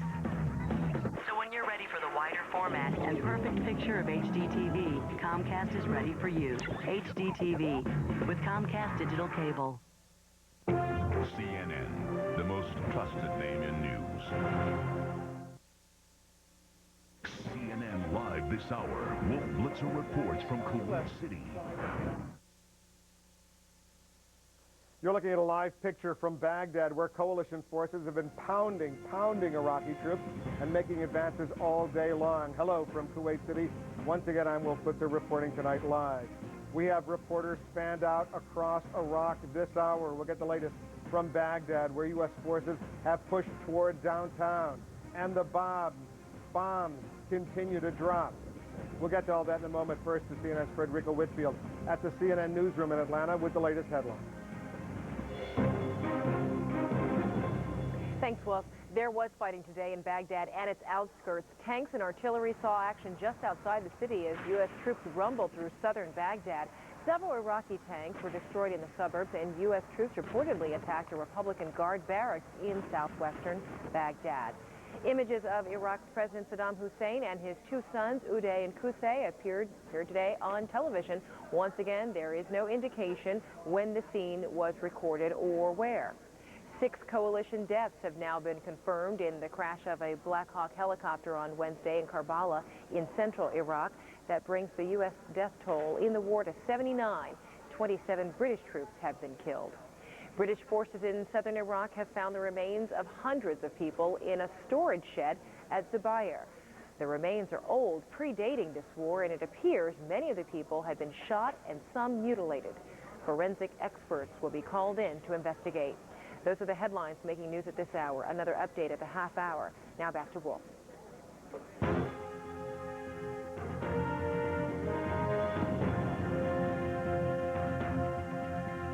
You're looking live at the Iraqi capital, where coalition forces have dominated the battlefront all day and into the night, both in the sky as well as on the ground.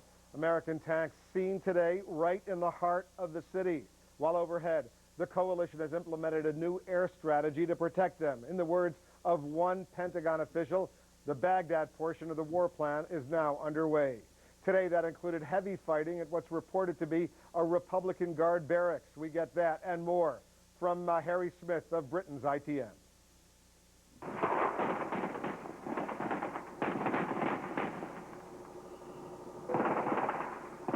It's the fight they'd been waiting for. The tanks of the American 2nd Brigade taking the war right to the heart of Saddam's much-vaunted defenders. To the Republican Guards, holed up in their barracks in the southwestern suburbs of the Iraqi capital.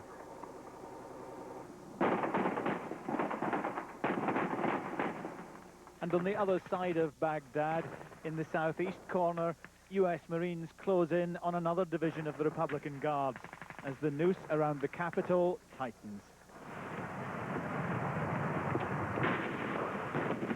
Today's assault followed another night of heavy bombardment in and around Baghdad as shells rained down on units of the Republican Guard and other military targets.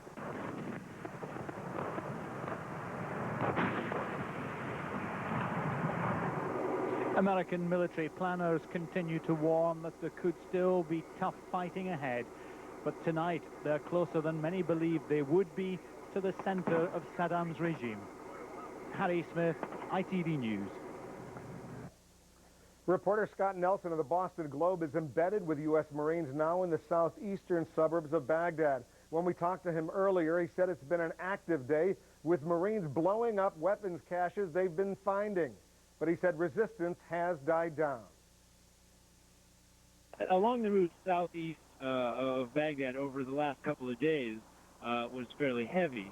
Thursday and Friday were both relatively heavy fighting along the way, a lot of tank-on-tank fighting, a lot of air shelling of tanks and bunkers, and it was relatively stiff resistance up through the last 40 or 50 miles toward Baghdad.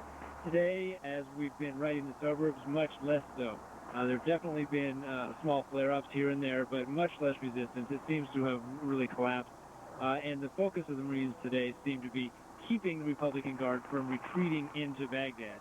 The fight to get here is essentially over. At this point, they feel like they're mopping up the Republican Guard, just trying to keep them out of the city at this point, but the fight is largely over. It certainly feels like it's largely over from here.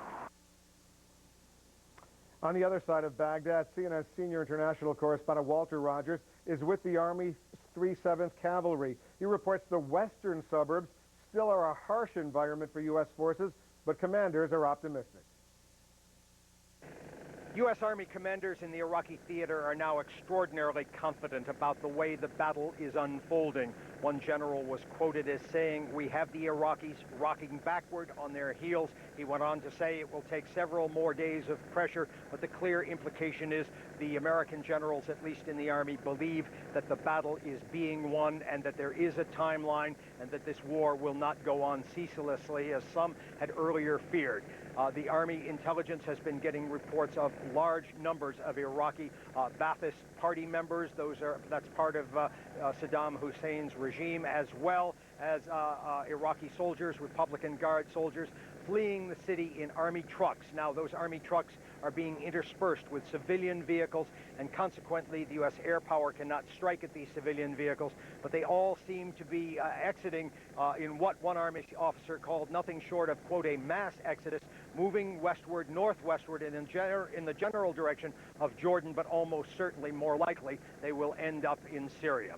Walter Rogers, CNN, with the U.S. 7th Cavalry on the outskirts of Baghdad. Also on the outskirts of Baghdad, a Reuters crew came upon this scene, a group of Iraqi soldiers and civilians celebrating around what appears to be a charred American tank. This is near the Baghdad airport, which coalition forces took over after heavy fighting. Reuters says U.S. military officials tell them one tank in the area was abandoned because of mechanical problems. And Abu Dhabi television showed this Iraqi soldier displaying what Iraq says is a shirt belonging to an American fighter. We've blurred the name to protect the identity. Iraq's information minister says it's one of many such finds. U.S. Central Command says it has no information to support that. Meanwhile, a new coalition air strategy is now in effect over Baghdad, with fighter and bomber planes flying at all times, repeat, all times, to protect ground forces. For more on the air campaign, we go live to CNN's Gary Tuckman. He's at an air base near the Iraqi border. Tell us about this new strategy, Gary. Well, Wolf, here's what we're being told by coalition military officials, that the skies over Baghdad will not be empty again until the war is over. Air Force officials saying there will be warplanes over Baghdad 24 hours a day, and here's how it will work, Wolf. There will always be 2 aircraft over Baghdad. We are being told the type of planes they are is being kept classified. However, those planes will act as dispatchers of sort. Whenever ground troops on the ground need help, these dispatcher planes will then call in 6 or more fighter or attack craft, including this A-10 attack plane behind me, that type of plane, and also the F-16 fighter planes. Those planes will always be orbiting the Baghdad area. When they get called by the dispatchers, they will then fly over Baghdad and drop whatever bombs or missiles are necessary. It is a forceful plan backed up by forceful language. The air commander for CENTCOM, Air Force Lieutenant General Michael Mosley, saying, quote, "We are not softening the Republican Guard, we are killing them." We are being told there will be 1,850 sorties total between this morning and tomorrow morning, flown by Americans, Australians, and British pilots. We spent some time today at the Royal Air Force compound on the base we're staying at here near the border of Iraq. We talked with a British pilot, and we asked him about his cooperation with the Americans. Do you ever feel overwhelmed by the American forces here? Not really. We've been made to feel very welcome on the base and also completely part of the coalition, airborne and on the ground. We've been part of the team and just made to feel just exactly that. How does it make you feel protecting the British ground forces, being from the United Kingdom? It's nice to work with our own guys. We hear just on the radio, you can get the old colloquialism in, and they're the guys we train with at home, but it's actually not that much different from working with anybody else. So once again, coalition leaders plan continuous, intense pressure, intense air support over the head of Saddam Hussein, if he's still there, if he's still alive. Wolf, back to you. Gary Tuckman at a base along the Iraqi border. Thanks, Gary, very much. CNN's Nick Robertson, of course, is keeping track of all these historic, late-breaking developments involving Baghdad. He's joining us also from the Iraqi border, this time in Jordan. Nick, what's your sense right now? It's late, it's in the middle of the night, getting close to daybreak pretty soon over there in Baghdad. How are the people of Baghdad going to respond to what is dramatically unfolding right now? Well, certainly some of them have been showing their response already, and that is to leave Baghdad and get out of the way of the fighting. And we do understand from our sources in Baghdad that Iraqi officials have been telling residents of the western part of the city to get out of their homes and move away because it's just not going to be safe. These areas have been turned into military areas. How are the people of Baghdad going to react to what they're hearing on television, that they're being told that the coalition does not control the airport? They're being shown pictures this evening of President Saddam Hussein and his two sons, an effort by the Iraqi leadership there to show that they're still in control. Yet the Iraqi people in Baghdad have to reconcile this with what they've been seeing all day. Coalition forces in the southeast of the city, coalition forces in the southwest of the city, the south of the city. Iraqis in Baghdad, we understand, also believe that there's a coalition checkpoint on the northern outskirts of Baghdad. What they see in the city at this time is their own city becoming increasingly more full of soldiers. The Iraqi government aligning tanks and artillery pieces very close to the center of the city, aligning them on the southwestern side, apparently forming some sort of front line against the coalition forces who are at the international airport on the southwest of the city. But how are they going to react to all of this?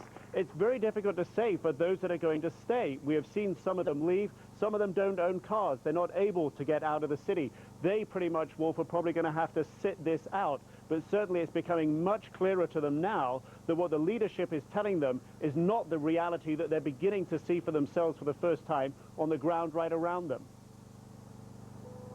Nick, you've spent months and months and months in Baghdad. We've seen those pictures of a lot of Iraqis. They have rifles. They have machine guns. It seems almost everybody has weapons over there. It sounds like it could potentially be, if it gets down to house-to-house fighting, pretty brutal. If people in the city are armed to the extent that the Iraqi authorities have given us to believe that they are, and certainly my experience in Baghdad shows that anyone who's been aligned with the ruling Ba'ath Party, and throughout the country there are reportedly 2 million members, anyone who is aligned with the Fedayeen, the Republican Guard, or any of the paramilitary resistance fighters will likely be armed. There are certain neighborhoods of Baghdad, one thinks of the predominantly Shia neighborhood, Saddam City. Perhaps as many as 2 million people live there. Now that's an area that the Iraqi regime does not believe particularly supports it in any way, shape or form. It's an area where there's been revolts before that the government's put down. So it's unlikely that those sorts of areas there would be, the population would be heavily armed. But in other areas, yes, they would have weapons, and if they do what they say they will, which is defend their houses, it will make going tougher for coalition forces. But we still have yet to see that sort of house-to-house fighting in Baghdad, Wolf. Nick Robertson, a man who knows Baghdad very well. Nick, thanks very much. Let's speak to another man who knows Baghdad very well, the former U.S. Ambassador Joe Wilson. He was the U.S. Chargé d'Affaires in Baghdad on the eve of the first Gulf War. Ambassador Wilson, as you look at the situation right now, would you guess, and I know it's only a guess on your part, but it's an educated guess, would the Iraqi leader Saddam Hussein remain in Baghdad or head out of town perhaps to his ancestral hometown of Tikrit?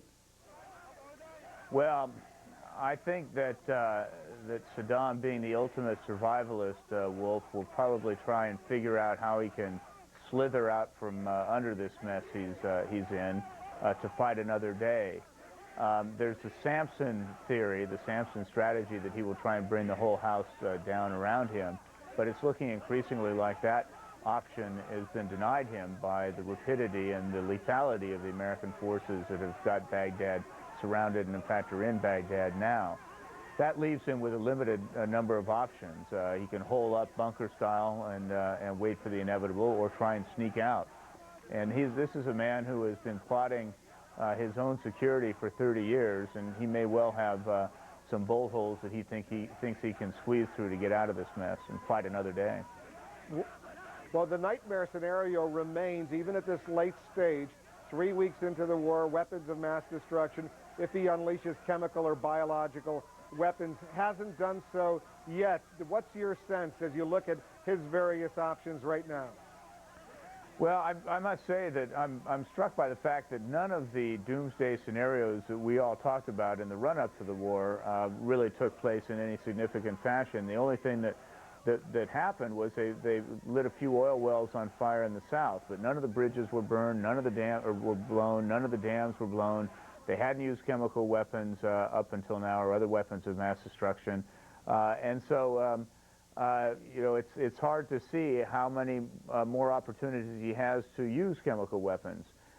If the command and control structure has eroded as much as it looks like it has, how are these orders going to get communicated, and who's in charge, and who's got their finger on the trigger and is ready to use them? I wonder, I worry about it. Certainly military planners will continue to worry about that, but it strikes me as being less and less likely.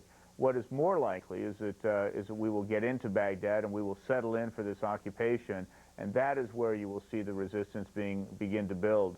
And the 2 million guns that Nick Robertson was talking about will begin to be trained upon the backs of our occupying forces. Lest anyone think this is over with, forget about it. It's hugely, hugely complicated, and the political fallout could be very, very dangerous. Joe Wilson, as usual, thanks very much for joining us. British forces in southern Iraq have made a grim, very grim discovery, a makeshift morgue full of human remains, along with evidence some suffered a gruesome death. Tim Ewart of Britain's ITN was there. It was a discovery that horrified the soldiers who made it. The remains of hundreds of men were found in plastic bags and unsealed hardboard coffins. British troops found the bodies at an abandoned Iraqi military base on the outskirts of Azubaya. The evidence suggested it was the scene of appalling atrocities. The teeth in many of the skulls had been broken, and bones appeared to be wrapped in strips of military uniform. It's not clear how long the bodies had lain here, but they were clearly not from this war. You come to expect everything in war fighting. The coffins were there. It was a bit more of a surprise when I discovered the bags with the human remains inside. Inside a neighboring building, there was evidence of cells and a catalogue of photographs of the dead. Most had died from gunshot wounds to the head. Others were mutilated beyond recognition, their faces burned and swollen. Outside, soldiers discovered what they described as a purpose-built shooting gallery, the brickwork behind it riddled with bullets. Identity cards revealed the names of some of the dead. Forensic specialists will now visit the scene and hope to establish the truth of what happened here and when. Today's discovery seems to provide shocking evidence of atrocities under Saddam Hussein's regime. Most people are afraid to talk openly about what's been happening here. But when they do, British soldiers believe more horrors will come to light. Tim Ewart, ITV News, Azubaya. Meanwhile, U.S. Central Command says coalition planes bombed the home of the Iraqi general known as Chemical Ali. Ali Hassan al-Majid, a cousin of Saddam Hussein, got the nickname for reportedly ordering a chemical attack against Kurds at Halabja in northern Iraq in 1988. About 5,000 people are believed to have died. The Central Command says 2 planes attacked the home in Basra early this morning. It's not known if al-Majid was there. Although coalition forces have not found any weapons of mass destruction so far in Iraq, they remain understandably vigilant. In fact, that's the primary duty of one special army unit. CNN's Harris Whitback reports from south central Iraq. Detect any known agent. Sergeant Paul Salceda has a critical job at this Iraqi airbase now taken over by coalition forces. He is an expert on chemical and biological warfare. His job is to protect the forces here against that potential. We can detect from up to 5 kilometers, and we can actually predict which way the vapor hazard is traveling. The threat level at this base was lowered on Saturday, allowing service members to take off the chemical suits they've been wearing for days. But those in charge of keeping the base safe are not relaxing. Not yet. It has decreased, but it's not gone away. Okay, so I have my systems up running 24 hours a day so we can detect some of it was to happen. The U.S. Army is in charge of detection and decontamination. It uses sophisticated and highly mobile technology. Vehicles like these are among the first lines of defense in case of chemical or biological warfare. The information gathered here is used to warn those who might be in harm's way. They operate in the battlefield or in areas like this one, where discoveries made when the base was taken over made many people nervous. There's reports all throughout the air base. There's all kinds of NBC gear in most of these buildings. We found 2 different kinds of masks. One's an aviator mask that has a full frontal face shield. The Iraqi protection gear was handed over to Iraqi POWs currently being held at the base so they too could be protected in case of attack. The possibility of chemical and biological attacks is very much on the minds of the base's current occupants. It's there. We're still waiting. Hopefully they don't use it. If all we do is sit here and all we do is do our job and we're not very busy, that's good. But if we get busy, that's kind of a bad thing. So hopefully we will remain status quo. A fervent wish from soldiers who have already dramatically altered the status quo here. Harris Whitbeck, CNN in South Central Iraq. Ride in the sky over Baghdad, a CNN exclusive. Our Kira Phillips takes us on a secret and dangerous mission over the Iraqi capital. Plus, Gone but not forgotten, the coalition forces who didn't make it out alive. And fallen dictator. U.S. troops take down Saddam across Iraq. First, these images from the front line.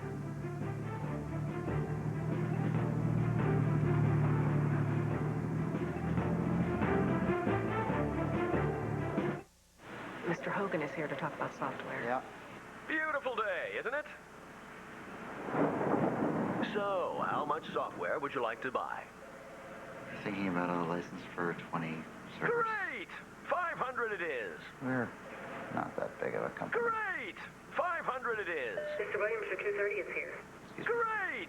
Thank you. Does any software company actually listen? We do. Introducing FlexSelect Licensing from Computer Associates.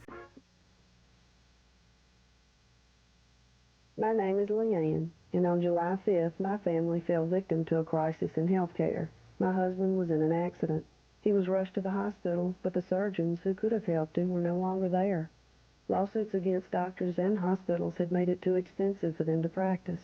We didn't get the care we needed, and today we suffer. But you don't have to. Congress can change the law. Tell Congress to support medical liability reform now. The power of trust. America's most credible news source, year after year. The power of pictures. Images live the instant the story happens. The power of reporting. More bureaus than any U.S. television news organization. The power of CNN. The most trusted name in news.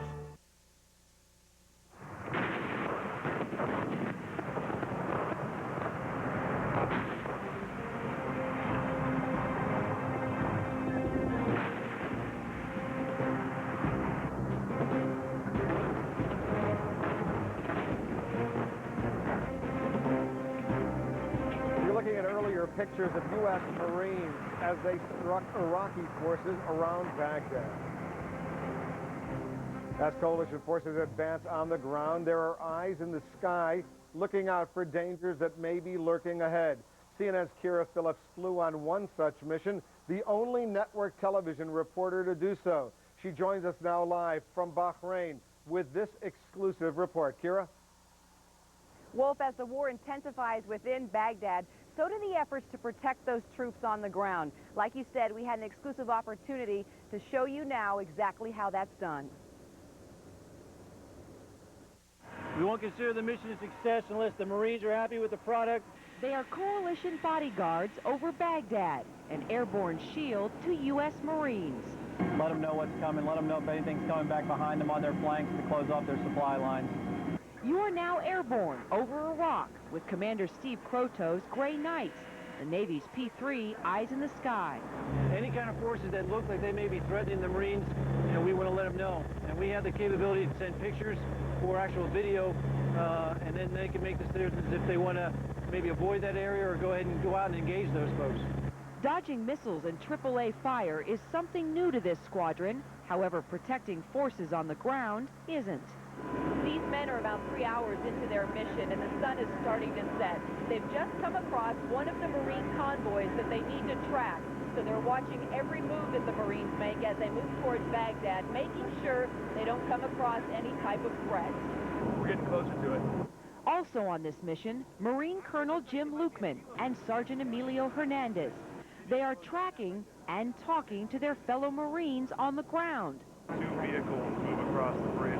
Making sure they don't get ambushed. Well, I'm looking for enemy positions out to the front.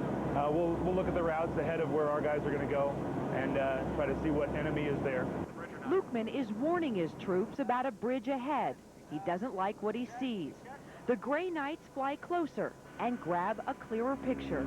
There's some vehicular traffic so that we know the bridge is still intact. They may be Iraqi military. So now that the Marine Division on the ground has that information, they'll take action tactically on it. These flights can last up to 15 hours, but it's the minutes of real-time intelligence that completes the mission. When you're on the ground fighting, every piece of information you've got about what you're coming up against is golden. It keeps the Marine safe, and one more safe Marine is one more Marine that can continue on north to Baghdad. Now, in addition to protecting those troops on the ground, this P3 crew also was a part, Wolf, of a very important mission. You'll remember the rescue of POW Jessica Lynch. Well, it was the P3 personnel that provided the eyes in the sky so that when Special Forces went in to attempt that rescue, they were watching over the operation to make sure that everything went smoothly. As you know, Jessica Lynch is alive and she got out of there. Wolf? Kira, watching you report now from Bahrain, an Arab country here in the Persian Gulf, knowing that's where the 5th Fleet, the Navy's 5th Fleet, is headquartered in the Persian Gulf, knowing that the Central Command is temporarily headquartered in nearby Qatar, knowing that the Saudis are hosting the U.S. air war, that's where the air war is being directed from. I'm in Kuwait. All these Arab countries here in the Persian Gulf clearly cooperating with the U.S. and the coalition. What's the mood there in Bahrain, the U.S. sailors and Marines? There are plenty of them where you are. Well, I have to tell you, all the sailors and the Marines, you're right, here in the area, they're very mission-focused. They're concentrating on what they have to do. The energy is building. You can feel it all throughout the area here. As for the locals, things have really calmed down. There were some protests at the beginning. We saw it outside of the hotel. We saw it within the streets. But now it's calmed down. You haven't seen a lot of the protests. However, the safety factor is still on Delta, and that means that military personnel have a curfew. They have to be in early, and they cannot be out on the streets until it's decided that it's safe to do so, Wolf. Kira Phillips, she did some amazing work for us aboard the aircraft carrier Abraham Lincoln. Now she's in Bahrain. Thanks, Kira, very much for that excellent, excellent report. Here are some other scenes from the battlefront unfolding right now. These are British forces taking prisoners of war into custody in the southern city of Basra. The U.S. Central Command says the coalition is holding about 6,500 Iraqi POWs. And in central Iraq, members of the Army's 502nd Infantry displayed an impressive stash of weapons they found in the town of Kerbala. One sergeant says it's the third such find. Rescued POW Jessica Lynch's dog tags have been found. We'll have that new and dramatic development on her rescue. Hear the full account. And with dozens of U.S. troops who have fallen on the battlefield, we'll have a live report from the hometown of the first female U.S. casualty. Stay with us. CNN's continuing coverage of the war in Iraq. New information tonight about the capture and rescue of an American POW. Now that U.S.-led forces are invading Baghdad, a look at military and diplomatic options for Saddam Hussein. Predictions of war. What hasn't happened yet in the war in Iraq? These stories and more tonight at 8 Eastern. Stay with CNN, the most trusted name in news. What? Oh, come on. Struggling to keep your grass green? Maybe it's time you got a fertilizer that works at every level. Introducing Bare Advanced Triple Action Lawn Fertilizer. It works at every level. The grass, the roots, plus it fortifies the soil for a thicker, deep-down green that lasts. Guaranteed. Bare Advanced. Better thinking, better results.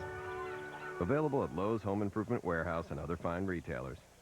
The surprise of the Oscars is now the movie everyone is talking about. Winner of the Academy Award for Best Screenplay, Best Director Roman Polanski, and Best Actor Adrian Brody. It's the best picture of the year. The Pianist, rated R, now playing. Over 20 years ago, we introduced the first quattro all-wheel drive race car and turned the world upside down. We are about to do it again.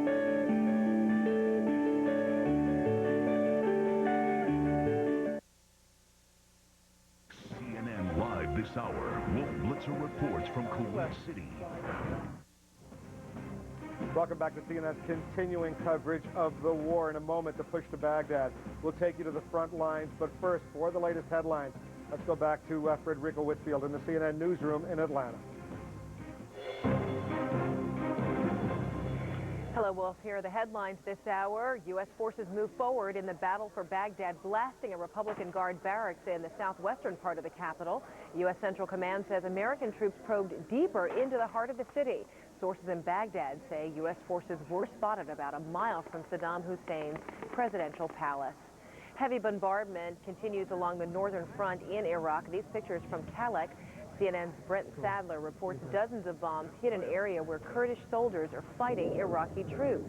The key northern cities of Mosul and Kirkuk are reportedly still being held by Iraqi forces.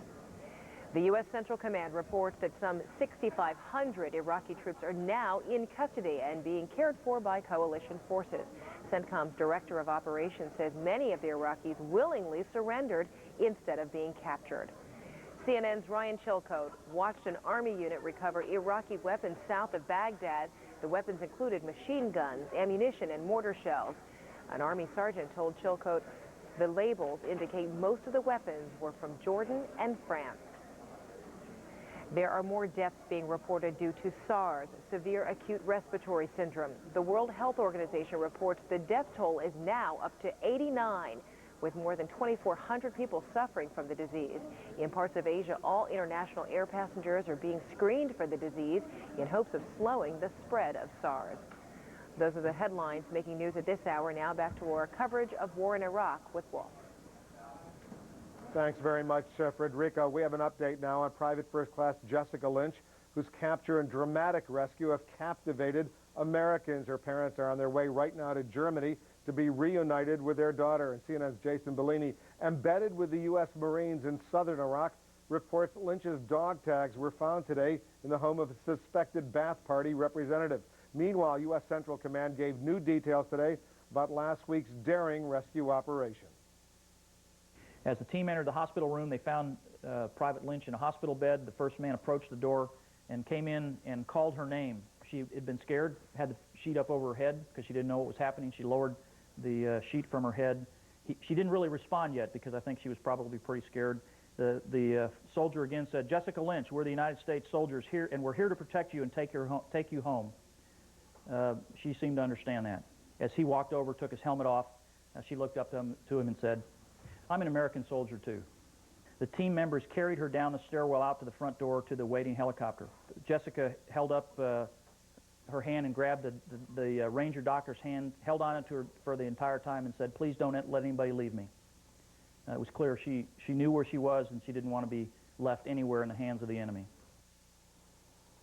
Central Command has confirmed that 8 of the 9 bodies recovered during Lynch's rescue are in fact her fellow soldiers from the 507th Maintenance Company.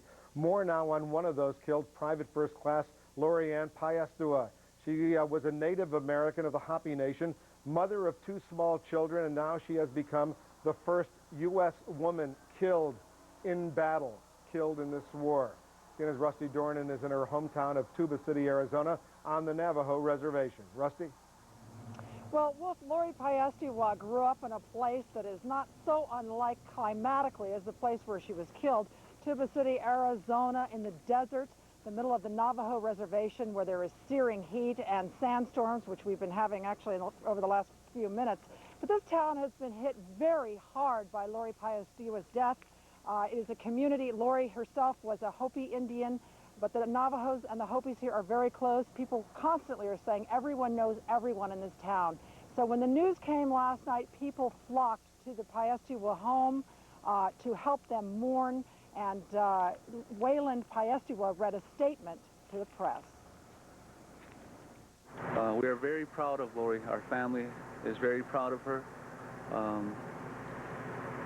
We know she is our hero, as you've heard before. We are continuing to believe that. We're going to hold that in our hearts forever, and she will not be forgotten.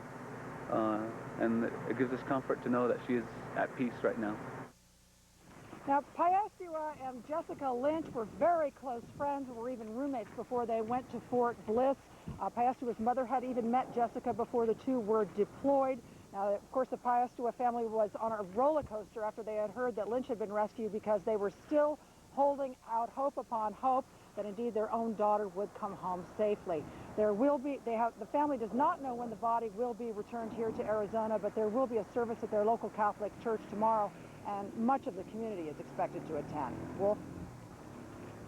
Rusty Dornan in Tuba City, Arizona. Our heart goes out to all of those families. Of course, thanks, Rusty, very much. Those latest casualties bring the number of coalition dead in Operation Iraqi Freedom to 102, according to U.S. and British military officials. That includes 79 Americans, 14 of whom died in non-hostile situations. On the Iraqi side, state-run television reports 420 dead and 4,000 injured. U.S. Central Command says it's holding more than 6,000 Iraqi POWs. We have no way of confirming what Iraqi state-run television is saying. Still ahead, this half hour back to Baghdad. We'll try to get a gauge on how close coalition troops are to controlling Iraq's capital city. And post-war plans, the president is at Camp David with his top advisors. We'll hear more of the exit strategy when we come back. Wolf Blitzer takes you inside the war in Iraq. U.S. troops on the ground. Experience you can trust only on CNN.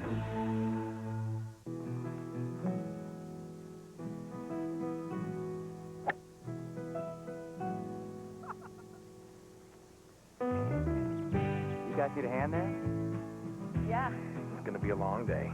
Whenever you need help with your air conditioning, wherever you need it, your Bryant dealer will get it to you, whatever it takes. Call Ray's HVAC Service Company before April 29th for up to $1,000 rebates and 10-year parts and labor warranty on qualifying Bryant heating and air conditioning systems.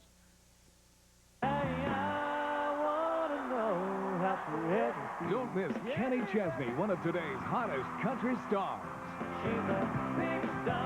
Kenny Chesney in concert. No shoes, no shirt, no problems. Premiering on in-demand pay-per-view Saturday, April 19th.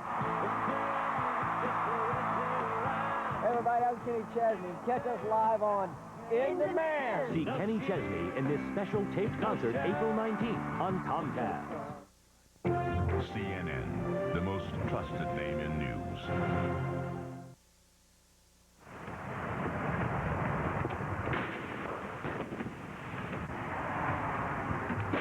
You're looking at United States Marines firing artillery at Iraqi positions just south of Baghdad. These Marines are with the 5th Battalion. Welcome back to our continuing coverage. And as we've been showing you, coalition forces are tightening their grip on the southern suburbs of Baghdad right now while making their presence known also in the heart of the capital city. We want to check in with our Nick Roberts, and he's following developments near the Iraqi border in Jordan. Nick, this latest appearance by Saddam Hussein on Iraqi television, together with his 2 sons, other advisors, is that going to have a direct impact on convincing the Iraqi population in Baghdad that he's still in charge at a time when they must see how close U.S. forces are? Wolf, I think it's going to be a day-by-day, almost hour-by-hour judgment at this stage for Iraqi people, if in fact they can see their television sets. We know the electricity is off in the western side of the city, back on tonight in some parts of the east, so some people may not even be able to see these images. But every time these pictures are on television, that is a very clear signal to the people of Baghdad that President Saddam Hussein and his leadership are still in control. They control the airwaves. They're sending this very clear message to their people that they are still, they are the leaders of the country and their words should be followed. And President Saddam Hussein earlier in the day had told people that they should go out, they should man the front lines, that they should exhaust the coalition forces, and that they should keep on fighting. That's been the message. But the people of Baghdad are seeing something completely different now. For the first time, seeing U.S. troops on the streets of the city, even though the government officials are denying this is happening. And what we are getting a clear picture of the military disposition of the Iraqi troops in the capital, clearing civilians out of the neighborhoods on the southwest of the city, close to the international airport where coalition forces are, setting up roadblocks, deploying tanks, bringing in artillery pieces. We've seen artillery pieces move through the city. We've heard about anti-aircraft guns being brought back into the city of Baghdad. All of this on the southwestern side of the city in the suburbs that are very close to presidential palaces, very close to the government areas of the center of the city. All this now lined up. It's very clear to the people of Baghdad that the fight is right now in the city itself, and they must be making, Wolf, an hour-by-hour judgment. Is the leadership still in control, and should we stay? Nick, a very quick question, but I think it's very important. We've heard a lot about the southern suburbs of Baghdad. In the north, we're told by the U.S. Central Command, they basically they've sealed off that one highway that leads from Baghdad north to Tikrit, which is the hometown of Saddam Hussein. How significant is that? It's very significant, Wolf. It, number one, sends a very clear message to the leadership in Baghdad that if you want to run out of the city north and try and get to Tikrit, where President Saddam Hussein is from, it's going to be difficult. You're going to have to find back roads to do it. It sends a message to the Iraqi people. It shows and tells them that the coalition is all around Baghdad, that it is a dominant force. It shows that the coalition still has the initiative on their side. And I understand from sources who have very good information about what's been happening in the last couple of days on those northern outskirts of Baghdad. They say that a large number of military installations on the northern outskirts of the city have been bombed quite heavily over the last few days. So the people in the northern side of Baghdad know that the military is being targeted. They know the coalition forces are right there. It's all part of that very strong psychological message to the people of Baghdad, to the military. Perhaps one of the problems facing the military commanders in Baghdad right now, Wolf, as they try and weigh up whether or not they should take on the coalition forces, is the fact that right behind them, almost literally now, is the political leadership who are urging them on. So perhaps for the military commanders, very difficult to take a decision that they're going to back out of the fight at this stage, Wolf. Nick Robertson doing a brilliant job for us reporting the latest developments from inside Iraq. Nick, thanks very much.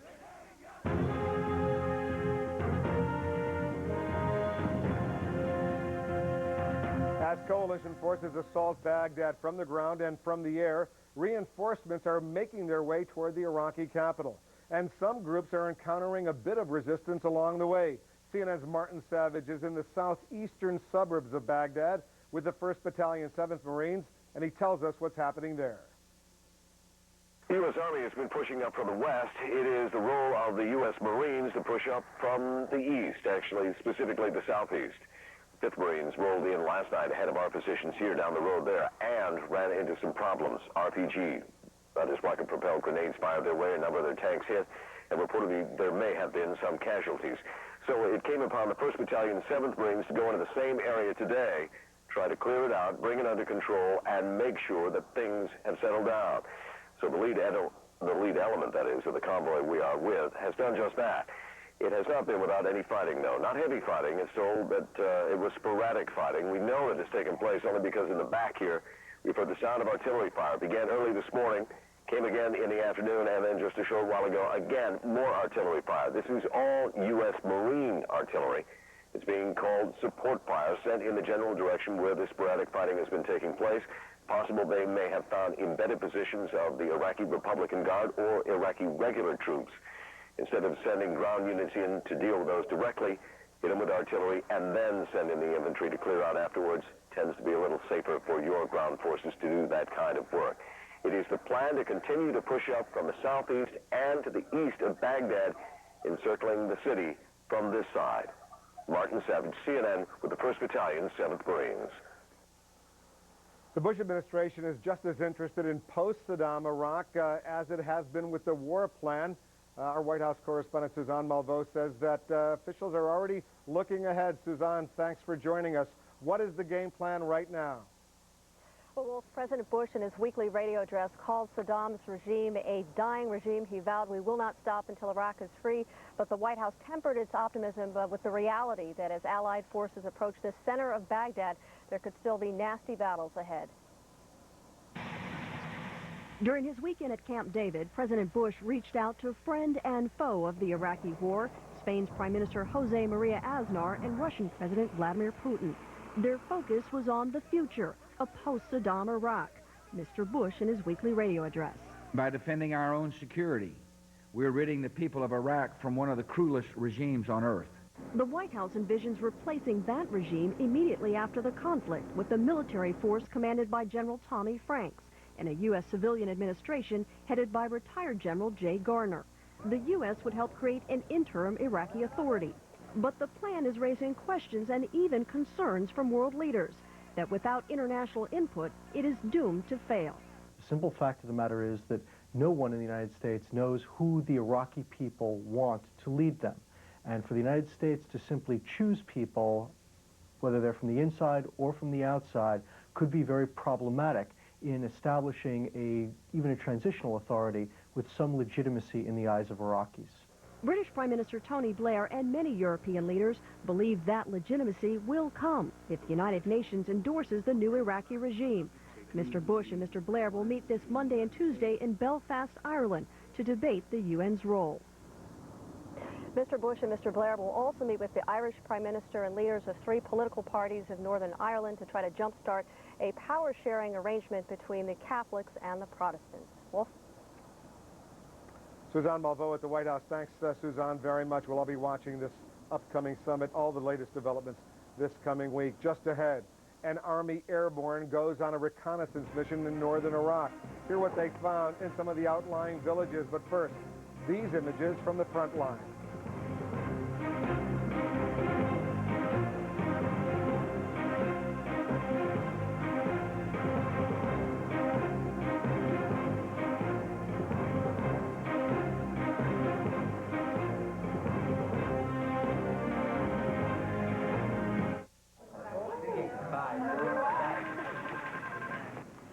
Andy, what's going on? We think Phil quit. No one's seen him in days, so we're cleaning out his office. He just sent me an email. What? Phil's been in planning meetings over at the conference center. You do know, with his Dell notebook in wireless land, Phil doesn't have to be in his office to be working? I knew that. No, I didn't. Smart move, though. Give your company the freedom of wireless with new Dell Latitude D family notebooks on a Dell wireless network solution. With the outstanding mobile performance of new Intel Centrino mobile technology, Dell can make your entire organization more productive. Will you hold this? New Dell D family notebooks and wireless network solutions can help you get more out of your enterprise for less. Easy as Dell. Call or go online today. Dell Latitude D family notebooks use Intel Centrino mobile technology. Alessio Vinci takes you inside the war in Iraq. One of the tactics of the Fedayeen is to mingle among civilians. The Iraqis at the checkpoint faked a surrender. Experience you can trust only on CNN.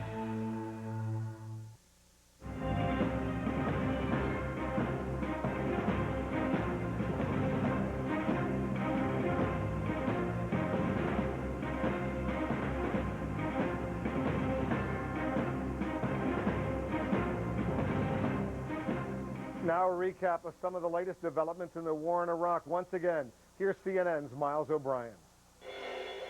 8:36 a.m. Walter Rogers reports, according to Army sources, Iraqi officials are fleeing Baghdad in droves, using civilian convoys to avoid being targeted by coalition airstrikes. 9:06 a.m. CNN's Martin Savage, embedded with the 1st Battalion, 7th Marines, reports the unit has reached the extreme southeast suburbs of Baghdad, adding to forces the U.S. says now encircle the city. 12:13 p.m. at the Pentagon, Barbara Starr reports officials say today begins a new strategy in the skies over Baghdad. The coalition Air Force will begin providing urban combat air support over the city.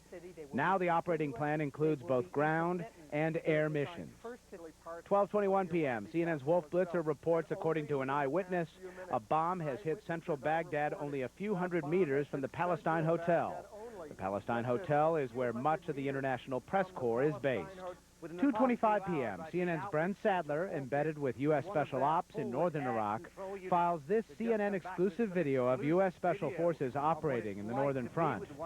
Sadler reports there is significant cooperation between U.S. and Kurdish forces on the northern front. Not far from Iraqi lines. I can't say. A sign of the times in southern Iraq. Coalition forces find a giant-sized statue of Saddam Hussein. Wait until you see what they actually did with it. And a U.S. airborne unit on patrol north of Baghdad. We'll take you on a reconnaissance mission when we come back.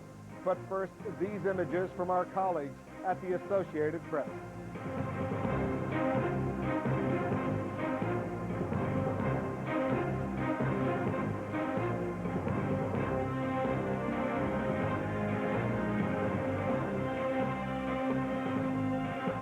CNN's continuing coverage of the war in Iraq. New information tonight about the capture and rescue of an American POW. Now that U.S.-led forces are invading Baghdad, a look at military and diplomatic options for Saddam Hussein. Predictions of war. What hasn't happened yet in the war in Iraq. These stories and more tonight at 8 Eastern.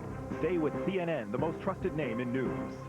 Smart Balanced Buttery Spreads, judged the best tasting in the soft vegetable spread category by the American Tasting Institute, helps to improve the ratio of good to bad cholesterol with no trans fatty acids and no hydrogenated oil. Use delicious Smart Balanced Buttery Spreads. By winning the 24-hour of Le Mans 3 years in a row with the same driving team, we rewrote history. We are about to rewrite it again.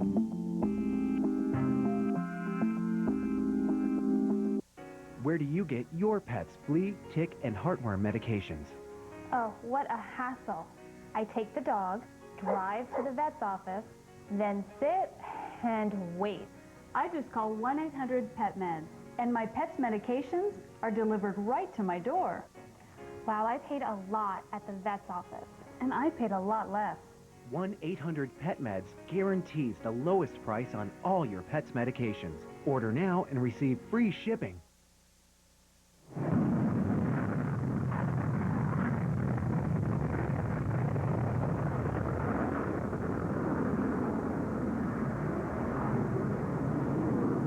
At U.S. fighter jets taking off from Kuwait. Coalition aircraft are now in continuous patrol over Baghdad, ready to lend air support to any U.S. units on the ground that could come under enemy fire. While every mission in Iraq carries some danger, some turn out to be an exchange of culture rather than an exchange of gunfire. A CNN crew rode along on just such a mission in northern Iraq. It was a good era recon. It's very tiring because of the heat and slow pace. The terrain is very bad. Plus, you want to watch out for UXO, unexploded ordnance. You don't want to go over with the vehicle or anything like that. On the other hand, you're also looking out for any type of ambush or any type of enemy activity.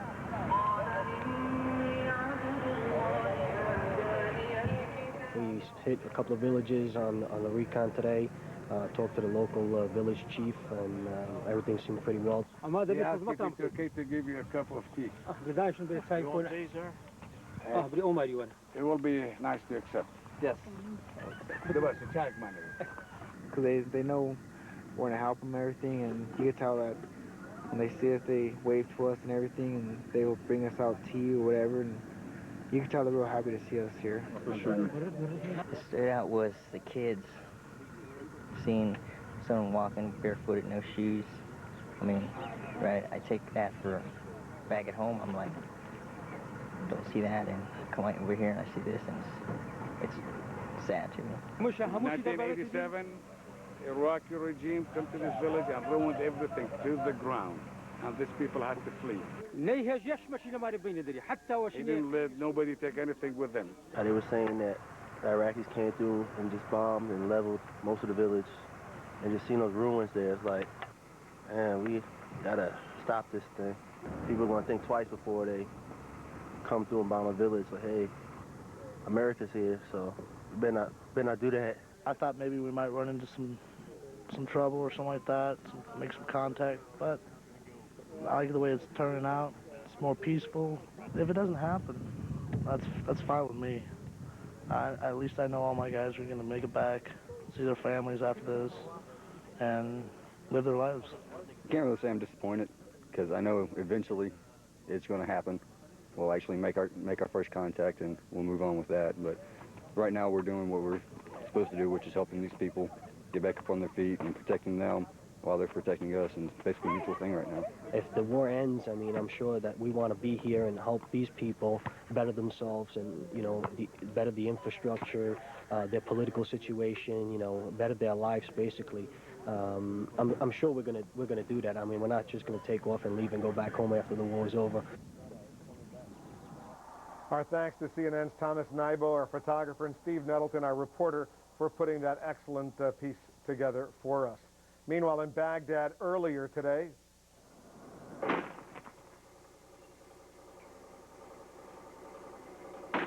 U.S. Marines attack a barracks for Saddam Hussein's Republican Guard. More of that and other images of the war immediately when we come back.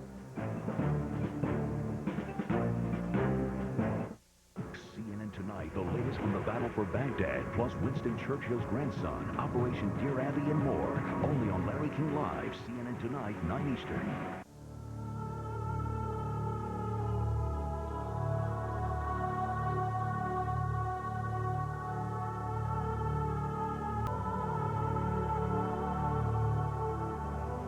To find out how you can help in your community, call us at 215-299-4000.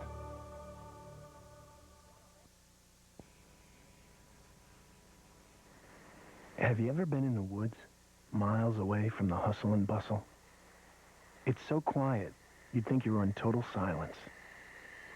But if you concentrate, you can hear the rustle of pines, the far-off hoot of a night owl, or maybe even a twig's crack from a deer passing by. At Fulton Bank, we concentrate on our customers, so even the quietest ones will be heard. CNN, the most trusted name in news.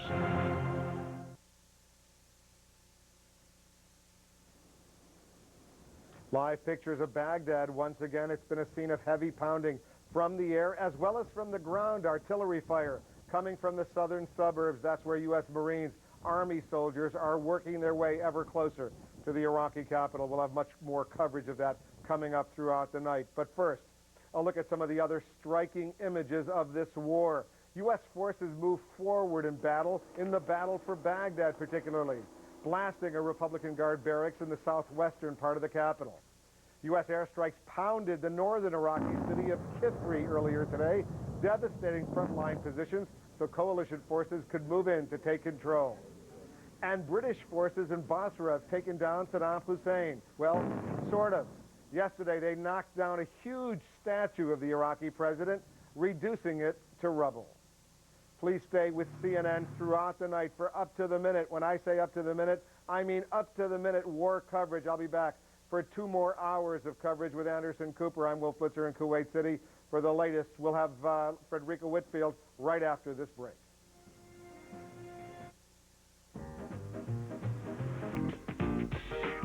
It's all about efficiency. It's your thing. Do what you want to do. We're going to the fair. I can't tell you who to sock you to. It's my other set of wheels. Gets me to class. I'm going to see my boyfriend. We went to the fair, all right. Public transportation, wherever life takes you. The power of trust. America's most credible news source, year after year. The power of pictures. Images live the instant the story happens. The power of reporting. More bureaus than any U.S. television news organization. The power of CNN. The most trusted name in news.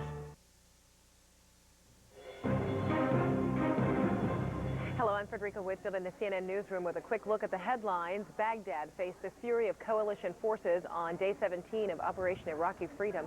A massive explosion rocked the central part of the city, rattling buildings, including the Palestine Hotel where many journalists are staying. Meantime, U.S. troops continue to forge deep into the heart of the capital city. In Basra, U.S. bombers struck the home of Saddam Hussein's cousin, General Ali al-Mahdi, also known as Chemical Ali. Ali reportedly ordered the use of chemical weapons against Kurds in northern Iraq back in 1988. 5,000 people were killed then. Yet another TV appearance by elusive Iraqi leader Saddam Hussein. This time, Iraqi television showed video of Hussein meeting with his 2 sons, Uday and Qusay. But U.S. officials say there was no indication of where or when the tape was made.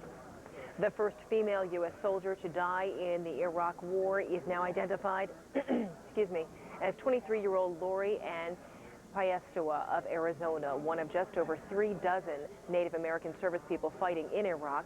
Her body was found during the rescue of Jessica Lynch. The 2 friends were part of the 507th Maintenance Unit ambushed on March 23rd. Payestoa was from the Hopi Nation.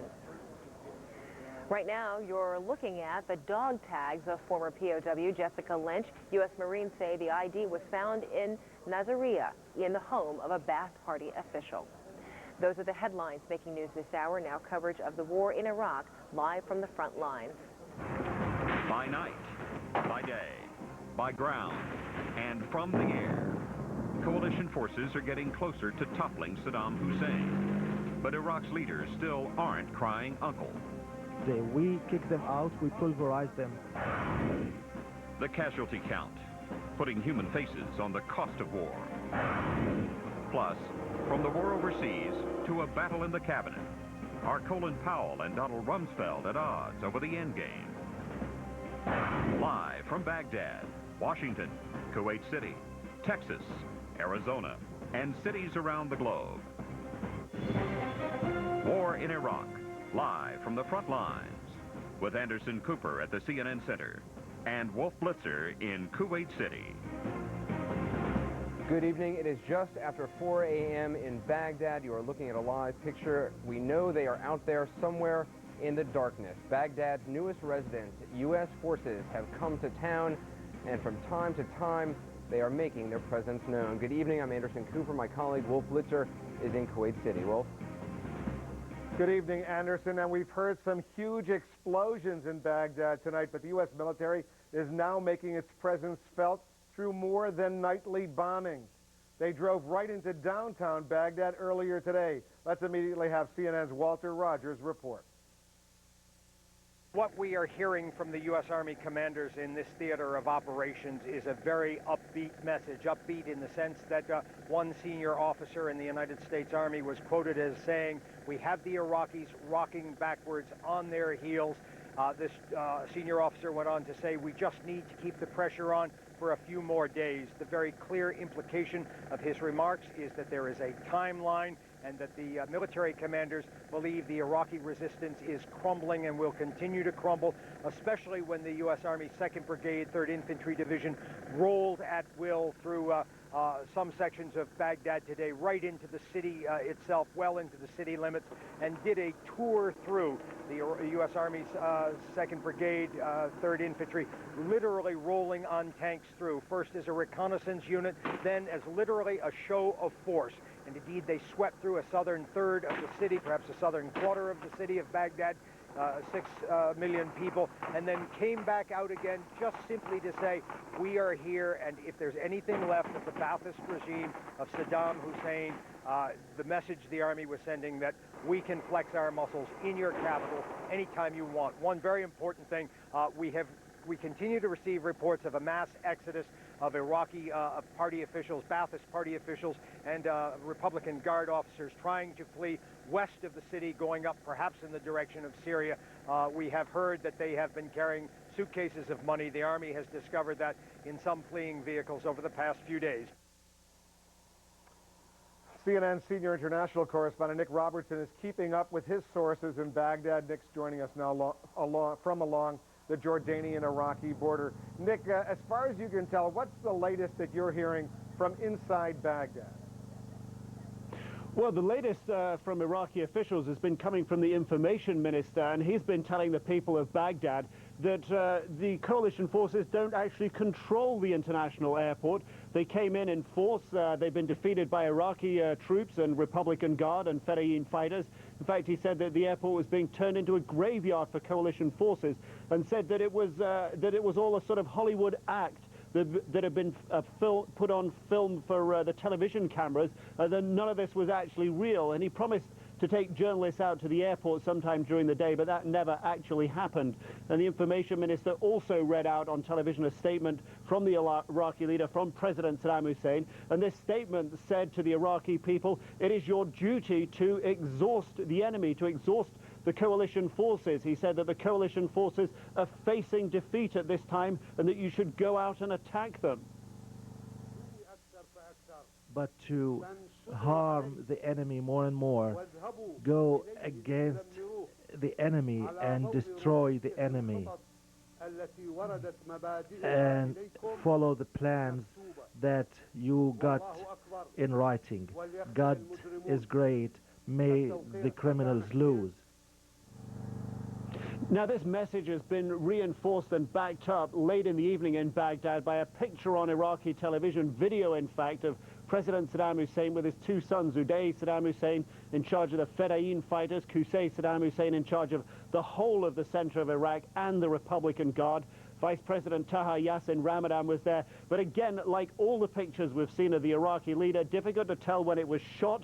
These pictures in a room without windows, quite a large group of people. The pictures look very blue, but beyond that, difficult to make much of it, other than the fact it has been put on television to boost the morale of the people of Baghdad and tell them essentially stand firm. The leadership is still here, but what we're hearing is that people are actually leaving Baghdad, residents getting out of the way of what they fear could be a tough fight there, Wolf. Nick, we heard earlier in the day that there was a huge explosion only about 100 yards or so from the Palestine Hotel in Baghdad, a hotel you're very familiar with. What possibly could have been a target only 100 yards or so from the Palestine Hotel?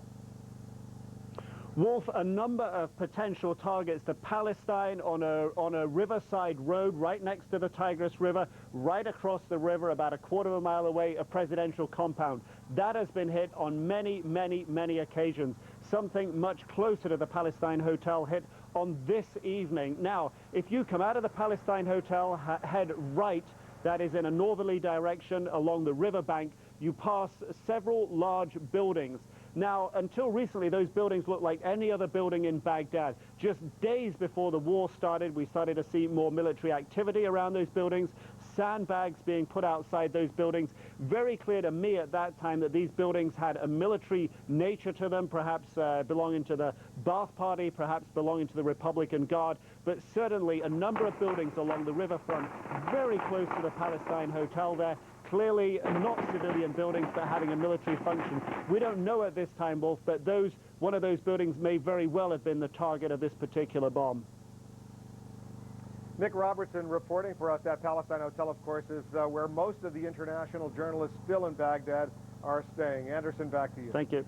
Wolf, we have been talking a lot about what has been going on inside Baghdad itself. I want to give you a sense of what is going on in other places around Iraq. Saddam's forces are still in control of key cities in northern Iraq, but coalition warplanes are trying to wear down their resistance with persistent and very powerful airstrikes near Mosul, Kirkuk, and Tikrit, which of course is the ancestral homeland of Saddam Hussein. The strikes are aimed at cutting communication links between Iraqi forces all along the northern front. Now, U.S. troops have Kurdish allies there. We have been following that story for the last 2 weeks. Coalition military commanders are coordinating their airstrikes to help Kurdish Peshmerga fighters. Kurdish forces are gathering strength in the region. Up to 3,000 fighters are expected there within a matter of days. Now to southern Iraq we go, where coalition forces are hunting for Saddam's cousin. General Ali Hassan al-Mahdi is better known as the notorious Chemical Ali. That is his picture right there. He reportedly ordered the poison gas attack on the Kurds in northern Iraq back in 1988. U.S. commanders are evaluating an attack on his residence in Basra. They're not sure if he was inside when laser-guided missiles from coalition warplanes hit. Wolf? Thanks, Anderson. British soldiers, meanwhile, have been battling Saddam's Fedayeen militia units in Basra for 2 weeks. American helicopters and British artillery are striking Iraqi targets, including the headquarters of the Ba'ath Party. ITN's Juliette Bremner is embedded with the British forces, who are capturing Fedayeen fighters one group at a time. Dominating the city gates to Basra, Saddam Hussein and his henchmen still claim to control this southern port. But the British want to send a powerful symbolic message. Soldiers are here to tear down the regime and all it stands for. By the time they leave Iraq, they're determined Saddam and his Ba'ath Party will have bitten the dust. The approach can seem frustratingly slow, but day by day, the desert rats are exerting more control. Checkpoints meant to filter out Iraqi hardliners. They're well within striking distance of the mortars and rockets of the Fedayeen militia, but they're prepared to take that risk to try and persuade the people of Basra that they won't desert them, that they'll stick with this, however messy it gets. Drastic action is needed to convince a dubious population. We watched a nighttime raid on the homes of Ba'ath Party officials and Fedayeen militia. These are men singled out by locals and believed by army intelligence to be behind much of the brutality and corruption. Most are not accused of specific crimes, but suspected of being part of the state-sponsored climate of fear. Break, come on, get up! The party's influence extends to every corner of Iraqi society. In 2 small communities, we witnessed more than 70 people being rounded up. Some are clearly terrified of what lies ahead, uncertain of their fate, overcome by nerves. But as it ended, there was no British apology for the scale of the operation. We came in firm, we came in fair. There was no shots fired. We gave a good warning before we came in. We've been playing warnings to people to stay in their houses, and we've only lifted those people who we've got very good intelligence on. This is not a tactic that can be regularly repeated, or the British risk being accused of installing their own rule of terror. Despite the discomfort of a few, there's a conviction that this is a night's work that will benefit the majority. Juliet Bremner in Basra. Well, from Basra, we go back to Baghdad. The question, was the coalition baiting Saddam Hussein or testing the waters for a larger operation with its foray into Baghdad today? For more on military strategy, let's go to CNN's Chris Plant, who is standing by live at the Pentagon. Chris? Hi, Anderson. Well, pretty much everybody was taken by surprise this morning when elements of the 3rd Infantry Division drove right into Baghdad, taking a tour of southwest Baghdad and taking heavy fire along the way. A lot of force-on-force combat for the first time inside the city of Baghdad. The airport on the outskirts to the south and west taken yesterday, and still some combat going on for that piece of real estate there, but significant pieces of armor, M1 tanks, Bradley fighting vehicles making their way into the city of Baghdad proper, and we can expect to see a good deal more of that coming from the Marine Corps' 1st Expeditionary Force when they come in from the south and east. We're told that these probing actions or reconnaissance in force missions will continue to take place.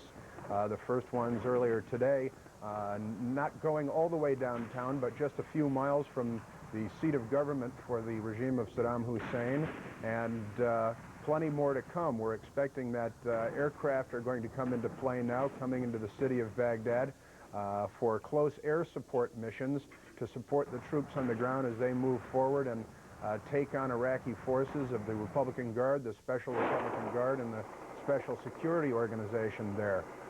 Again, a lot of Iraqi casualties inflicted. Some reports of U.S. casualties, reports not very high at this point on the U.S. side, but a good deal of action taking place, and in case there was any question yesterday as to whether the battle for Baghdad is on, it's pretty clear where it stands today. At the U.S. Central Command today, briefers said that it's certainly not over. There's plenty more to come, and here's how they explained it. Victory will come. Of that there is no doubt. But this fight is far from over. As we have said, we've been able to move into the area of Baghdad City. As you look at the map of Iraq, you'll note that there are many other parts of the country where we have not yet taken control of enemy forces in that region, and so the fight will continue. The fight is far from finished in Baghdad. It's apparently clear to the people in Baghdad now that U.S. forces, coalition forces, are very close into the city, now in parts of the city. The Iraqi information minister saying yesterday that they were nowhere near. Apparently some other word is getting out to the public there now. Anderson? Yeah, Chris, what a difference a day makes, huh? Thanks very much. Chris Plant, live at the Pentagon. We'll come back to you a little bit later on. The death of a Marine from Massachusetts today drove up the casualty count from Operation Iraqi Freedom. The Pentagon now says 79 Americans have been killed in the war, 65 by hostile fire. 27 British troops have been killed, 6 by hostile fire, 19 have died in accidents, and the cause of 2 other deaths remain undetermined at this time. Now, Iraq's state-run television says 420 Iraqis have died and about 4,000 have been injured. U.S. Central Command says it has 6,500 Iraqi prisoners. The Iraqi government is not releasing casualty information. In a minute, we'll take you back to the United States, where the families of some missing U.S. soldiers have heard the worst, the most terrible news they could. Our next stop, Arizona. CNN's Rusty Dornan standing by to bring us memories of a native daughter.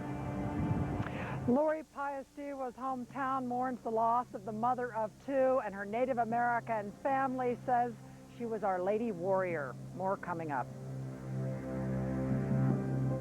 CNN's continuing coverage of the war in Iraq. New information tonight about the capture and rescue of an American POW. Now that U.S.-led forces are invading Baghdad, a look at military and diplomatic options for Saddam Hussein. Predictions of war. What hasn't happened yet in the war in Iraq. These stories and more tonight at 8 Eastern.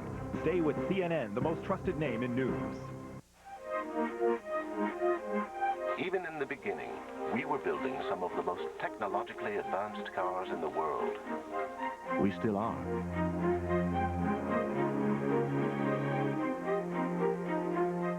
there was one year where I almost lost the entire backyard to crabgrass, and I vowed that would never happen again. The following year, I did use turf builder plus halts. It not only got rid of the crabgrass, but it also greened up the lawn and thickened it. I used the cheaper brands, but I didn't have the color that I wanted, and I did have the weeds. Look how thick it is. Look at the color of it. There are no weeds. I take the credit instead of Scott's. I call it Luby Lawn. I'm very proud of the results that I get from Scott's. And there will be no crabgrass. Fleetwood Mac is back with an album of 18 brand new songs featuring Peacekeeper. Say You Will, the new album from Fleetwood Mac, in stores April 15th. Our coverage continues now. One of those being mourned today is Private First Class Lori Ann Payestowa. She is remembered as a soldier, a mother, and one of just a few Native American women from the Hopi Nation serving in the U.S. military. CNN's Rusty Dornan is standing by live in Payestowa's hometown of Tuba City, Arizona. Rusty? That's right, Anderson. Lori Payestowa, as you said, was the mother of two. She was a Hopi Indian living here on the Navajo reservation in Tuba City. Now, folks here feel like they are all family, and in many ways they are. Many of the Indian families here are clans or related to folks here. And so when things happened, when she first disappeared, the entire town really jumped in and painted this town yellow. And they've been on pins and needles for the past 2 weeks, of course. And when the news came in last night, family and friends gathered at the Payestowa home, but people are still very crushed by what happened. People are taking it pretty bad.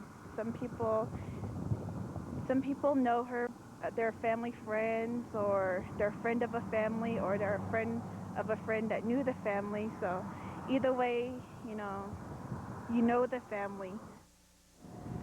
Now, one very good friend of Lori Payestowa was Jessica Lynch. They were roommates and good friends before they even went to Fort Bliss and were deployed together. In fact, Lori Payestowa's mother went down to El Paso at one time and met Jessica Lynch before the girls did leave to go for overseas. Now, their family does not know when the body is going to be returned. There may be a service tomorrow, but this whole town, comes up with all sorts of ways to honor Lori Payestowa. You can see down the street here, there's a gentleman. He was walking down the street with a few other people. They said they were doing a walk of life in celebration of Lori Payestowa's life. She was very patriotic. It was very important for her to serve her country, and that's why they incorporated the American flag into the Walk of Life for Lori Payestowa, a town very hard hit by this tragedy. Anderson? Yeah, understandably so. Rusty, is there any information that's been released publicly about the exact circumstances of how Lori Payestowa was killed? There has not been any details released so far. Of course, the speculation would be that Jessica Lynch knows a lot about what happened, and they have not released the details of what actually happened, of course, in that firefight and how Lori and her comrades were killed. All right. Rusty Dornan, thanks. As you said, the townspeople at this point really want to remember her life more than the circumstances of her death, and understandably so. Rusty Dornan, thanks very much. After the headlines, we're going to focus on some of the war's top questions. Iraqi leaders keep showing up on television. Could and will the U.S. Special Forces take them out instead of tuning them in? Also later, a hot battle inside the administration. Who better to call than the Capitol gang? We're going to go to Wolf Blitzer right now. Wolf? Thanks, Anderson. We'll have all that coming up, but first we want to finish up on the whole issue of Private First Class Jessica Lynch. Please don't let anybody leave me. That's what Jessica Lynch pleaded to her rescuers as they rushed her stretcher to a helicopter to lift her out of captivity. Today, U.S. Central Command released more dramatic details of Lynch's early morning rescue from a hospital in Nasiriyah on Wednesday. According to CENTCOM, when a special ops team found her battered with gunshot wounds and broken bones, she didn't respond to her name. Again, they said, Jessica Lynch, we're United States soldiers here, and we're here to protect you and take you home. The 19-year-old answered, I'm an American soldier too. Today, in a curious twist, Lynch's dog tags were found in the home of a suspected Ba'ath Party member, according to CNN's Jason Bellini. Meanwhile, thousands of miles away, celebration over Lynch's rescue was tempered by word that 8 other members of her unit, captured in the same ambush, did not make it out of Iraq alive. Nevertheless, Lynch's folks are now en route to Germany to see her, and they're thrilled. It's a happy occasion, in a way. I'm real happy about Yeah. it. I mean, I can't wait. I mean, I know it's, you know, it's going to be sad too because of the, you know, the circumstances, but no, I'm happy to see her. Can't wait. The bodies of those 8 others from Lynch's unit were found during her rescue.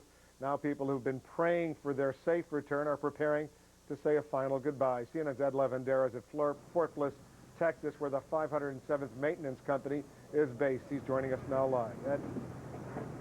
Hi, Wolfel. Many of the soldiers, part of this 507th Maintenance Company that deployed from here in mid-February, and many of the family members who we've spoken with since this ambush happened almost 2 weeks ago, so they never expected these soldiers to be anywhere near the front lines, anywhere near harm's way. These maintenance companies are supposed to be able to help out the soldiers on the front lines, making sure that all of their equipment is working properly. So quite frankly, a lot of these family members have not only been stunned by what has happened, but they were very shocked to find out that many of their family members were so close into harm's way. So the news that these soldiers will not be coming home here to Fort Bliss alive is a devastating news. The front page of the El Paso Times here reading the worst news possible that has arrived here at Fort Bliss. There are preparations underway to memorialize the soldiers of the 507th Maintenance Company. A special memorial service is scheduled for next Friday. A time and place has not been announced publicly yet. But there's also a regularly scheduled church service tomorrow, which will reflect on the lives of these soldiers as well. And a lot of these soldiers and military family members of this community looking forward to that as a way of being able to deal with what has happened. And as you look down the list of all the soldiers of the 507th Maintenance Company, wide variety of ages, but quite a few young people there as well. Private Ruben Estrella Soto of El Paso, 18 years old, and a little while ago we were able to speak with some of his family members, and they told us that he was looking forward to coming back from Iraq. He had plans of getting married. He was 18 years old. He was barely graduated from Desert View here, high school, and you know, he was a real young guy. You know, to die, he had great hopes for his life. I talked to him before he left to the war, you know, and he wanted to get married when he came back from war. Now, as I mentioned, Wolf, here, the military officials here at Fort Bliss preparing a special memorial service for next Friday. That will be here at Fort Bliss, and we're told initially here that perhaps this will be open to the public, and good news for many of the residents here in the El Paso area. So many folks not necessarily involved with this base in particular that have been emotionally attached to this story as they've watched the outcome of the lives of the soldiers in the 507th Maintenance Company. Wolf, back to you. It's a maintenance company. It's not the infantry. It's not combat. It's not supposed to happen to them, but it did. Ed Levenderas at Fort Bliss. Thanks very much for that report. Anderson, back to you. Look at a different kind of battle, a hot battle inside the administration. We've called up the Capitol gang. Here's Mark Shields. Anderson, the gang will talk about Colin Powell and Don Rumsfeld, each seeking to run the show in post-war Iraq, and a possible next battleground for U.S. forces coming up on Capitol Gang. CNN Tonight, the latest from the battle for Baghdad, plus Winston Churchill's grandson, Operation Dear Abby, and more. Only on Larry King Live, CNN Tonight, 9 Eastern.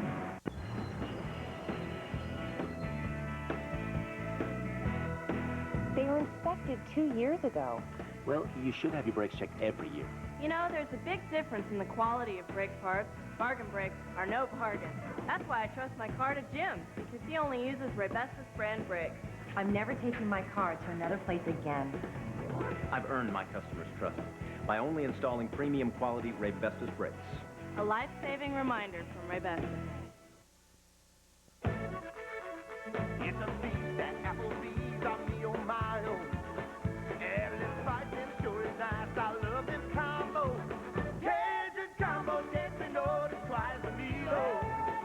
Well, I'm gonna get my fill with one great deal. Cajun combos make my mouth go ooh-wee. Spice it up, can't get enough of Applebee's. Eating good in the neighborhood.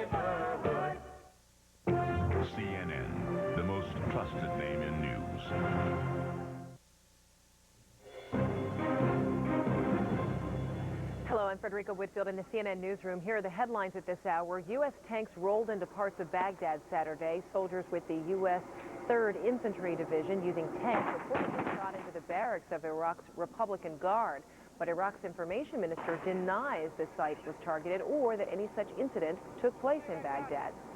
Under the cover of darkness, U.S. Special Forces and British troops in Basra worked to flush out members of Saddam's Fedayeen forces and crush pockets of resistance. And in a dramatic symbol of the besieged regime, coalition troops pulled down a life-size statue of Saddam Hussein right there. The British troops find hundreds of human remains in an abandoned military base in southern Iraq. While most of the victims died of gunshot wounds, the British say conditions of the bodies suggest some were mutilated. It's not clear how long the bodies may have been in that area, but it's not believed that they were killed during this current war. CNN's Jason Bellini reports the dog tags belonging to a former prisoner of war, Jessica Lynch, has turned up in the home of a suspected Ba'ath Party leader. Lynch was rescued in a daring raid carried out by U.S. forces last Wednesday. She is currently being treated for extensive injuries in Germany. Earlier today, her parents left West Virginia to visit their hospitalized daughter. In other news, people traveling to Thailand from SARS-affected countries are now subject to a health inspection. The Thai government says anyone suspected of being infected with the SARS illness may be isolated and quarantined for up to 14 days. So far, 7 cases of SARS have been confirmed in Thailand, including 2 deaths. In the next half hour of CNN's coverage, we'll home in on some specific issues, like why special forces haven't honed in on Iraqi leaders who keep showing up on television, allegedly. There's new and startling evidence of atrocities by Saddam Hussein's regime, and is the future of Iraq causing a split in President Bush's cabinet? Those are the headlines. Another update at the half hour. Now back to Anderson.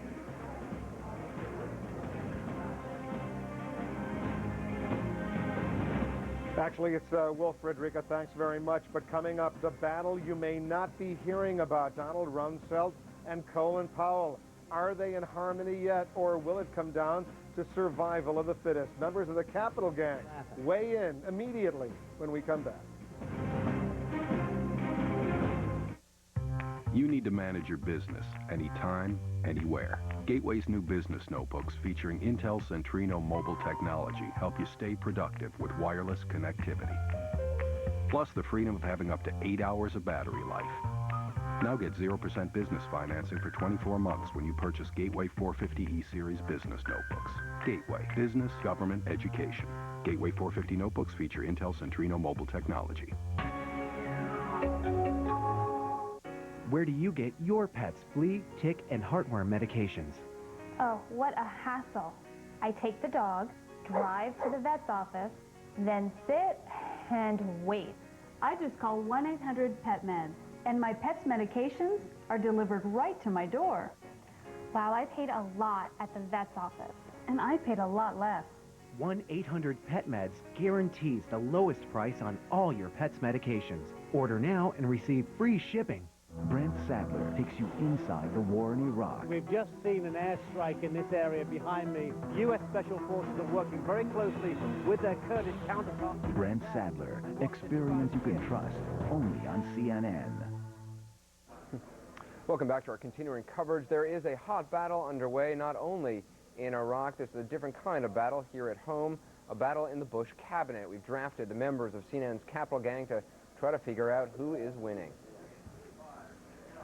Thank you, Anderson. Welcome to Capital Gang. I'm Mark Shields with Al Hunt, Robert Novak, and Margaret Carlson. Bob Novak, with U.S. troops entering the city of Baghdad, does this give Defense Secretary Donald Rumsfeld a leg up on Secretary of State Colin Powell and just who will run post-war Iraq? Mark, that decision has been made, and that it is going to be the Pentagon that's going to run it. Whatever else you say about Colin Powell, he's a good soldier. When the decision is made, he doesn't fight it behind the scenes. And I think all this story about him demanding a role is wrong. The fight is, what is the policy of the U.S. government going to be after winning this war? And is it important that the United States try to mend some of its tattered relations with erstwhile friends? And that's where you have conflict, I think, between Powell and Rumsfeld. Well, Margaret, the Congress this past week, in its appropriation, said $2.5 billion in reconstruction and rebuilding to the State Department, not to the Pentagon, and the White House apparently upset about. Right. I disagree with Bob somewhat in that I think the fighting along the Potomac is going to be fiercer than the fighting along the Tigris and Euphrates, because Powell has not given up, and he may be a quieter fighter than Rumsfeld, but he leaked this week that Rumsfeld was pushing former CIA Director James Woolsey to be the Minister of Information, a former CIA agent, and Rumsfeld did not want that out, and it was shot down in that, you know, this is not a good signal to send to the Iraqis. So I wouldn't count Powell out with his internationalist view of how it should be run versus Rumsfeld, which is the activist, unilateral, and it will be my way with Ahmad Chalabi running it, or whomever I say running it. That's the Rumsfeld. Al Hunt, you're aware of the personalities of the two men as well as the issues involved. Can well, you address Rumsfeld has to be terribly emboldened now because this war has been remarkably successful. Bob, I think certainly that's the way things are headed right now, but I'm not sure that that won't be moderated. The aftermath always was going to be tougher than the war, Mark, and there are three dangers of having the U.S. military unilaterally running a post-Saddam Iraq. First of all, the costs are going to be prohibitive. Give up tax cuts and everything if you do that, because we really, open-ended, it's going to be prohibitive. Secondly... This is a debate on tax cuts? No, but I'm saying the cost will be huge. Secondly, I think we are ill-prepared to deal with the humanitarian efforts, which will be massive then. The NGOs and everything will work much better with some kind of international organization. And thirdly, Americans are going to be sitting ducks over there. Laith Kuba, one of the smartest of the Iraqi exiles, and a real hawk in taking Saddam out, told me about 6 weeks ago, he says, the honeymoon will last a month or so, and then Americans will be in harm's way. We need some kind of international flag. Let me just make one point. And that was, I reread the debates, the presidential debates of 2000, and candidate George W. Bush said, and I thought it made sense, if we're an arrogant nation, they'll resent us. If we're a humble nation, but strong, they'll welcome us. And I think a test of American humility will be whether, in fact, the United States does reach out to the UN, to the other nations. I mean, what about the Brits? Well, you just mentioned the UN. Now, see, that's another factor. I mean, obviously, the State Department is going to be involved in post-war Iraq, even though I still believe the Pentagon is going to have the main say. But the UN is another matter, and there's no real disagreement between Paul and Rumsfeld on that the UN people saying we don't want this war, we don't want to go to war, but we're going to run the country after you've shed the blood. I think that Paul and Rumsfeld are agreed on that. But Tony Blair needs to bring the UN back in. He put himself out for this country. He stood by Bush going in alone. I mean, the coalition of the willing was basically Britain and the United States. I don't think President Bush is going to say, boy, the French and the Germans weren't very helpful, but we'd like them to help us run Iraq. Otherwise, it's America conquering a country. Mark, I ducked your question, Rumsfeld and Powell, earlier. Yeah, Let me just come back to you for a second. Here are two really tough, seasoned guys, and I don't think this fight is over. I think it's, as a matter of fact, I think this is the most bitter fight I have ever seen. State and defense always are. I don't think it's ever been at this level. Somebody told me it's almost the point where it's dysfunctional now. It's so bitter. And you talk to the emissaries of the two. Richard Pearl, a great Rumsfeld confidant, basically considers Colin Powell a naive fool on these issues, and some of the Powell adherents basically have contempt for what they consider the chicken hawks on the Rumsfeld side. This is really bitter stuff, Mark. The question is, after this war, is whether the United States says, okay, who's next?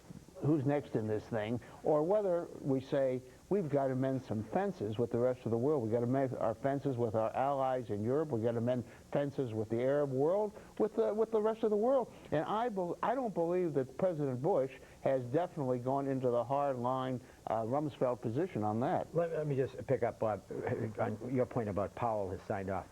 Colin Powell said at the NATO meeting this week, there's an important role for the UN, and the work of reconstruction and rebuilding of Iraq will require the entire international community.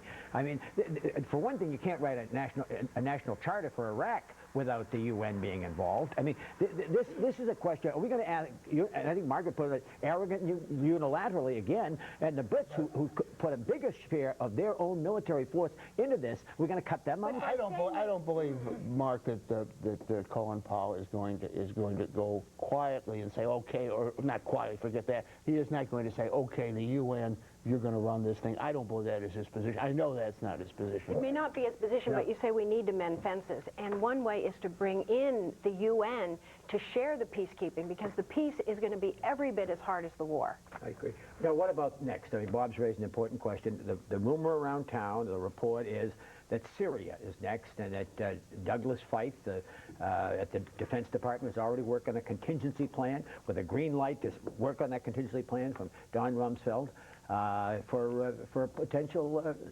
venture into Syria, and the allegation being that the weapons of mass destruction have been moved across the border, Al. Well, militarily, that would be a cakewalk. It'd probably be easier than Iraq, but the real danger is Iran.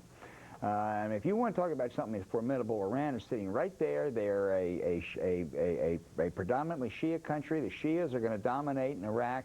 And I think that right now, that the big issue in the next year is going to be U.S. policy towards Iran. That's a much tougher nut to crack. You're not suggesting the decision has been made to attack Syria. No, because I don't believe, and I really do believe that President Bush had a hard time before he finally decided, boy, we got to go into Iraq. I don't think he has any inclination, even though there are people in the Pentagon with that inclination to go into Syria. I agree with you, Bob. Margaret. Right, and I mean, Rumsfeld made a case against Syria for giving weapons to the Iraqis, but I think that the United States getting into another conflagration right away, we would be seen as the bullies of the world. Well, last word, Margaret Carlson. That's all for the Capital Gang, but we will be back tomorrow night. And now back to Wolf Blitzer in Kuwait. Thanks very much, Mark. I'll see you guys back in Washington one of these days. In the meantime, more sightings of Saddam Hussein. Iraqi leaders are getting out of Baghdad, but others could soon be bullseyes for U.S. troops. What does it all mean for the fighting on the ground? We'll have details in 75 seconds. Targeting the regime will tell you exactly what U.S. forces will do and how they will focus on those regime targets, even though they might be 100 feet below the surface. Stay with us. CNN's continuing coverage of the war in Iraq. New information tonight about the capture and rescue of an American POW. Now that U.S.-led forces are invading Baghdad, a look at military and diplomatic options for Saddam Hussein. Predictions of war. What hasn't happened yet in the war in Iraq. These stories and more tonight at 8 Eastern. Stay with CNN, the most trusted name in news. Over 20 years ago, we introduced the first quattro all-wheel drive race car and turned the world upside down. We are about to do it again.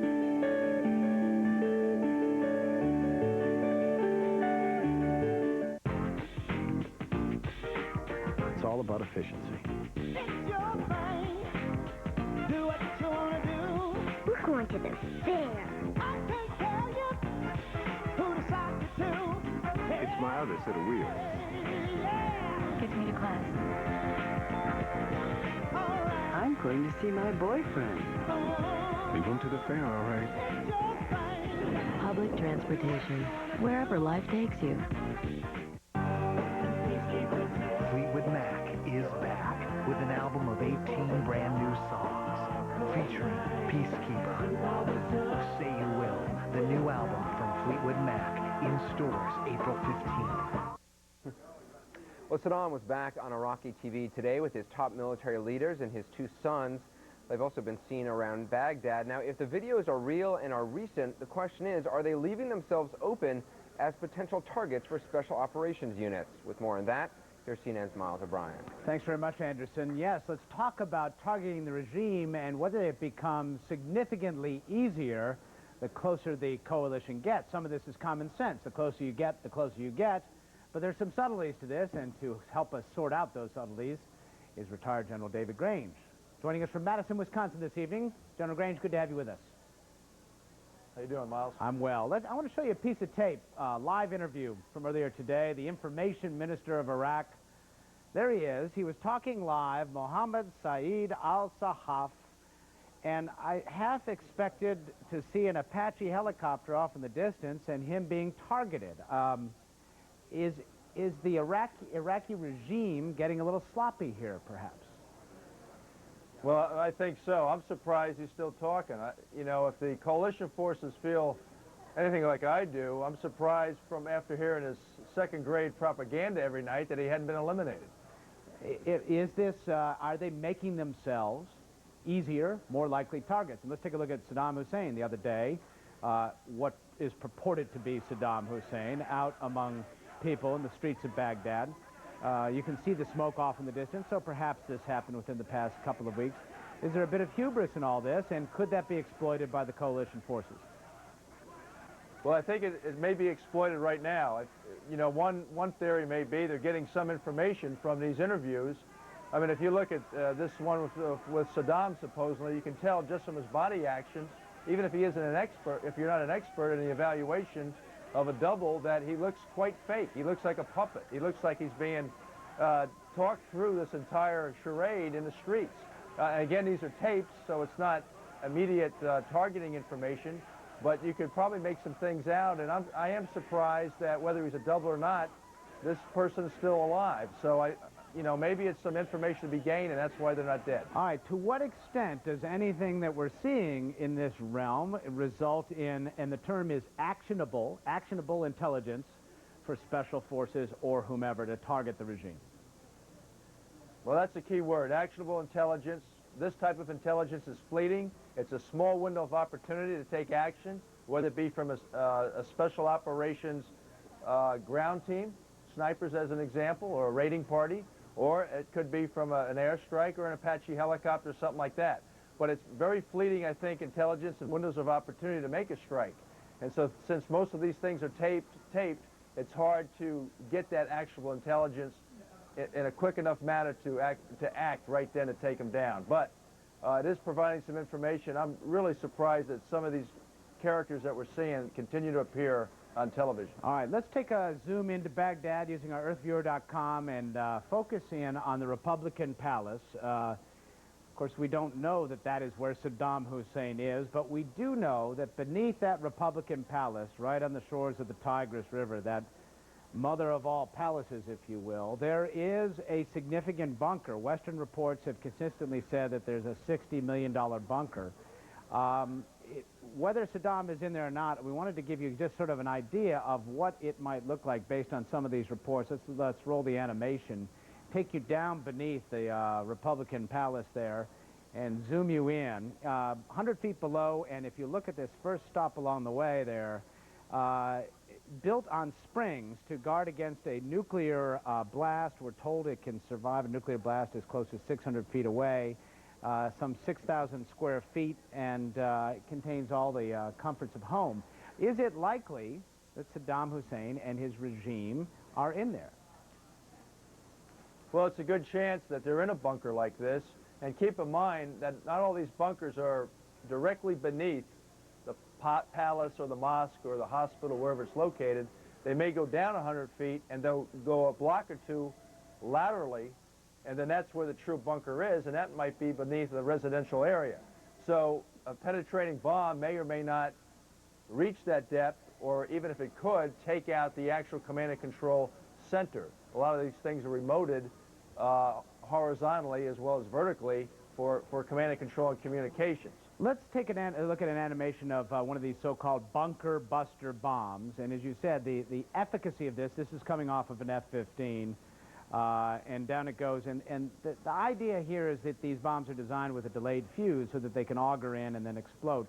But if you're talking about a bunker that's 100 feet below the surface, that's really not going to do the job. What would be some alternatives, maybe in the world of special operations, maybe some other tactic to go after someone in a bunker like that?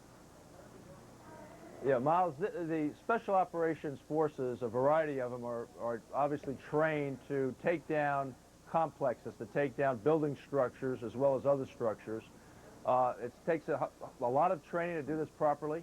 It requires getting through multiple layers of doorways, hallways, floors made of a lot of different types of materials. They're trained on that type of demolitions, or even what they call mechanical breaches to get in. Once they go down, they then again close quarter combat to eliminate any kind of security force as they continue down and try to find, to capture or kill enemy leadership. And the other option could be you burn them out, you smoke them out. In other words, you use a type of fuel air explosive that's in place by hand. As you know already, you can do that by bombs from aircraft as an example, but you can there's also techniques to do that in place by ground forces. And you just do that, you burn them out before you even enter and put your people at risk to go through these layers of fortifications and hallways and doorways, passageways. But the special operations people can do it. All right, David Grange, retired General United States Army man with some special operations background. Sounds like very messy, close quarters combat. Thank you very much for your insights. We'll check in with you a little bit later. And now we'll send it to Wolf. Thank you very much, Miles. Thanks very much to General Grange as well. In just a moment, the most horrifying discovery yet in Iraq. Today's discovery seems to provide shocking evidence of atrocities under Saddam Hussein's regime.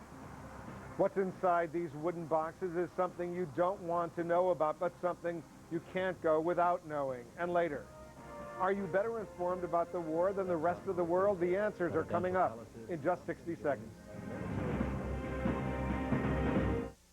CNN Tonight, the latest from the battle for Baghdad, plus Winston Churchill's grandson, Operation Dear Abby, and more. Only on Larry King Live, CNN Tonight, 9 Eastern.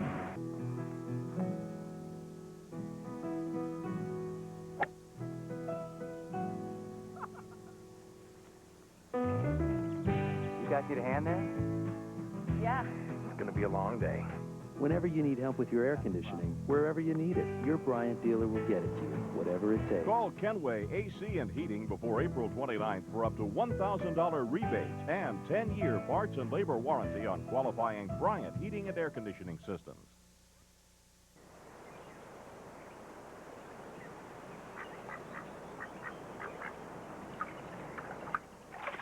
Pardon me, sir. Let me introduce myself. I represent the Ace Novelty Company of Walla Walla, Washington. Dispensers of rib-tickling practical jokes for all occasions. Whoopee cushions are on sale.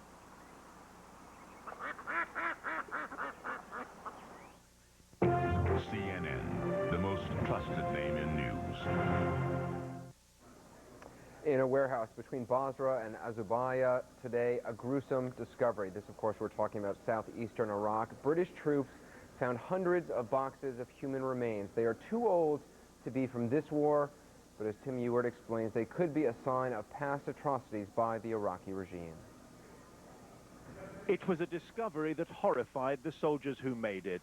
The remains of hundreds of men were found in plastic bags and unsealed hardboard coffins. British troops found the bodies at an abandoned Iraqi military base on the outskirts of Azubaya. The evidence suggested it was the scene of appalling atrocities. The teeth in many of the skulls had been broken, and bones appeared to be wrapped in strips of military uniform. It's not clear how long the bodies had lain here, but they were clearly not from this war. You come to expect everything in war fighting. The coffins were there. It was a bit more of a surprise when I discovered the bags with the human remains inside. Inside a neighboring building, there was evidence of cells and a catalogue of photographs of the dead.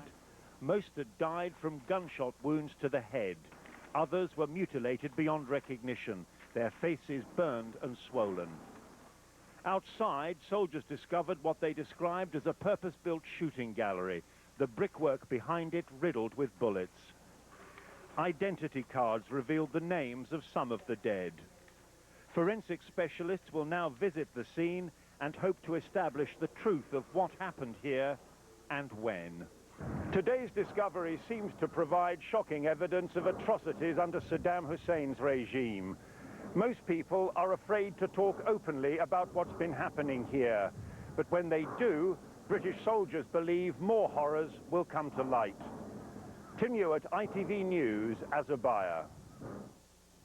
It's a well-known fact by now that France is against the war, but the battles for Baghdad and those in the north and south are being seen in French living rooms just like they are in yours. CNN's Bruce Burkhart looks at the war's TV reception around the world. The march to Baghdad, as seen on French TV. A heavy dose of skepticism pervades much of what we've seen on French TV. Here's what the reporter says. The images are controlled by the Pentagon. Look at this American reporter who is with the 3rd Infantry. A full hour the camera is trained on the tank without once seeing the surrounding countryside. And even though they use this CNN clip with Walt Rogers explaining that the rules of embedded reporting don't allow shots that would give away their location, this report suggests the Pentagon is running the television war. At least turn the camera around on the correspondent. On the other hand, this English-speaking newscast from China on state-owned CCTV seems quite neutral. On Thursday, presidential palaces, government buildings, and military installations are being targeted in the campaign with the U.S. Central Command in Qatar. CCTV also features occasional montages which show the suffering of war.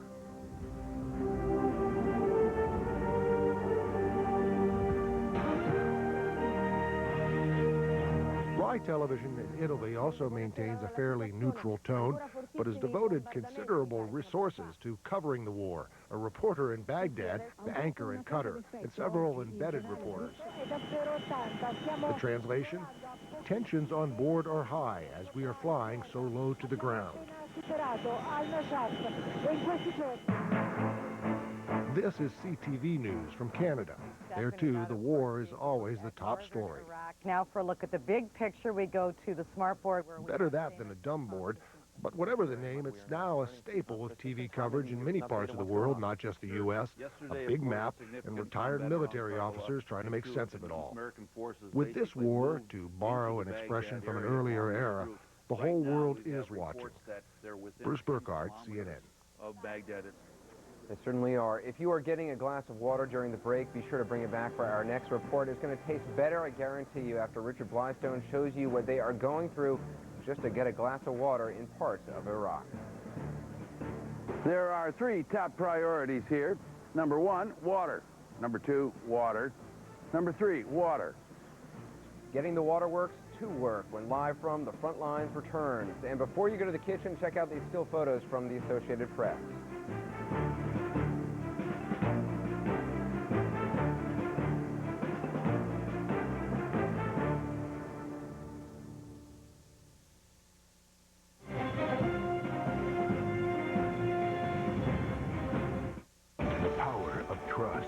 America's most credible news source, year after year. The power of pictures. Images live the instant the story happens. The power of reporting. More bureaus than any U.S. television news organization. The power of CNN. The most trusted name in news. You decided. Once again, CNN is number 1. For trust and experience, Americans choose CNN as the most credible news source.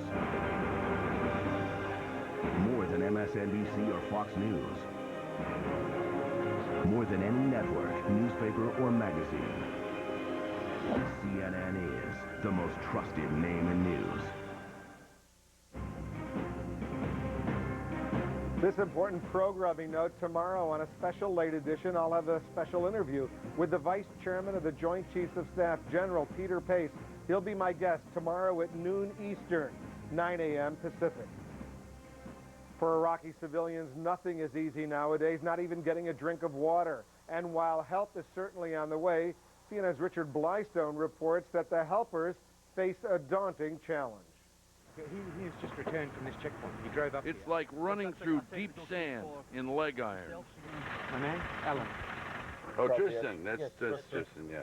Checkpoint after checkpoint, delay after delay, papers and more papers. The International Rescue Committee on its first recon into Qasr.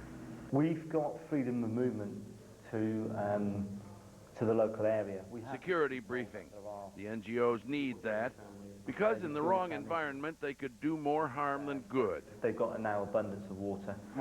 They head up the road to check out the water plant. No soldiers for escort, no helmets, no body armor. Those would give the wrong message. Even prior to the war, this place was in probably not the best of condition, but it seems to function. They find the military assessment was a little too upbeat. There are 3 top priorities here. Number 1, water. Number 2, water. Number 3, water. And this plant has not put out drinkable water for more than 12 years. The flow down from Basra to the north is weak. He says it's because people are breaking into the pipeline for water. The limit's 2,000. A water specialist gets to work and finds it not only unpleasant, but unsafe. But even filtered and chlorinated, it's several times too salty. That's because new irrigation dams up the Tigris and Euphrates have drained the rivers so much they can no longer hold back the seawater from the Gulf. Nothing IRC can do about that. They head north. And half an hour up, they find farmers tapping the water line. And drinking it too, they say, because it's all they had. Back in Qasr, water is literally like money. British forces fill tankers from a pipeline out of Kuwait, but the problem is getting enough out to 60,000 people. Angry people here say there'll be trouble if things don't improve in the next couple of days. If water is an issue in Qasr, we can imagine it's going to be a much more significant issue, pressing issue in Basra, Nasiriyah. And it's a long, long way to Baghdad. Richard Blystone, CNN, Qasr, Iraq.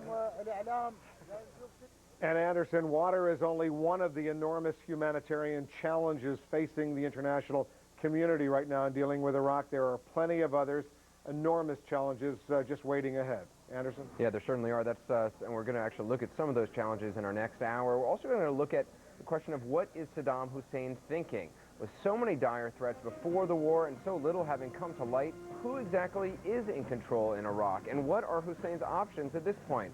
That and more coming up in our next hour.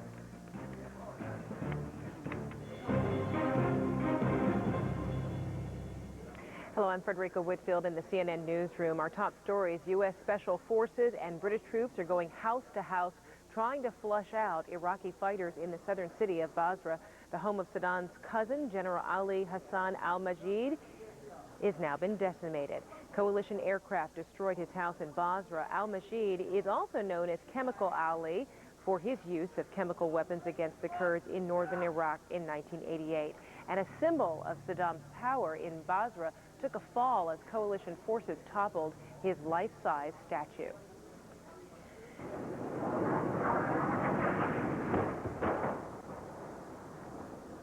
Massive blasts shook Baghdad and rattled buildings. This, as the Pentagon says, parts of its war plan for Iraq is now underway. U.S. troops pushed deep into downtown Baghdad, preparing for what could be a tough fight. Meantime, coalition troops work to quash hostile forces on the city's outskirts.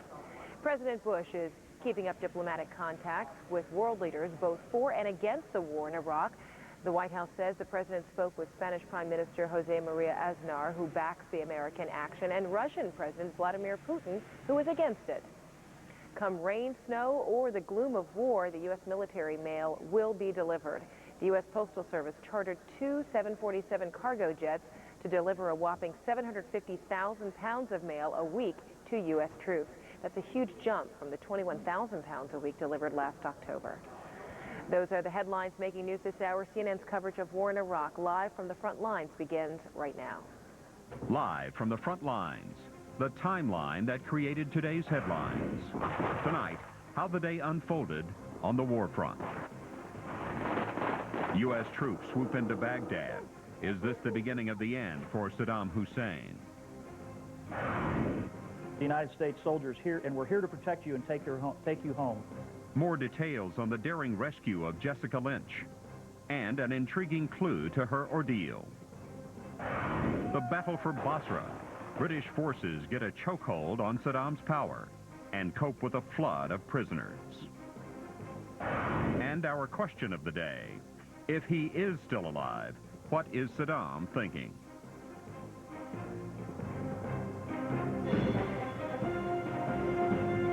Live from the front lines, day 18. You're looking at Baghdad, a city under siege. Bombing raids and anti-missile artillery have lit up the night sky as U.S. troops creep closer and closer to the center of the capital. Thanks very much for joining us. I'm Will Flitzer, reporting tonight live from Kuwait City. Over the next hour, we'll take you through the day's events, showing you what has led up to this point. And I'm Anderson Cooper in Atlanta. Also this hour, we'll take a closer look at the main attraction of this war, Saddam Hussein. Where is he? And if he is still alive, what is he thinking as his grip on power seemingly slips away? But first, let's go back to where it all started overnight in Doha, Qatar. U.S. Central Command says it has identified the 9 bodies found during the raid to rescue POW Jessica Lynch. All 9 were those of U.S. soldiers, 8 of them from Lynch's 507th Maintenance Company. That was the unit, of course, ambushed by Iraqi soldiers back on March 23rd. Among the dead, 23-year-old Private First Class Lori Ann Payestowa. Payestowa is the first American servicewoman killed in this war. Her family spoke to the media today. The family and friends of Lori would like to first thank everyone again for their continued support at this time. We were informed yesterday evening that our sister is home, and we're very happy that she's back on U.S. soil. We're asking the community and the media to allow us this time to begin the healing process and respect our wishes to spend time with our immediate family. At some point in the future, we will have a celebration of her life, at which time the community, we will embrace the greater community of Tuba City and I'm sure our country. We also ask you to continue to pray for all the troops, all the servicemen and women, and the world leaders around the world, so that our children will know what it is one day to live in a world of peace, and that there will be a quick end to this conflict, as well as other conflicts around the world. And moving ahead to 7 a.m. Eastern Time, once again, Camp Asaliya, just outside Doha, Qatar. CENTCOM officials go into dramatic detail about Jessica Lynch's rescue. CNN's Tom Mintier reports. We did indeed hear more about PFC Jessica Lynch's departure from Iraqi territory. A special forces operation brought in to pick her up rapidly and take her out. Also, a local physician apparently cooperated, providing first intelligence and then guidance and direction once the special operations people were on the ground. They landed a helicopter right in front of the hospital and then went inside. They couldn't find her at first because she was apparently fearful of what was all going on. They did take some fire as they were coming down, so she was in this hospital bed with a sheet pulled up around her neck. And one of the special forces officers who went in on the rescue called out her name. As the team entered the hospital room, they found Private Lynch in a hospital bed. The first man approached the door and came in and called her name. She had been scared, had the sheet up over her head because she didn't know what was happening. She lowered the sheet from her head. She didn't really respond yet because I think she was probably pretty scared. The soldier again said, "Jessica Lynch, we're the United States soldiers here, and we're here to protect you and take you home." She seemed to understand that. As he walked over, took his helmet off, she looked up to him and said, "I'm an American soldier too." The team members carried her down the stairwell out to the front door to the waiting helicopter. Jessica held up her hand and grabbed the ranger doctor's hand, held on it to her for the entire time and said, "Please don't let anybody leave me." It was clear she knew where she was and she didn't want to be left anywhere in the hands of the enemy. Jessica Lynch is currently undergoing medical treatment in Germany, according to the briefing here today, and a fair amount of pain when she was picked up and put on a stretcher and put aboard the U.S. helicopter with leg, back, and head injuries. CNN's Tom Mintier reporting from Qatar. Meanwhile, military officials may have a better idea today of what exactly happened to Private Lynch during her captivity. U.S. Marines found her dog tag. CNN's Jason Bellini reports they were discovered in the home of a suspected Ba'ath Party member. The home was near the hospital where Lynch was rescued. Anderson?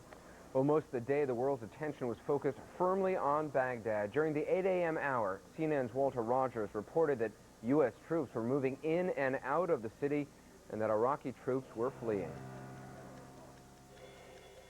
Another interesting nugget from Army intelligence. The officers with whom we're traveling are telling us that their airplanes and their sightings are telling them that Iraqi officials are fleeing Baghdad in droves. What they're doing, according to the Army, is insinuating their Army trucks in between civilian convoys and then fleeing Baghdad. Perhaps we can add a little more information to the U.S. forces who punched into southern Baghdad in the early hours of the morning Baghdad time. That was the 2nd Brigade of the U.S. Army's 3rd Infantry Division. It had a clear motive for moving into the city. This was not just psychological warfare, nor was it just muscle flexing. The U.S. Army generals were moving their troops around, and they wanted to relocate the 2nd Division at another position in the Baghdad area. So what they did was rammed first a reconnaissance unit up through the city, then they followed through with replacements, and now the 2nd Brigade is going to replace the 3rd Brigade. That being the case, again, the generals are moving around their soldiers through Baghdad. They say they can now move their soldiers with will. That seems pretty much the case, although there is still hostile area in and around the city of Baghdad. Still, the U.S. Army is really flexing its muscles, moving its troops about at will. That was Walter Rogers with the 7th Cavalry. Meanwhile, Marines pushing into Baghdad from the southeast reported sporadic fighting. CNN's Martin Savage filed a report from near Baghdad around 9 a.m. Eastern. There has been fighting that's been reported in the area. The 5th Marines rolled through that area last night, and they did report getting fire from rocket-propelled grenades, that a number of their tanks were hit, and that they did suffer casualties. Then comes along the 1st Battalion, 7th Marines. They're following along. They're given the task, go into the same area and try and clear it out, which is what they've been working on. We're in the back part of the convoy due to technical difficulties, but the forward element of the 1st Battalion, 7th Marines has pushed into this troubled area, and they have reported what they call sporadic fighting that has been taking place out there. We also note that by the fact that there's been a lot of support artillery fire coming from behind us. The U.S. Marines have their own artillery units, and they have been lending support, firing into the area where this battle or the fighting has been taking place. One of the reasons we haven't moved down there is now we're told there is some obstruction in the road, said to be an Iraqi piece of hardware that is no longer functional. There's also another piece of Iraqi hardware, artillery piece back there, that is no longer in service. You see lots of that on the road entering into the southeast portion of Baghdad. Again, not heavy fighting. It's described as sporadic fighting, and the situation is said to be well under control. CNN's Martin Savage reporting from the front lines. Our look at the day in the war will continue. At 10 a.m., Associated Press reports a U.S. attack on a Republican Guard barracks in Baghdad. 11 a.m., saving lives under the harshest of circumstances. We'll go up close with the Devil Dogs. And at 2 p.m., what the parents of Private First Class Jessica Lynch are thinking as they head for a reunion with their wounded daughter.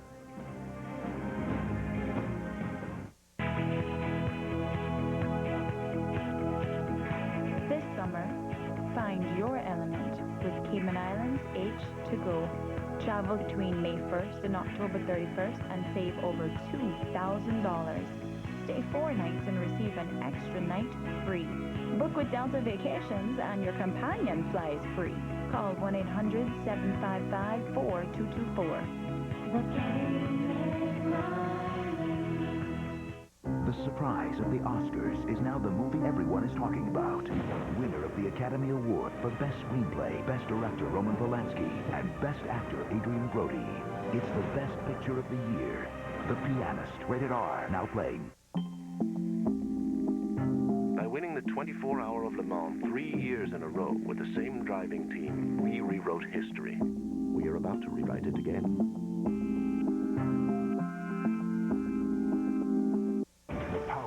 Trust, America's most credible news source, year after year. The power of pictures, images live the instant the story happens. The power of reporting, more bureaus than any U.S. television news organization. The power of CNN. The most trusted name in news.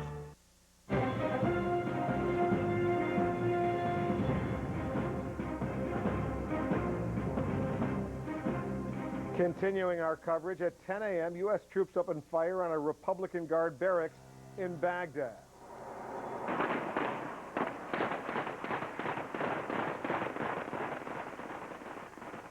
The 3rd Infantry Division took on Republican Guard troops at their barracks in the southwestern part of the city. The heavy fighting left Iraqi tanks blazing and smoke pouring from the area. Iraqi officials took issue with those reports, calling the video a deception, insisting it took place, and I'm quoting now, far from Baghdad. Today's developments are getting very close scrutiny throughout the Middle East. Our senior international correspondent Nick Robertson is in Ruwayshed, that's in Jordan, along the border with Iraq. Nick, first of all, what's the reaction in the Arab world? Well, the reaction at this time appears to be a great concern for civilian casualties, a concern that is heightened by the fact there are so many civilians in Baghdad, and as Baghdad is encircled and the fight appears to now come in very much into civilian areas. We've seen the fighting today in a Republican Guard compound on the outskirts of Baghdad. But what's been happening inside the city is that Iraq has been reinforcing and making new military positions in residential areas. We understand from sources in the city that civilians are being moved out of those areas, many of them choosing to leave the city of Baghdad and get out of harm's way. But that, of course, great concern, because while there may not be a lot of support in this region for President Saddam Hussein, there is a lot of support, a lot of empathy, and a lot of feeling towards the Iraqi people, and a feeling that the coalition forces perhaps not looking out for the civilians as best they could. Of course, that is civilian casualties is exactly what the coalition forces want to avoid. And from what we hear from sources inside Baghdad, there have been many casualties arriving in the hospitals there today, although the majority of those casualties appear to be military ones. The position of Iraq's leadership also seems to be very clear at this time, one of defense and defiance at this time. Iraq's leader, President Saddam Hussein, appearing on Iraqi television with his two sons, Uday Saddam Hussein in charge of the Fedayeen forces, Qusay Saddam Hussein in charge of the Republican Guard, a message to the Iraqi people that they intend to stand and fight. And that's exactly what the leadership has been asking them to do. The information minister reading a statement from President Saddam Hussein today saying that the coalition is facing defeat and that Iraqis should rise up and fight back. But to harm the enemy more and more, go against the enemy and destroy the enemy, and follow the plans that you got in writing. God is great. May the criminals lose. Now, this fight back against the coalition that's called for the leadership may likely be enhanced by images like these captured in Baghdad today. Iraq is on the streets celebrating what appears to be the destruction of a U.S. coalition tank. Not exactly clear what that vehicle is, but certainly bringing celebration from some Iraqis that the coalition appears to be defeated there. What we've been hearing from Red Cross officials who visited some of the hospitals in Baghdad, seeing increasing numbers of casualties there. We had a chance in the morning to go to the main hospital, which is called Al Yarmouk, and we found that there had been a steady flow in of hundreds of casualties all over the night and through into the day. Casualties, wounded had to be sent over, dispatched to other hospitals, because this Yarmouk was just totally overwhelmed by the sheer number of people coming in. Now, this particular hospital, the Yarmouk, very much now in the front lines, if you will, between a frontline position that's been set up by Iraqi forces and an area that Iraqis have seen coalition forces driving through today. That would, all these images will certainly raise concern in the Arab world, Wolf, that civilians somehow going to get caught up in this. And of course, while the coalition intends to avoid that, there is huge potential now the fight is on the doorsteps of such a major urban area. Nick, it seems the U.S. military has sealed off the roads in the southern part of Baghdad, the northern part, but to the west, the road to Syria, to Jordan, that seems to be open. It seems to be a deliberate strategy on the part of the U.S. military.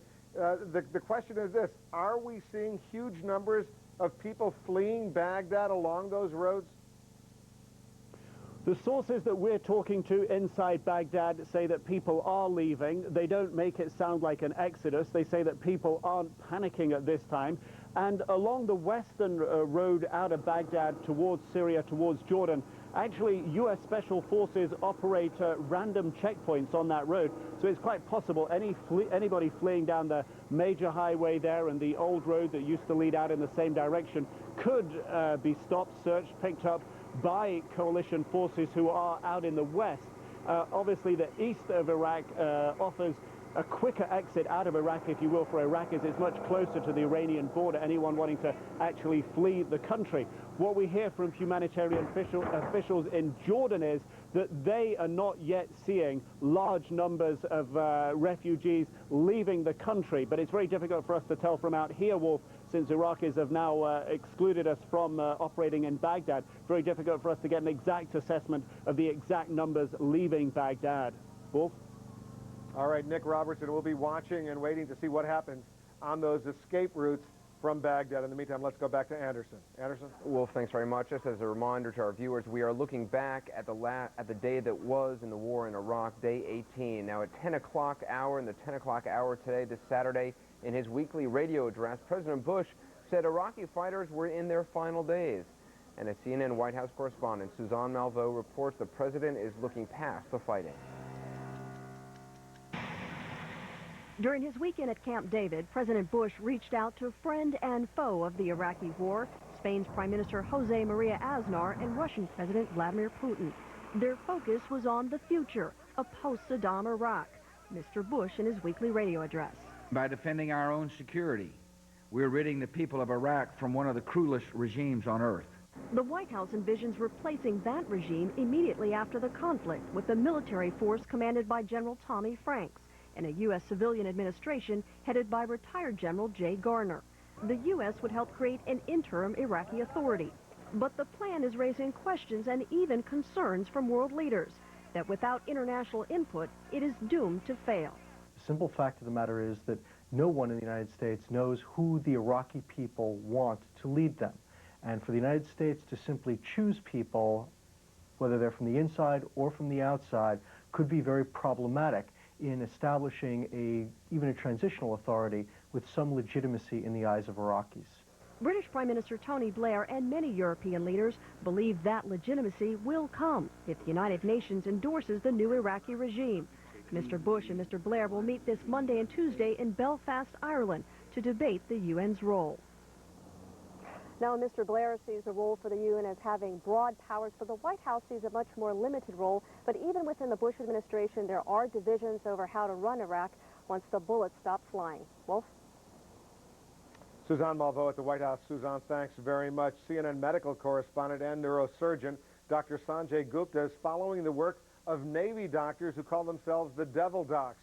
And at 11 a.m., he filed this report from one of the MASH units. We are here with the Devil Docs and the Bravo Surgical Company, and you are witnessing one of the medical marvels of this military campaign, a completely mobile operating room. Dirt floors, tent above us, 60-watt light bulbs, and certainly an operation going on right behind us. This has been par for the course. Continuing on over the last 48 hours, they have seen 108 patients, almost 25 operations performed here, all of them life-saving operations. And as physically challenging as it's been for these doctors, it has also been emotionally challenging. They cannot avert their gaze from some of the images they have seen. Children coming in, sometimes with shrapnel injuries to the face, gunshot wounds to the head, mothers coming in with their children in hand. These are images that will forever be embedded with these doctors and the corpsmen who take care of these patients. This is a mobile operating room. They're going to move north. As they move north, they're going to come right outside of Baghdad to handle all the frontline fighting, all the frontline casualties that will continue, no doubt, to come in. Mark Biella, my photographer, and I will continue with them, and we're certainly going to keep you posted on all of the developments of the Devil Docs. Dr. Sanjay Gupta, CNN, just outside of Baghdad with the Devil Docs. Northern Iraq continues to be the scene of fierce fighting, and at noon Eastern, heavy bombing of Iraqi forces there. CNN's Brent Sadler reports that U.S. warplanes dropped 28 7,500-pound bombs on one area in only a single hour. Saddam loyalists still hold the cities of Mosul and Kirkuk in the north, but Sadler says U.S. Special Forces are working with Kurdish soldiers to take on the Iraqi troops. Well, the parents of rescued POW Jessica Lynch left for Germany today. They are heading for a reunion with their injured daughter, who is recovering at a military hospital. Before leaving, they held a 2 p.m. Eastern press conference in Charleston, West Virginia. I feel real good.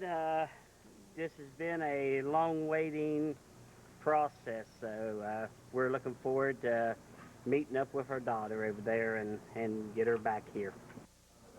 Well, during the news conference, the Lynches learned that 8 members of Jessica's unit had been confirmed dead. Greg Lynch was visibly moved. He said in a halting voice, quote, "Our hearts are really saddened."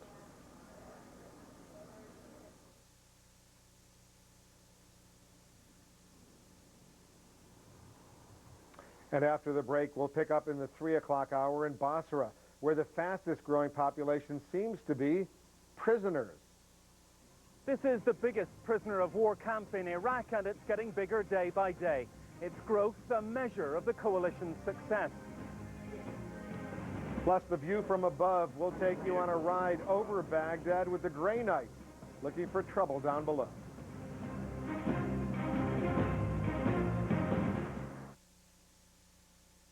CNN's continuing coverage of the war in Iraq. New information tonight about the capture and rescue of an American POW. Now that U.S.-led forces are invading Baghdad, a look at military and diplomatic options for Saddam Hussein. Predictions of war. What hasn't happened yet in the war in Iraq? These stories and more tonight at 8 Eastern. Stay with CNN, the most trusted name in news.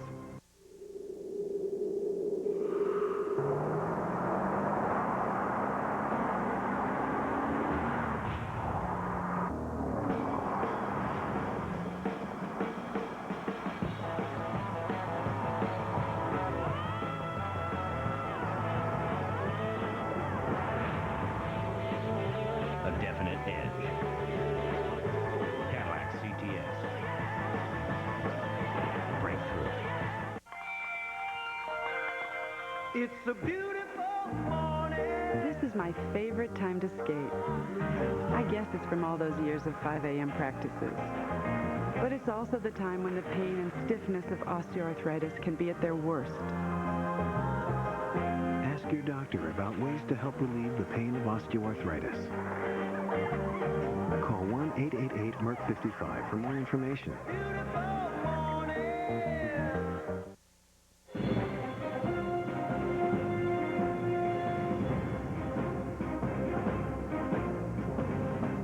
Day 18, quite a day it was. While the spotlight was on Baghdad today, the southern city of Basra remains under siege by British troops. At 3 p.m. Eastern, British pool reporter Bill Neely reported that the end of the siege may be near. Royal Marines are now pushing north by the thousand in what may well be the end game for Saddam Hussein. Their target is Iraq's second city, Basra. Already surrounded, then squeezed, these Marines will now pierce it, hoping to finish off the resistance of Saddam and his men. The desert sands are shifting fast. As they speed north, they pass Iraqi prisoners heading south from the battlegrounds near Baghdad. Lorries and buses are being filled with Iraqi conscripts and officers. Tents to hold them are being put up fast. Bulldozers are pushing out the camp boundaries. Already, it's proving difficult to process the numbers here. This is the biggest prisoner of war camp in Iraq, and it's getting bigger day by day. Its growth a measure of the coalition's success. It now holds 7,000 Iraqi prisoners, but within a few days that will grow to 10,000. We have got something like 300 to 500 officers here. The most senior, I think, is a brigadier general, and we do have some Ba'ath Party members here. So senior people that can give you information if necessary? Yes, that's right. But in the main, we've got other ranks, and it's fair to say that most people are happy to be here from the soldiers. Across the south, Iraqis are giving themselves up or being captured. We saw this militiaman caught this morning. Saddam's paramilitaries are being picked up by the handful, but they all end up in the same camp. Confiscated weapons lie scattered on the outskirts. Inside, the Allies are getting information from these men, most of them conscripts. They have survived the battles for Qasr, Nasiriyah and Najaf. Soon others who have survived the battle for Baghdad will join them. The pace of events in Iraq has taken everyone by surprise. Lorries, tanks, helicopters and tens of thousands of British and American troops are now racing to take Iraq's two main cities. To hammer home the advantage of this momentum, to hammer a final nail in the coffin of Saddam's regime. This is Bill Neely with the Royal Marines on the outskirts of Basra. Well, let's say in the 3 o'clock hour now, that is when new explosions were heard and seen in Baghdad. The Pentagon says U.S.-led forces have begun a new air strategy over the Iraqi capital. It says the plan is to have aircraft flying at all times over Baghdad to protect coalition ground troops. And if at any time U.S. forces are threatened, a strike will be called in. According to CNN correspondent Gary Tuchman, one highly placed Pentagon official says at least 2 planes will be over the Iraqi capital at all times. Anderson, from the skyline to sky high, another view now of Baghdad. In this CNN exclusive, Kira Phillips took a ride with a unique group of bodyguards. She filed this report in the 5 o'clock hour. We won't consider the mission a success unless the Marines are happy with the product. They are coalition bodyguards over Baghdad, an airborne shield to U.S. Marines. Let them know what's coming. Let them know if anything's coming back behind them on their flanks to close off their supply lines. You are now airborne over Iraq with Commander Steve Croto's Gray Knights, the Navy's P-3 Eyes in the Sky. Any kind of forces that look like they may be threatening the Marines, we want to let them know. And we have the capability to send pictures or actual video, and then they can make decisions if they want to maybe avoid that area or go ahead and go out and engage those folks. Dodging missiles and AAA fire is something new to this squadron. However, protecting forces on the ground isn't. These men are about 3 hours into their mission, and the sun is starting to set. They've just come across one of the Marine convoys that they need to track. So they're watching every move that the Marines make as they move towards Baghdad, making sure they don't come across any type of threat. We're getting closer to it. Also on this mission, Marine Colonel Jim Lukeman and Sergeant Emilio Hernandez. They are tracking and talking to their fellow Marines on the ground. 2 vehicles move across the bridge. Making sure they don't get ambushed. Well, I'm looking for enemy positions out to the front. We'll look at the routes ahead of where our guys are going to go and try to see what enemy is there. Lukeman is warning his troops about a bridge ahead. He doesn't like what he sees. The Gray Knights fly closer and grab a clearer picture. There's some vehicular traffic so that we know the bridge is still intact. They may be Iraqi military. So now that the Marine Division on the ground has that information, they'll take that action. They'll take action tactically on it. These flights can last up to 15 hours, but it's the minutes of real-time intelligence that completes the mission. When you're on the ground fighting, every piece of information you've got about what you're coming up against is golden. It keeps the Marine safe, and one more safe Marine is one more Marine that can continue on north to Baghdad. Flying over Iraq, Kira Phillips, CNN. We end our look at day 18 with the latest on where things stand by the numbers. Coalition officials say 65 Americans have died as a result of hostile action. 14 more Americans have died of other causes. Britain says 6 of its own troops have died in hostile action, while 19 deaths are classified as non-hostile and 2 others are undetermined. The Iraqi government is not releasing information about military casualties. Iraqi TV says 420 civilians are dead and 4,000 have been injured. U.S. officials say the coalition is holding 6,500 Iraqis prisoner of war. And coming up, regime change and toppling Saddam Hussein. Are there any options left for the Iraqi leader, or is his fate already sealed? We'll take a closer look at the possibilities when CNN's Live from the Front Lines continues.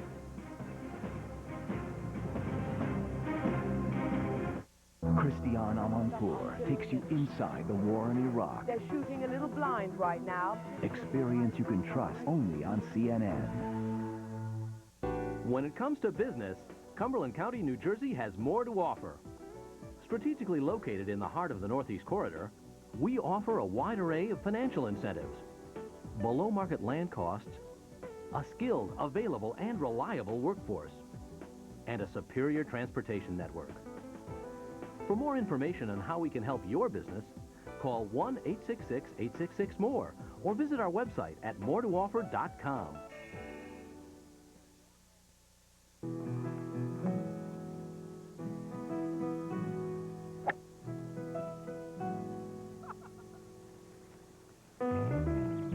You guys need a hand there? Yeah. It's going to be a long day.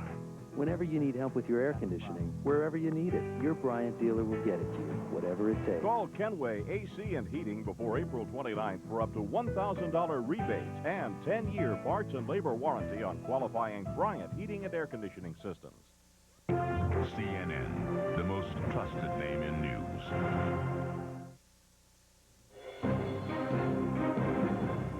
From the CNN newsroom in Atlanta, I'm Frederica Whitfield with a check of the headlines. As night fell over Baghdad, a series of massive explosions rocked the city.